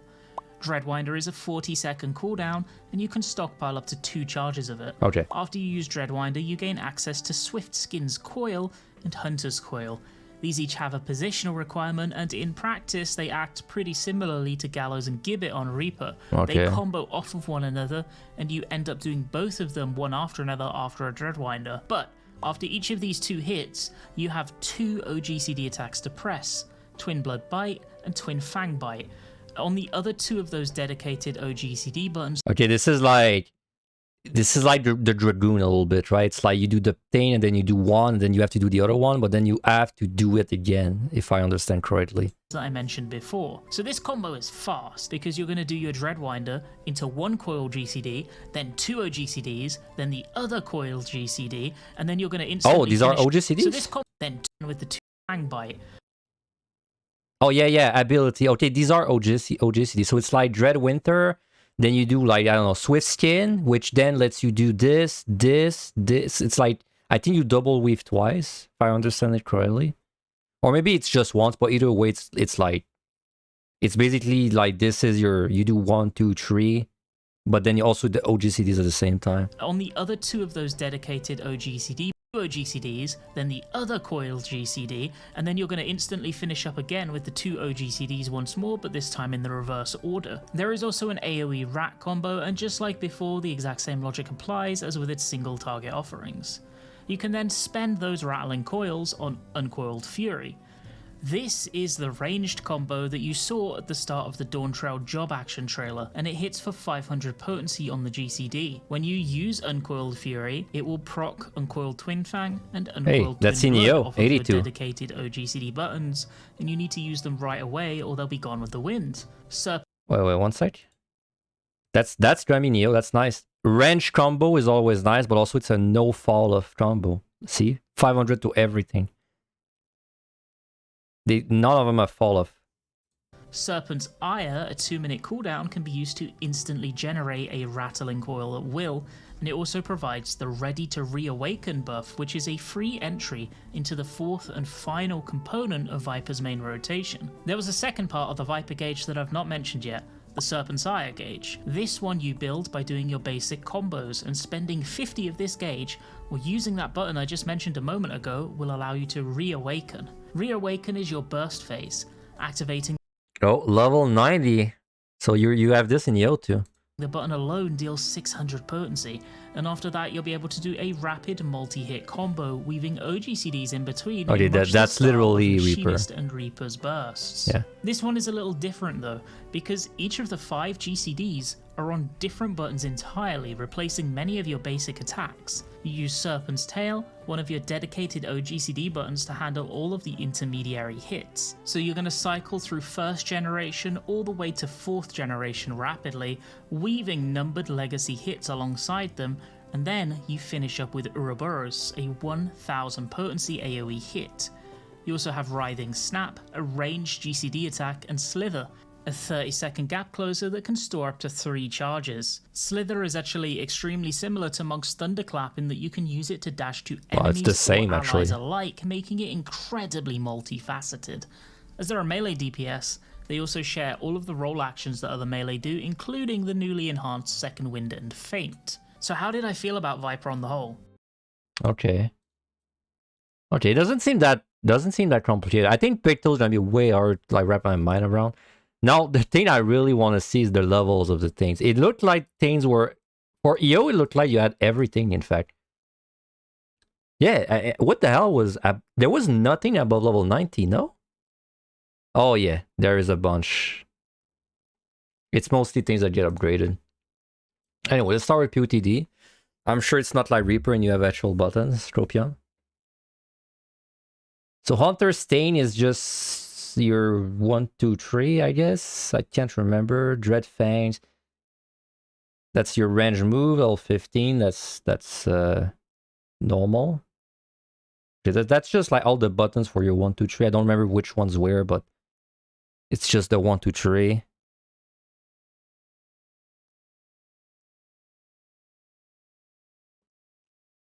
That's an AoE. That's your dash. So you do have your AoE, thank God. I'm sorry, and you have it like fairly early.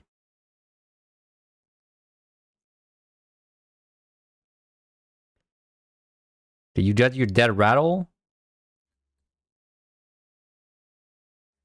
Okay, so for PotD, you got like your complicated 1, 2, 3 combo and the finisher for it. That's it. Do you have a single OGCD? You have one.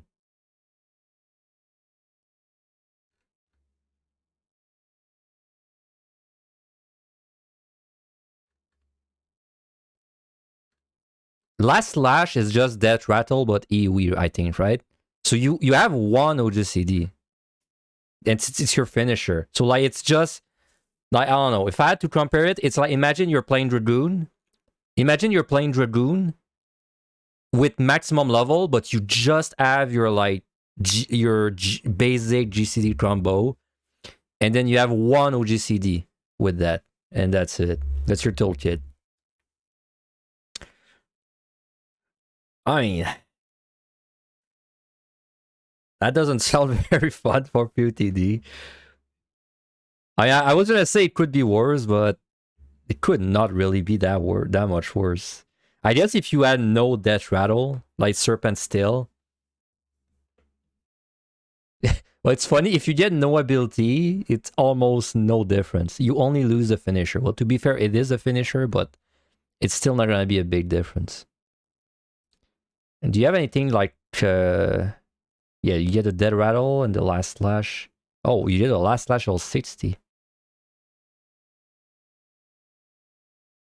Okay, so PotD, you just have a very long... you are right. I did not see an instrumentation button. Unless I missed it. But I did not see one. You are right. Did you guys see one? Technically, you have the dash, right? But then I don't... Some of the skills might have built-in like resistance, though. I'm not sure. I did so much text, I don't want to read it, all of it. But maybe one of them has like inbuilt like resistance. Like this one has movement speed. Sorry, not movement speed, but like attack speed. Potency, damage dealt. Potency, all of these. But damage dealt. Think again. Yeah, I don't think it has any. It has none? Okay. I mean, if PotD without any extra mitigation and you have a dash, but it's a dash that you can only do on a target, so it's not that good to run away. But it's hard to say, right? Because if the potencies are ridiculously powerful like they are for Reaper, then it's not so bad. But like if this job did, let's say, the same damage as like, you know, the other melees, it's kind of bad for PotD.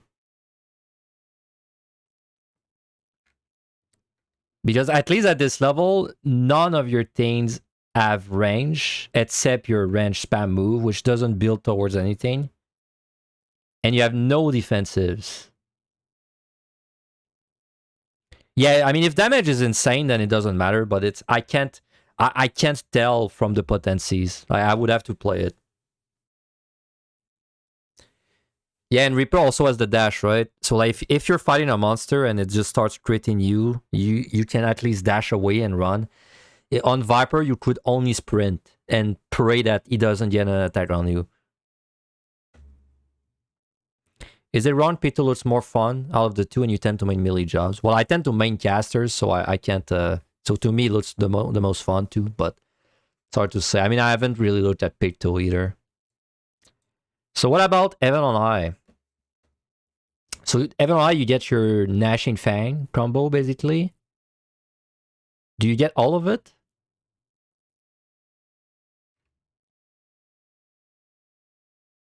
You don't. You don't get the OGCD part of it.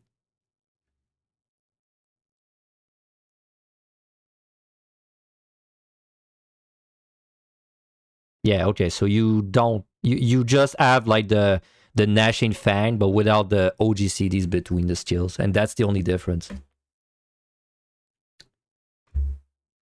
Okay, here with Heaven on High, it's the same as PotD, but worse. If damage is really OP in Heaven on High, then it's not so bad. If the damage isn't OP in Heaven on High, good fucking luck fighting the monsters on the last floors with that, because you have no defensives and nothing to kite except your base 8 range move, and you have no dash. So like, good luck fighting an intro, right? But like I said, it depends. If your damage is really strong and you bloodbath your way through everything, then it's fine. But if your damage is not super strong, you will suffer. Did I look at Bard, by the way? How does it look for Palace? Bard was like, AoE was better because now we get Shadow Bite, but lower level, but you lose 200 potential on your Behemoth push. And that was like the only thing, I think. So I didn't really have strong opinions about it.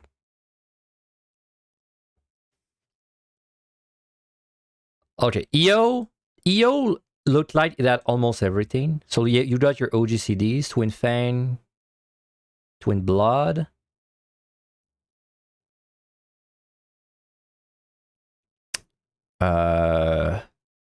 Uncoiled Fury. I'm not sure what this is.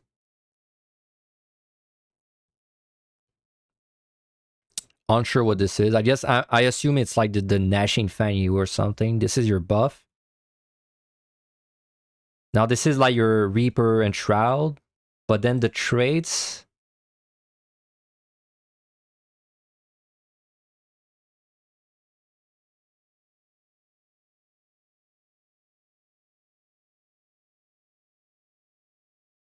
So that's your new bar.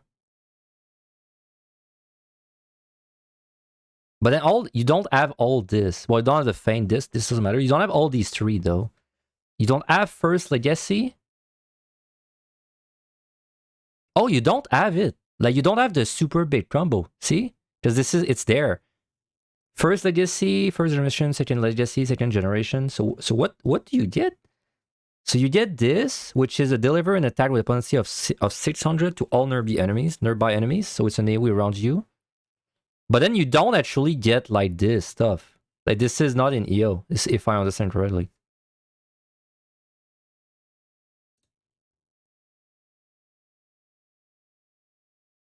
Okay, if I understand this correctly, in EO, you basically have the Gnashing Fang combo with the OGCDs included. And you get like you get to spend, every time you get 50 of the new gauge, you get to spend it for this damage. But then I don't think you get any of this stuff, like the generation stuff. You also don't have Uncoiled Twin Fang and Uncoiled Twin Blood. And you don't have Ouroboros. So you don't have this.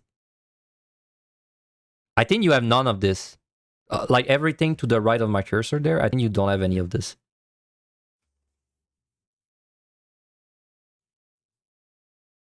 That's kind of lame. So you don't have the Reaper Enshroud. Like basically. It will be only in the next deep dungeon.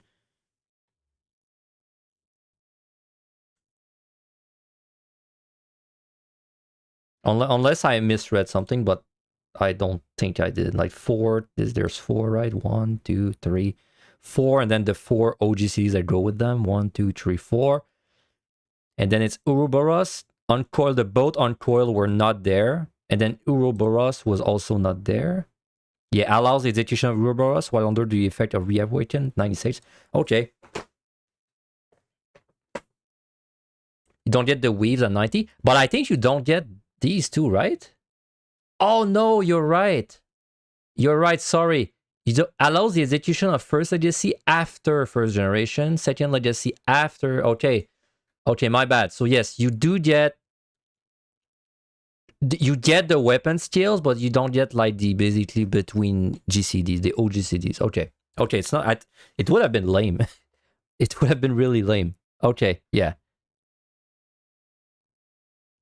Okay, so you don't have the OGCs that go between them, and you don't have the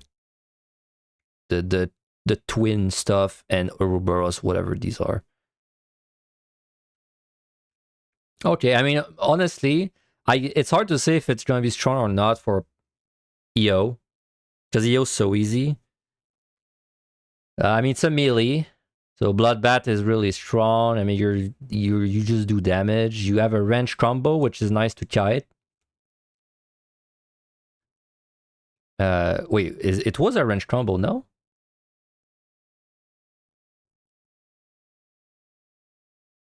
Yeah, this is the uncoiled. Oh, okay, you only get one, but you don't get the OGCDs yet for the wrench combo. Okay, well, anyway, for PotD and MLI, I think it's not going to be that good unless its damage is really strong, in which case it will be Light Reaper. For EO,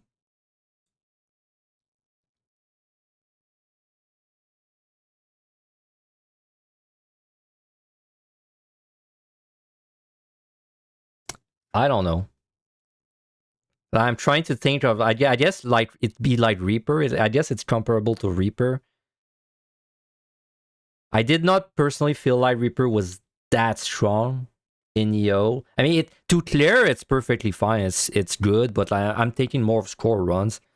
Melees with score runs have a big issue on the later sets where it takes too long to move. And this is definitely not helping this job because it has no like dashes that don't need a target. It does have like this range, like this whole wrench combo that it can do while it's moving, but that's it. And it can spam this. This has no chest time. No, so I mean, personally, I don't feel so hot about Viper for a deep dungeon. At least, not too excited about it. But it's hard to. I will have to like play it and see what it's like because I can't make up my mind too much until I play it. At what level does Viper unlock legacies? Legacies. What is legacies?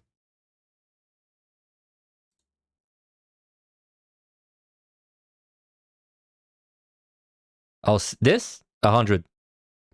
It's at 100. The very last thing you'll get.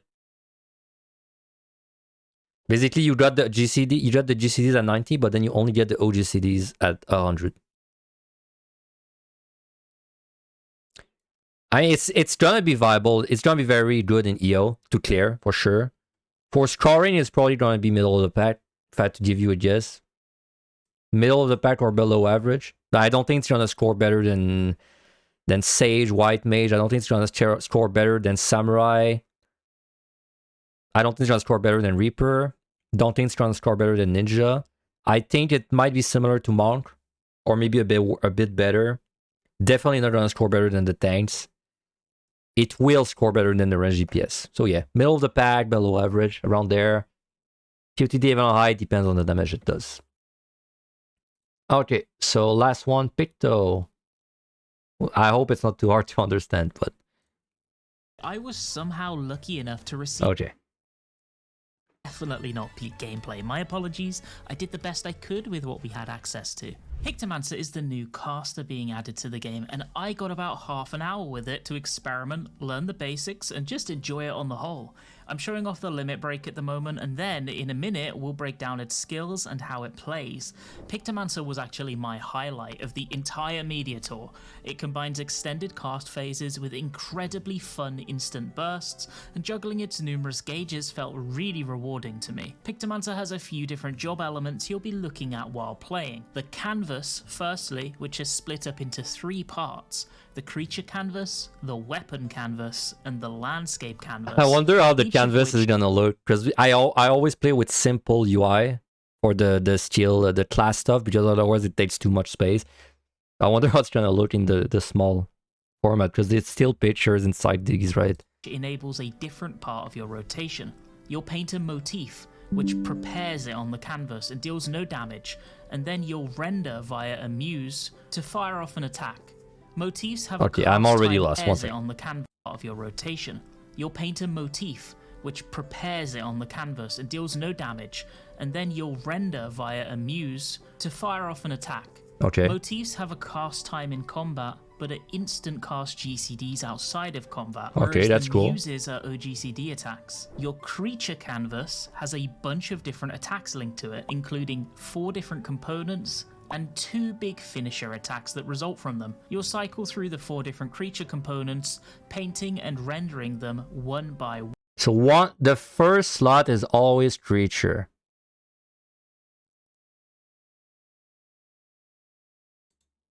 Two big finisher attacks. And these are finisher attacks. You have 2. And after each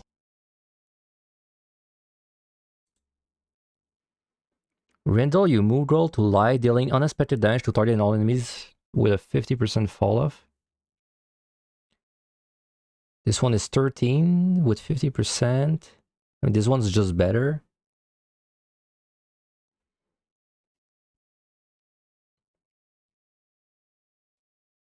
Okay, I don't really understand. I'm gonna keep going. Rendering them one by one, and after each 2, you'll be able to execute a special finisher. The cycle goes as follows. Okay. You'll do palm, then wing, then claw, and finally the more motif and renders in order.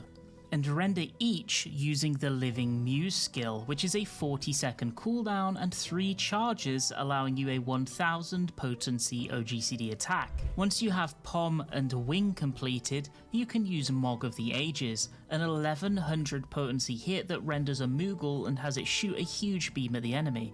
Once you complete all 4 motifs and renders, your Mog of the Ages button will transform, and you are then able to use Retribution of the Medine, summoning the little green Grungler and smashing I understood nothing of that, not gonna lie. the enemy for 1300 potency, again an off-global. The middle canvas is your weapon canvas, and your weapon canvas allows you to create lots of hammers. After painting a hammer motif on the canvas in much the same way as you would with the previous canvas we discussed, you can use Striking Muse. Your weapon muses have a 60-second cooldown, and they use the charge system as well with a maximum of 2 charges. Once you've done the weapon motif into Muse, you now basically get a 3-hit hammer combo to use at your leisure. These are instant cast GCDs, beginning with Hammer Stamp, going into Hammer Brush, Okay. and finishing up with Polishing Hammer. But you got painted The three before. attacks hit combined for 1740 potency, and they open you up to a ton of movement and weaving space for an extended period of time, allowing you to easily execute mechanics without losing uptime. Your third and final canvas is the Landscape Canvas. This is essentially your raid buff canvas. You'll paint the Starry buffs. Sky I motif, hate buffs, which will man. allow you to use Starry Muse, a 2-minute cooldown with one of the longest tooltips I've ever seen. Starry Muse gives you a 5% buff to you and the party for 20 seconds in terms of your damage, reduces your recast time on certain spells by 25% whilst within the grassy ley lines, gives you a free use of Subtractive Palette. Both of these skills we'll cover in a moment, by the way. It allows you an instant cast of Rainbow Drip and access to probably your strongest ability in Star Prism. Rainbow Drip is a spell with a huge cost and huge potency alongside it. If you look at that recast time, but on the plus side it's 900 potency. My guess is basically you're going to use this pre-pull and within your instant cast under Starry Muse, because whilst it has the Starry Muse buff, it is the same speed as a normal GCD with instant cast, but otherwise you won't get too much value out of this. Star Prism is an instant GCD that deals 1300 potency and simultaneously heals the party for 400 potency. This is locked to your 2-minute burst. That's your entire canvas gauge. But don't worry, that's only half of Pictomancer's job gauge. Your palette gauge here... My god, there's a lot going on. I mean, the third one's not too bad. It's like, basically put a super ley line on the ground that does everything. Then you just keep casting in it. The second one looked not that bad too. It's like you paint. Like you just, basically you have like long cooldowns that you just paint and you use them. The first canvas had me confused. I'll probably go back and rewind and watch it because I didn't understand at all. Manages the other half of Pictomancer's gameplay. You essentially use GCD casted white Aether Hue combos to accumulate paint and palette gauge. Then you can spend the paint on high powered instant GCD attacks, and you can use the palette gauge to execute Subtractive Palette, flipping the properties of your next Aether Hue combo from white to black, drastically increasing its damage. Alongside this, it allows you to stockpile a black paint to spend as well, and you can hold up to 5 paint at a time as well as 100 gauge. Your white Aether Hue standard combo is Fire in red, followed by Arrow in green, and lastly Water in blue. There's an AoE combo version of this as well, which is literally just the same names, just with a 2 next to them. Interestingly, Pictomancer's base combos are really cool in that you can easily swap from single target to AoE, and then back to single target mid-combo without breaking it. So you could, for example, use Fire in red, then Arrow 2 in green, and then finish it up with Water in blue, and it would work fine. Very nice. Please give us this for more jobs, Square Enix. This combo is also one button. Completing one of these combos gives you 25 gauge, and it also provides you a single white paint to spend on Holy in White, a 480 potency instant GCD. If you spend 50 gauge, you can use Subtractive Palette, which allows you one black Aether Hue combo of spells and also converts one of your white paint into a black. This combo is formed of Blizzard in Cyan, Stone in Yellow, and Thunder in Magenta, and it also has its own AoE version with the number 2 slap next to it. Completing this combo will flip your Aether Hue back to white, and also give you a black paint that can be spent on Comet in Black, a 780 potency instant GCD. You also have Smudge, a 15-second gap closer on a 20-second cooldown. Functionally, this is identical to White Mage's new increased movement speed is nice and on a it's dash. kind of the same as Dancer's En Avant, but it travels a further distance. You also have Tempera Coat, your unique mitigation. Tempera Coat creates a I want to read these for Behemoth. Create a barrier around cell that absorbs damage, 20%, okay, so that's 1 meteor you would survive. And then the other one, you don't have it for Behemoth.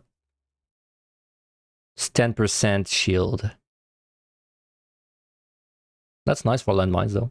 shield around you for 20% of your total HP, lasting for 10 seconds. It's a 2-minute cooldown, but if the shield is broken, the cooldown is reduced by 60 seconds.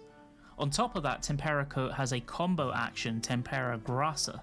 This is an AoE shield on the party totaling 10% of max HP, also for 10 seconds. If this shield is broken, you'll reduce Tempera Coat's cooldown by 30 seconds. You also have all of the roll That's actions interesting. and so on So that are your shared by all your shield is casters, like 30 seconds if it gets broken every time. That's pretty neat. That makes it really short, but also very long if you don't get it broken. including the newly buffed Adel. So how does all of this come together, and what do I think of Pictomancer? Your creature combo is clearly the core of the job's gameplay and your highest value set of spells aside from the burst window.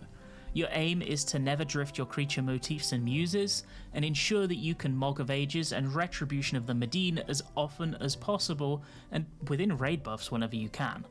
One thing to note is that because you get 3 stacks of this on a 40-second cooldown, and there are 4 in total, the timings end up a little bit janky, so not all of them are going to be under raid buffs, unfortunately. In between this, you'll be prioritizing doing your filler painting combos to build as many subtractive palette uses as possible, because your black Aether Hue combo and finisher is, as of right now, the second strongest thing you have in your arsenal behind the creature combo. Because your landscape combo is essentially your raid buff, you want to ensure this never drifts as well. The landscape combo is actually the strongest thing you have. Less important, with the way potencies are right now, this is the weakest set of attacks you have aside from that crazy 6-second cast. That is of course assuming that you need to prepare the motif during uptime. Luckily, you get to prepare your first hammer combo pre-pull, and then whenever there's a downtime you can set up another I saw the tooltips. naturally once you have a good idea of what to do. Speaking of flows, here are the job flow charts whilst I talk about roughly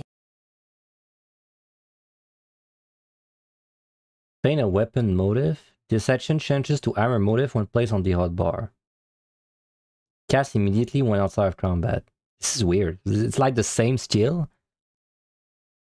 So you paint a hammer, which is instant if you're out of combat, then you get this is the thing that has 3 follow-ups. how the gameplay loop of the job's core mechanics actually play out in practice. The real difficulty of Pictomancer will be in optimizing your instance around those extended The creature, so you paint a palm, which, so the paint, it never does damage, it just fills your canvas. Then it's like, then the next ability is like what, like basically the thing. So deals unexpected damage to target an enemy, so it just deals damage, and then it adds depiction of palm to the creature canvas.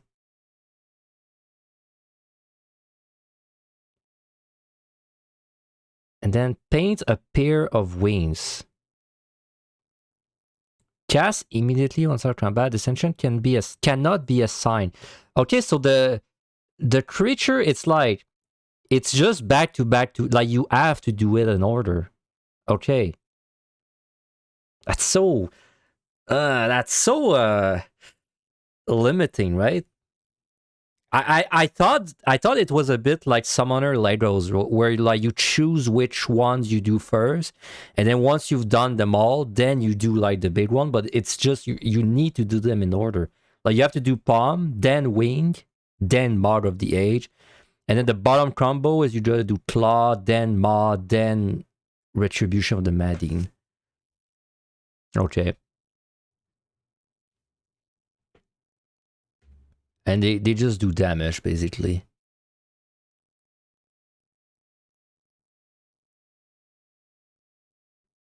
It's supposed to be the big finisher, but it's basically the same damage. It's like almost the same. Man, these potencies are insane. Like, there's no way it's 1,000 at the lower levels, right? Yeah, the potencies look very insane. extended periods of casting, because really the job has a lot of cast bars for a 7.0 caster DPS, and for me personally, I absolutely love that.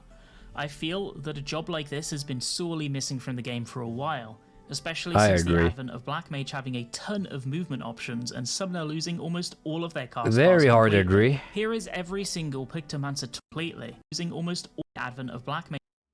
Landscape motive, so you would draw this.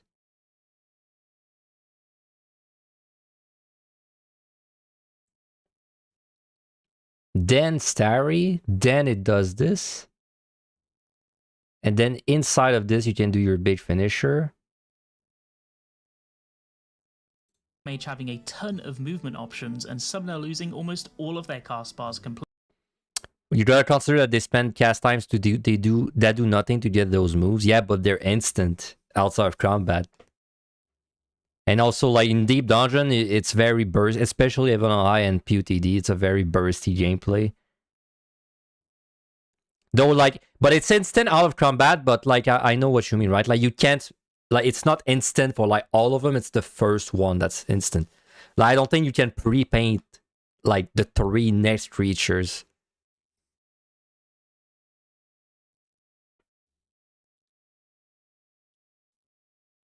I didn't quite understand the white-black mana stuff. Completely. Here is every single Like grants either US, which is this. So you do fire in red, arrow in green, water in blue. Which grants white paint, which lets you do only in white. Okay. And then the other one is just this. And then you can switch the paints with that. Pictomancer tooltip for your viewing and theory crafting purposes. If you have... Okay, I did not understand 100% of it. I think this job I'll have to play it to really like understand. I'm not sure my opinion is gonna be very worthwhile. This should be a bit of a worthless opinion, but we can still check the level. So you get the white black mana stuff right away with these. You get your defensive right away as well. You get your dash. You get the AoE version of your black white mana. Paint creature at all 30.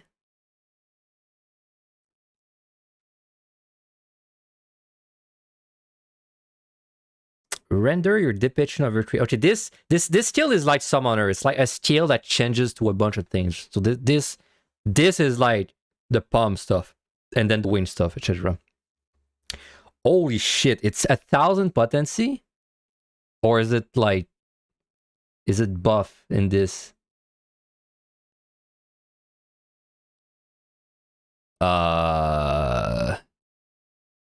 This is not the summons. I think this is 1,000 potency right away. I mean, yeah, it takes a while to get there, but that's still kinda. This is like dance. And if you've played Dancer in PotD, you know that the dance is like really OP.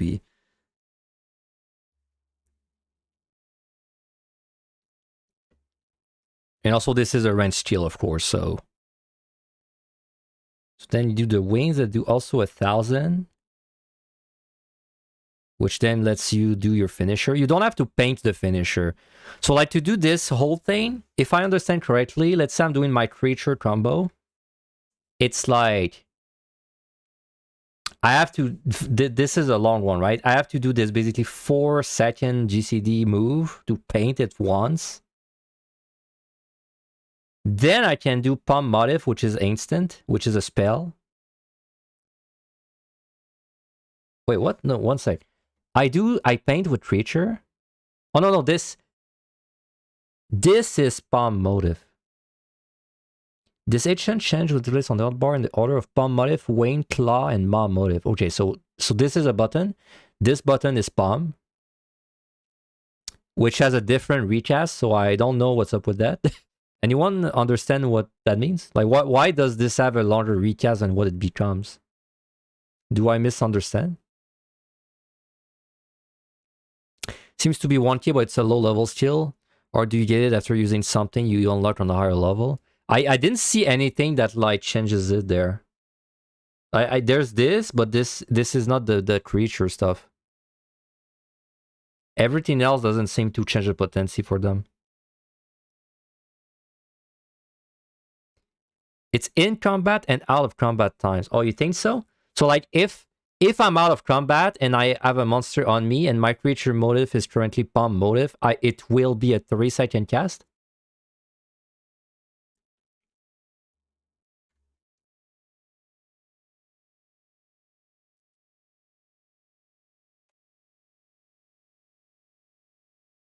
Where's the video?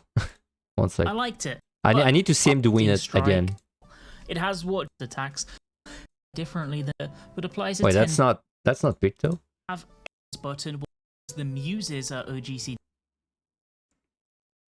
at the moment, and extended cast phases with incredibly, which a splitter enables a different via a muse. Okay. It on the Okay, let me watch part this of your again. rotation. You'll paint a motif which prepares it on the canvas and deals no damage, and then you'll Okay. render via it on the canvas, each of which I want to see the actual enables button. a different part of your rotation. You'll paint a motif which prepares it on the canvas and deals no damage, and then you'll render via a muse to fire off an attack. Motifs have a cast time in combat, but an instant. Okay, so it is it was 3-second win motive. Okay, so it's always just very long. So if you're fighting something fresh, you do pump motive, which is like a 3-second cast. Right after this, you can unleash Palm Muse, which is instant. Then right after this, if you continue, I think you become Wind Motive, right? Yeah. Right after this becomes Wind Motive. So then you do Wind. Then right after Wind, well, you do the Wind move. Then after this, you can do Mod instantly. I mean, that's insane potency, though, no? So you do like 1,000, you do 3,100 in like 12 seconds ish.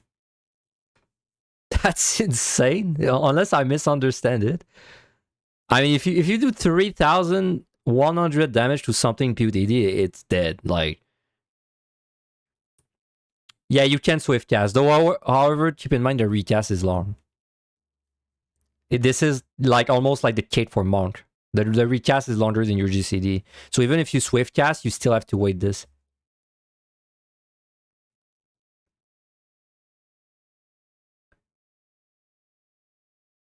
Creature, bomb, creature, muse.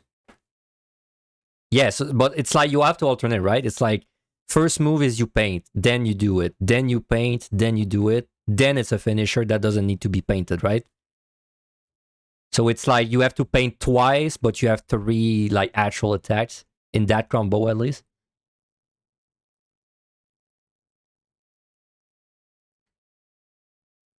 Yeah, okay.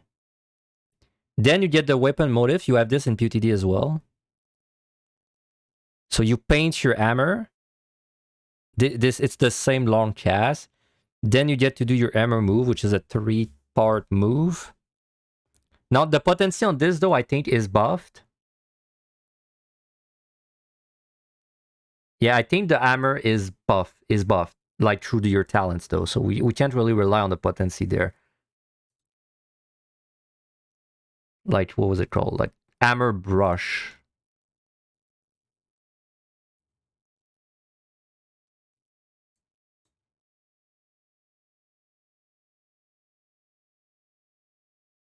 Oh wow, so you don't get all 3 of the hammer moves right away. Because you would paint your hammer and then you get this.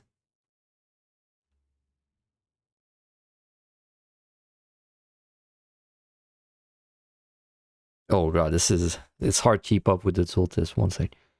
I do understand that you paint the hammer, and then I do understand that you can do hammer stamp.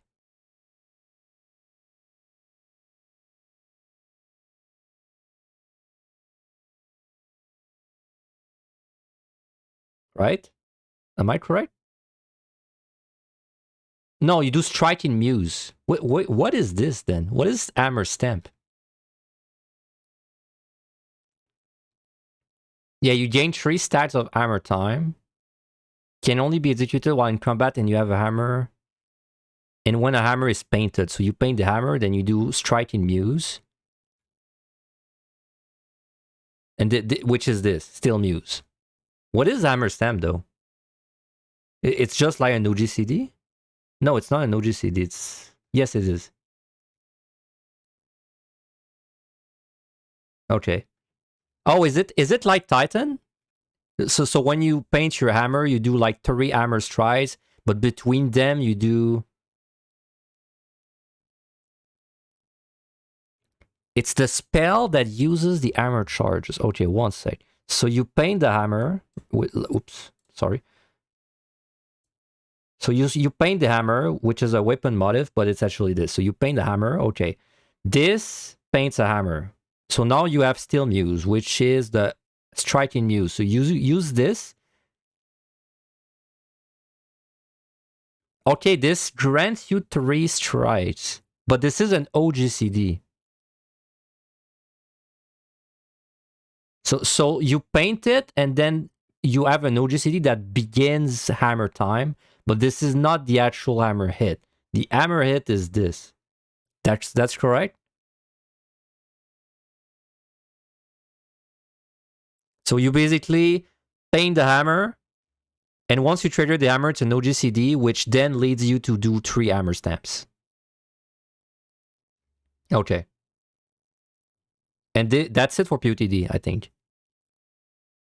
Well, you still have the white black mana stuff, which I don't fully understand, honestly. Well, no, I do understand. You just do them like, they are OGCDs, first of all. So you just do them between, like during you do your creature phase, and between the casts, you're doing this at the same time. And then I think hammer time, you just do it whenever it's ready, because it's a 60-second. So the flow is you're just doing your creature phase, because it's your GCD. Like there's no other GCDs.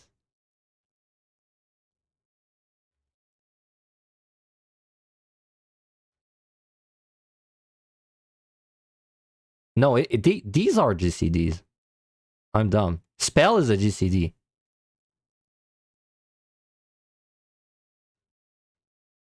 Ability is an OGCD, right? All right, so Hammer Stamp is a cast. Sorry, not a cast, but it's a GCD. It's when you like trigger it, it's an OGCD. Okay.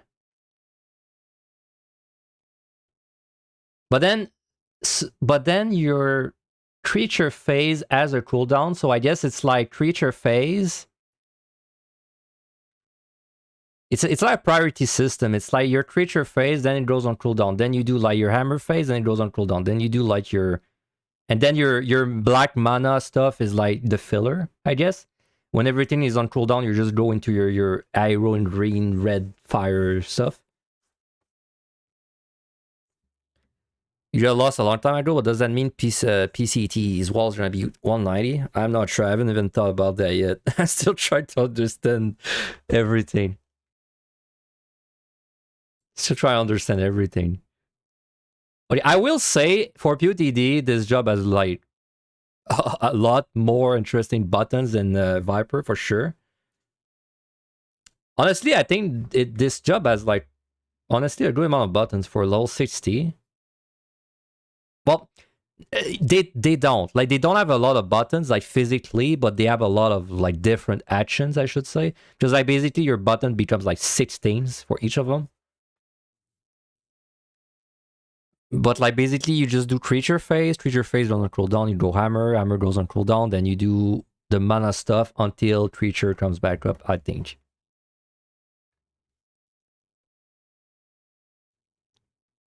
Astro got a 10 potency more. How bad is it? Astro looks pretty nice. They made the cars like, they added the cars that buff your defense back, including one that shields you. So now landmines are going to be significantly easier on Astro. It might have lost like a bit of damage, but I think the fact that you gain a shield makes it worth. I think it's a bit better than it used to be. But I think it's better than right now a bit.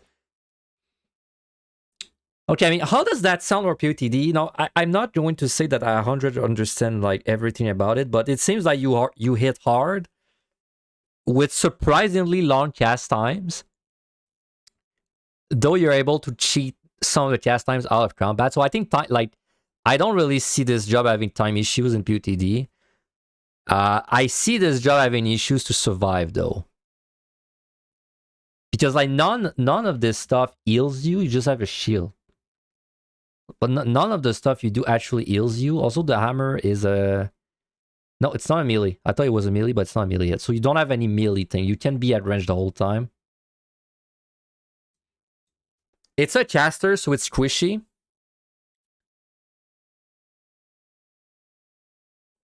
You would not go in Black Mage phase on Mimics. Yeah, but like, you don't really have a way to have a bunch of instant cast, no? Like, let's say you're fighting a Mimic and it's kicking your ass. Like, what's your option? Like, what can you do? Because no matter what you do, you have to paint, right? You can swift cast a paint. I guess you would swift cast Hammer Time and just do 3 hammer stamps.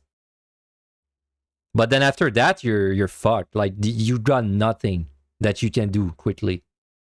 Like, no matter what you choose after this, you have to, well, I guess the best one would be like your Mana Crumble because it's like somewhat fast.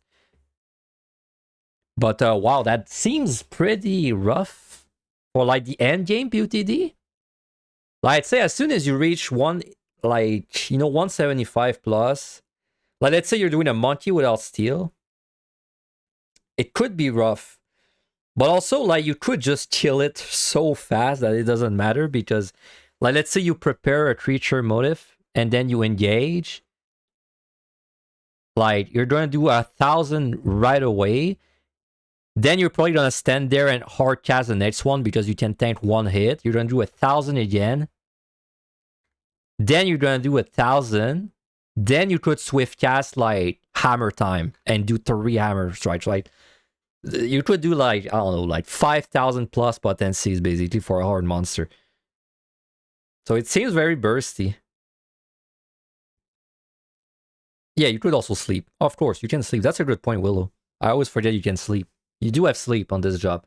So you could sleep in this might actually be the best job to sleep monsters, now that you think about it, because you have buttons that do nothing and have a hard time, a long cast time. Okay, how is it gonna look on the bosses? 180, like the 180 push.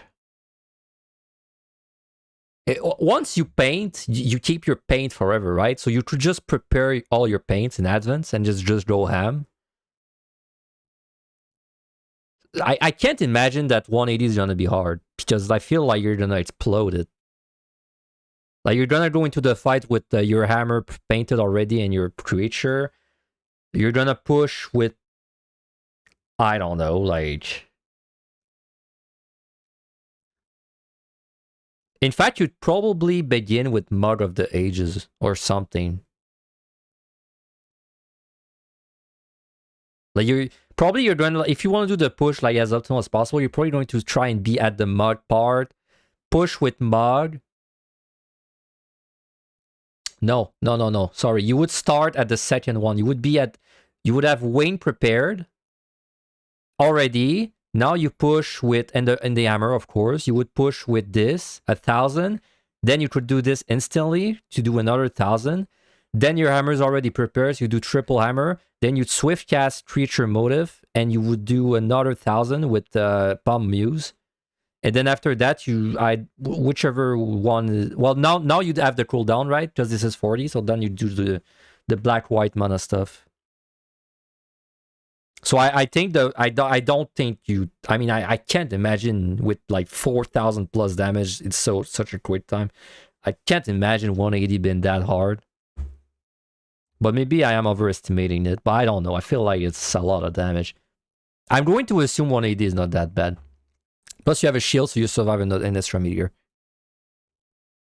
But I think you want to begin your push at the wing specifically, because you don't have to paint Mug of the Age. Because if you start at a Mug of the Age, you have to paint twice. But if you start at Wing, you do Wing and Mug right away.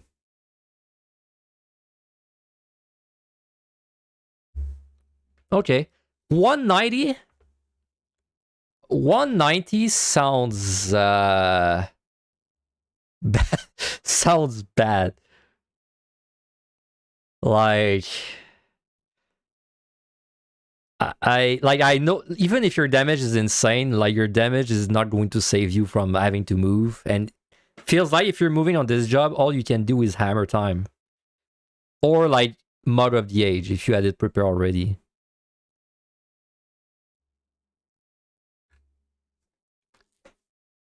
I mean, 190 is gonna be hard. Is it gonna be harder than Black Mage? No, it's not gonna be harder than Black Mage because you have a dash. If you had no dash, pretty maybe even similar. Because keep in mind the shield is very long cooldown. I don't remember. It's 120, and if it breaks, it's 60 seconds, so it's still a very long cooldown, right? You don't have this every tank buster. But you have a dash, so you have a dash is basically like a defensive cooldown on the boss. And when the bomb spawns, you need to kill it. Probably you'd be fine if you just keep hammer time for it every time. Okay, interesting. I don't know. I don't think it's gonna be that good in PotD. I think it's gonna be a pretty rough one, but I think it's gonna be fun. I think your damage gonna carry hard, but then you need to plan for it well. It sounds like you gotta plan for the cooldowns pretty well. Like you gotta make sure you paint stuff before. Now you can paint out of combat. That's nice. So you will always start the fight with 1,000 potency, no matter what the monster is. That's very OP. That's like if you danced every monster on Dancer right away. And then you can prepare a double, like 2,000 bursts instantly on anything as long as you plan for this. You can have hammer prepared for like difficult guys.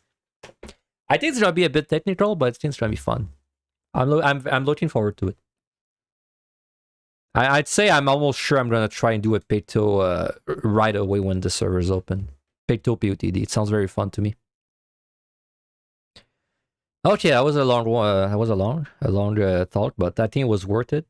Just keep in mind, if I try to clear this job first, I also have to understand how it works fast. So, the water and blue and stuff, the mana, I think it's filler GCDs, but I have to get a feel for it. Okay, so what did you get in MrHappy? You can now paint landscape. So you do this, which then lets you do a no GCD. No, sorry, a GCD. No, sorry, this is this. So you do this. It's a GCD spell. And then you render it with Scenic Muse. And this gives you the ley line. That's the only new thing you get, in fact. Okay, so it's exactly the same, except you get the ley line, right?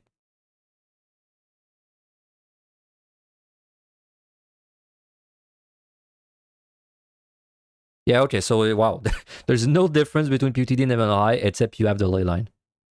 So it's all the same. I mean, the bosses don't matter in MrHappy, so who cares? The floors themselves, that's gonna be a nice job. I think it's gonna be rough, but also a nice job. It's a bit like PotD, honestly. Like, there's so many monsters in MrHappy that you have to kill before they kill you, and it's gonna be a nice job for it, but it's not as I don't think it's gonna be as brain dead as Summoner, where you just can kind of push Bahamut and then you get 15 seconds of like free casting, right? Like, you gotta make sure you got your hammer ready, you gotta make sure you probably are on a good spot for your creature motifs. I wonder if you can waste one, like let's say for example I just painted bomb. I wonder if you can like waste it so you can move to wing, but without actually doing it on the target. Like, you know, if it's like a buff, you can right click or something, because that would be nice. That would be convenient. But I don't know. Maybe not. So the ley line is just cast faster, and the more damage part you always have it.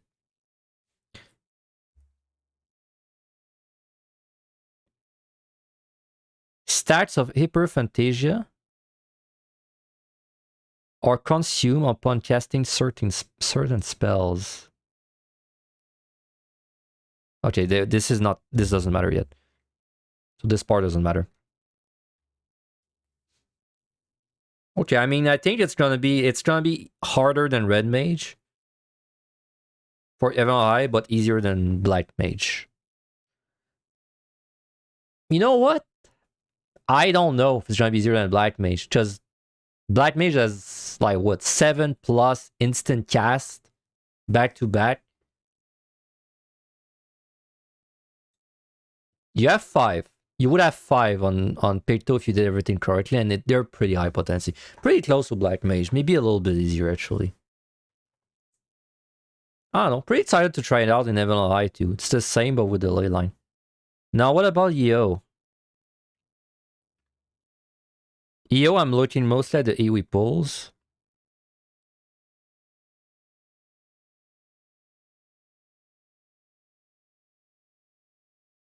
What? So this is the Hyperphantasia. What does it do? It just says grant 5 stack. This action is affected by Hyperphantasia. Okay, but like how?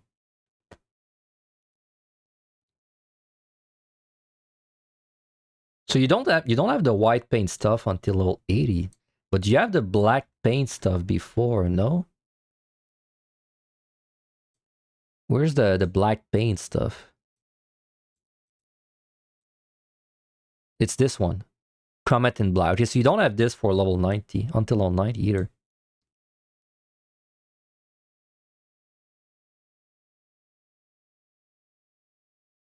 So do you not have the bar until the higher levels? Okay, there we go. Allows for palette gauge accumulation upon the landing of water in blue and water in blue 2. Oops, sorry. And it gives you that at level 60.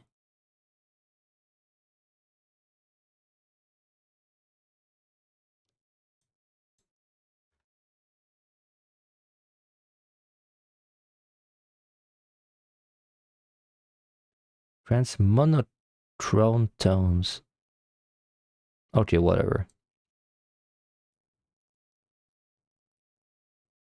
Temporary Code Rust has no business being on a 30-second cooldown on 90. I mean, it's kind of like Arcane Crest, right? It's pretty similar, no? Well, no, it's more HP. It's 30% HP shield if you do both, right?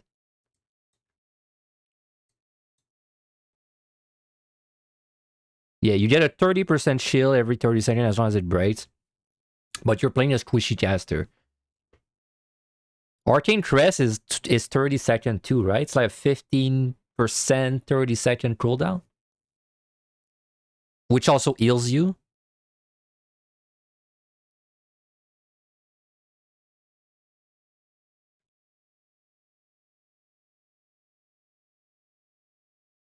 So this is your combo actions with your hammer. This is just more damage, right?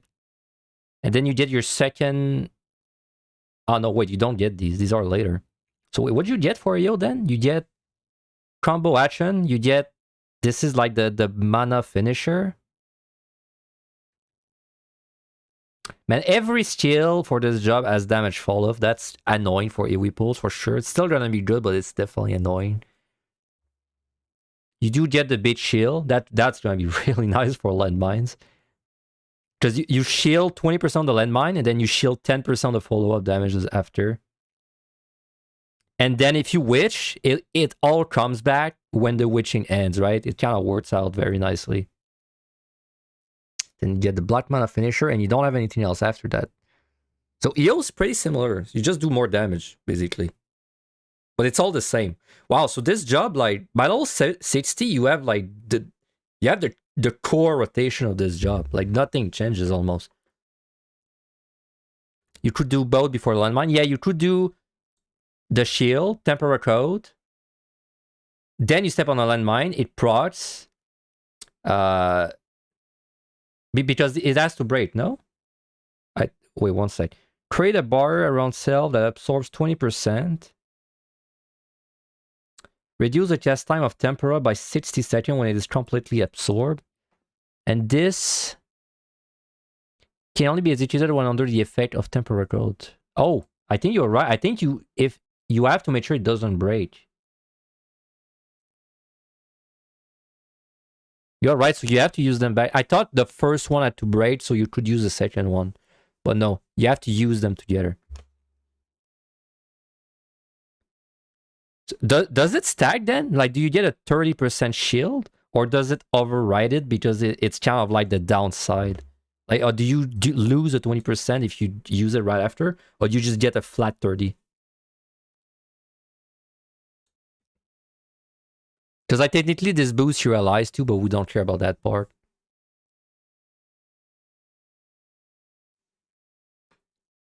My God, it's been 5 hours. Jesus Christ. I haven't even taken a break, man. I'm gonna die on my chair. Hey, we did get through all the jobs, though. Anyway. So EO's the same. You get a shield that's very nice for landmines, in fact. And then you get bigger, more damage. So like, what's gonna be like in EO? I mean, in EO, it's gonna be it's gonna be similar to Black Mage.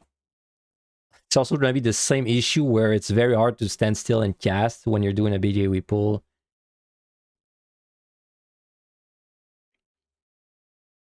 I mean, it's going, but the shield's really nice, man. The shield is so nice for EO. That's a really nice thing. I think it's gonna be maybe I think it's gonna be a bit better than Black Mage. But I don't think it's gonna be better than like a melee. Also, don't think it's gonna be better than a healer or a tank. I think it's gonna be on the lower side for EO, but for scoring at least. Talking for scoring specifically, because it's just being a caster is rough. Even if you have a shield, you have no sustain. Like, you don't have any bloodbath after the landmine. I'm not that excited about EO though for Picto. But EO is different. I'm very excited for PotD Picto. Somewhat excited for Evan Eye Picto.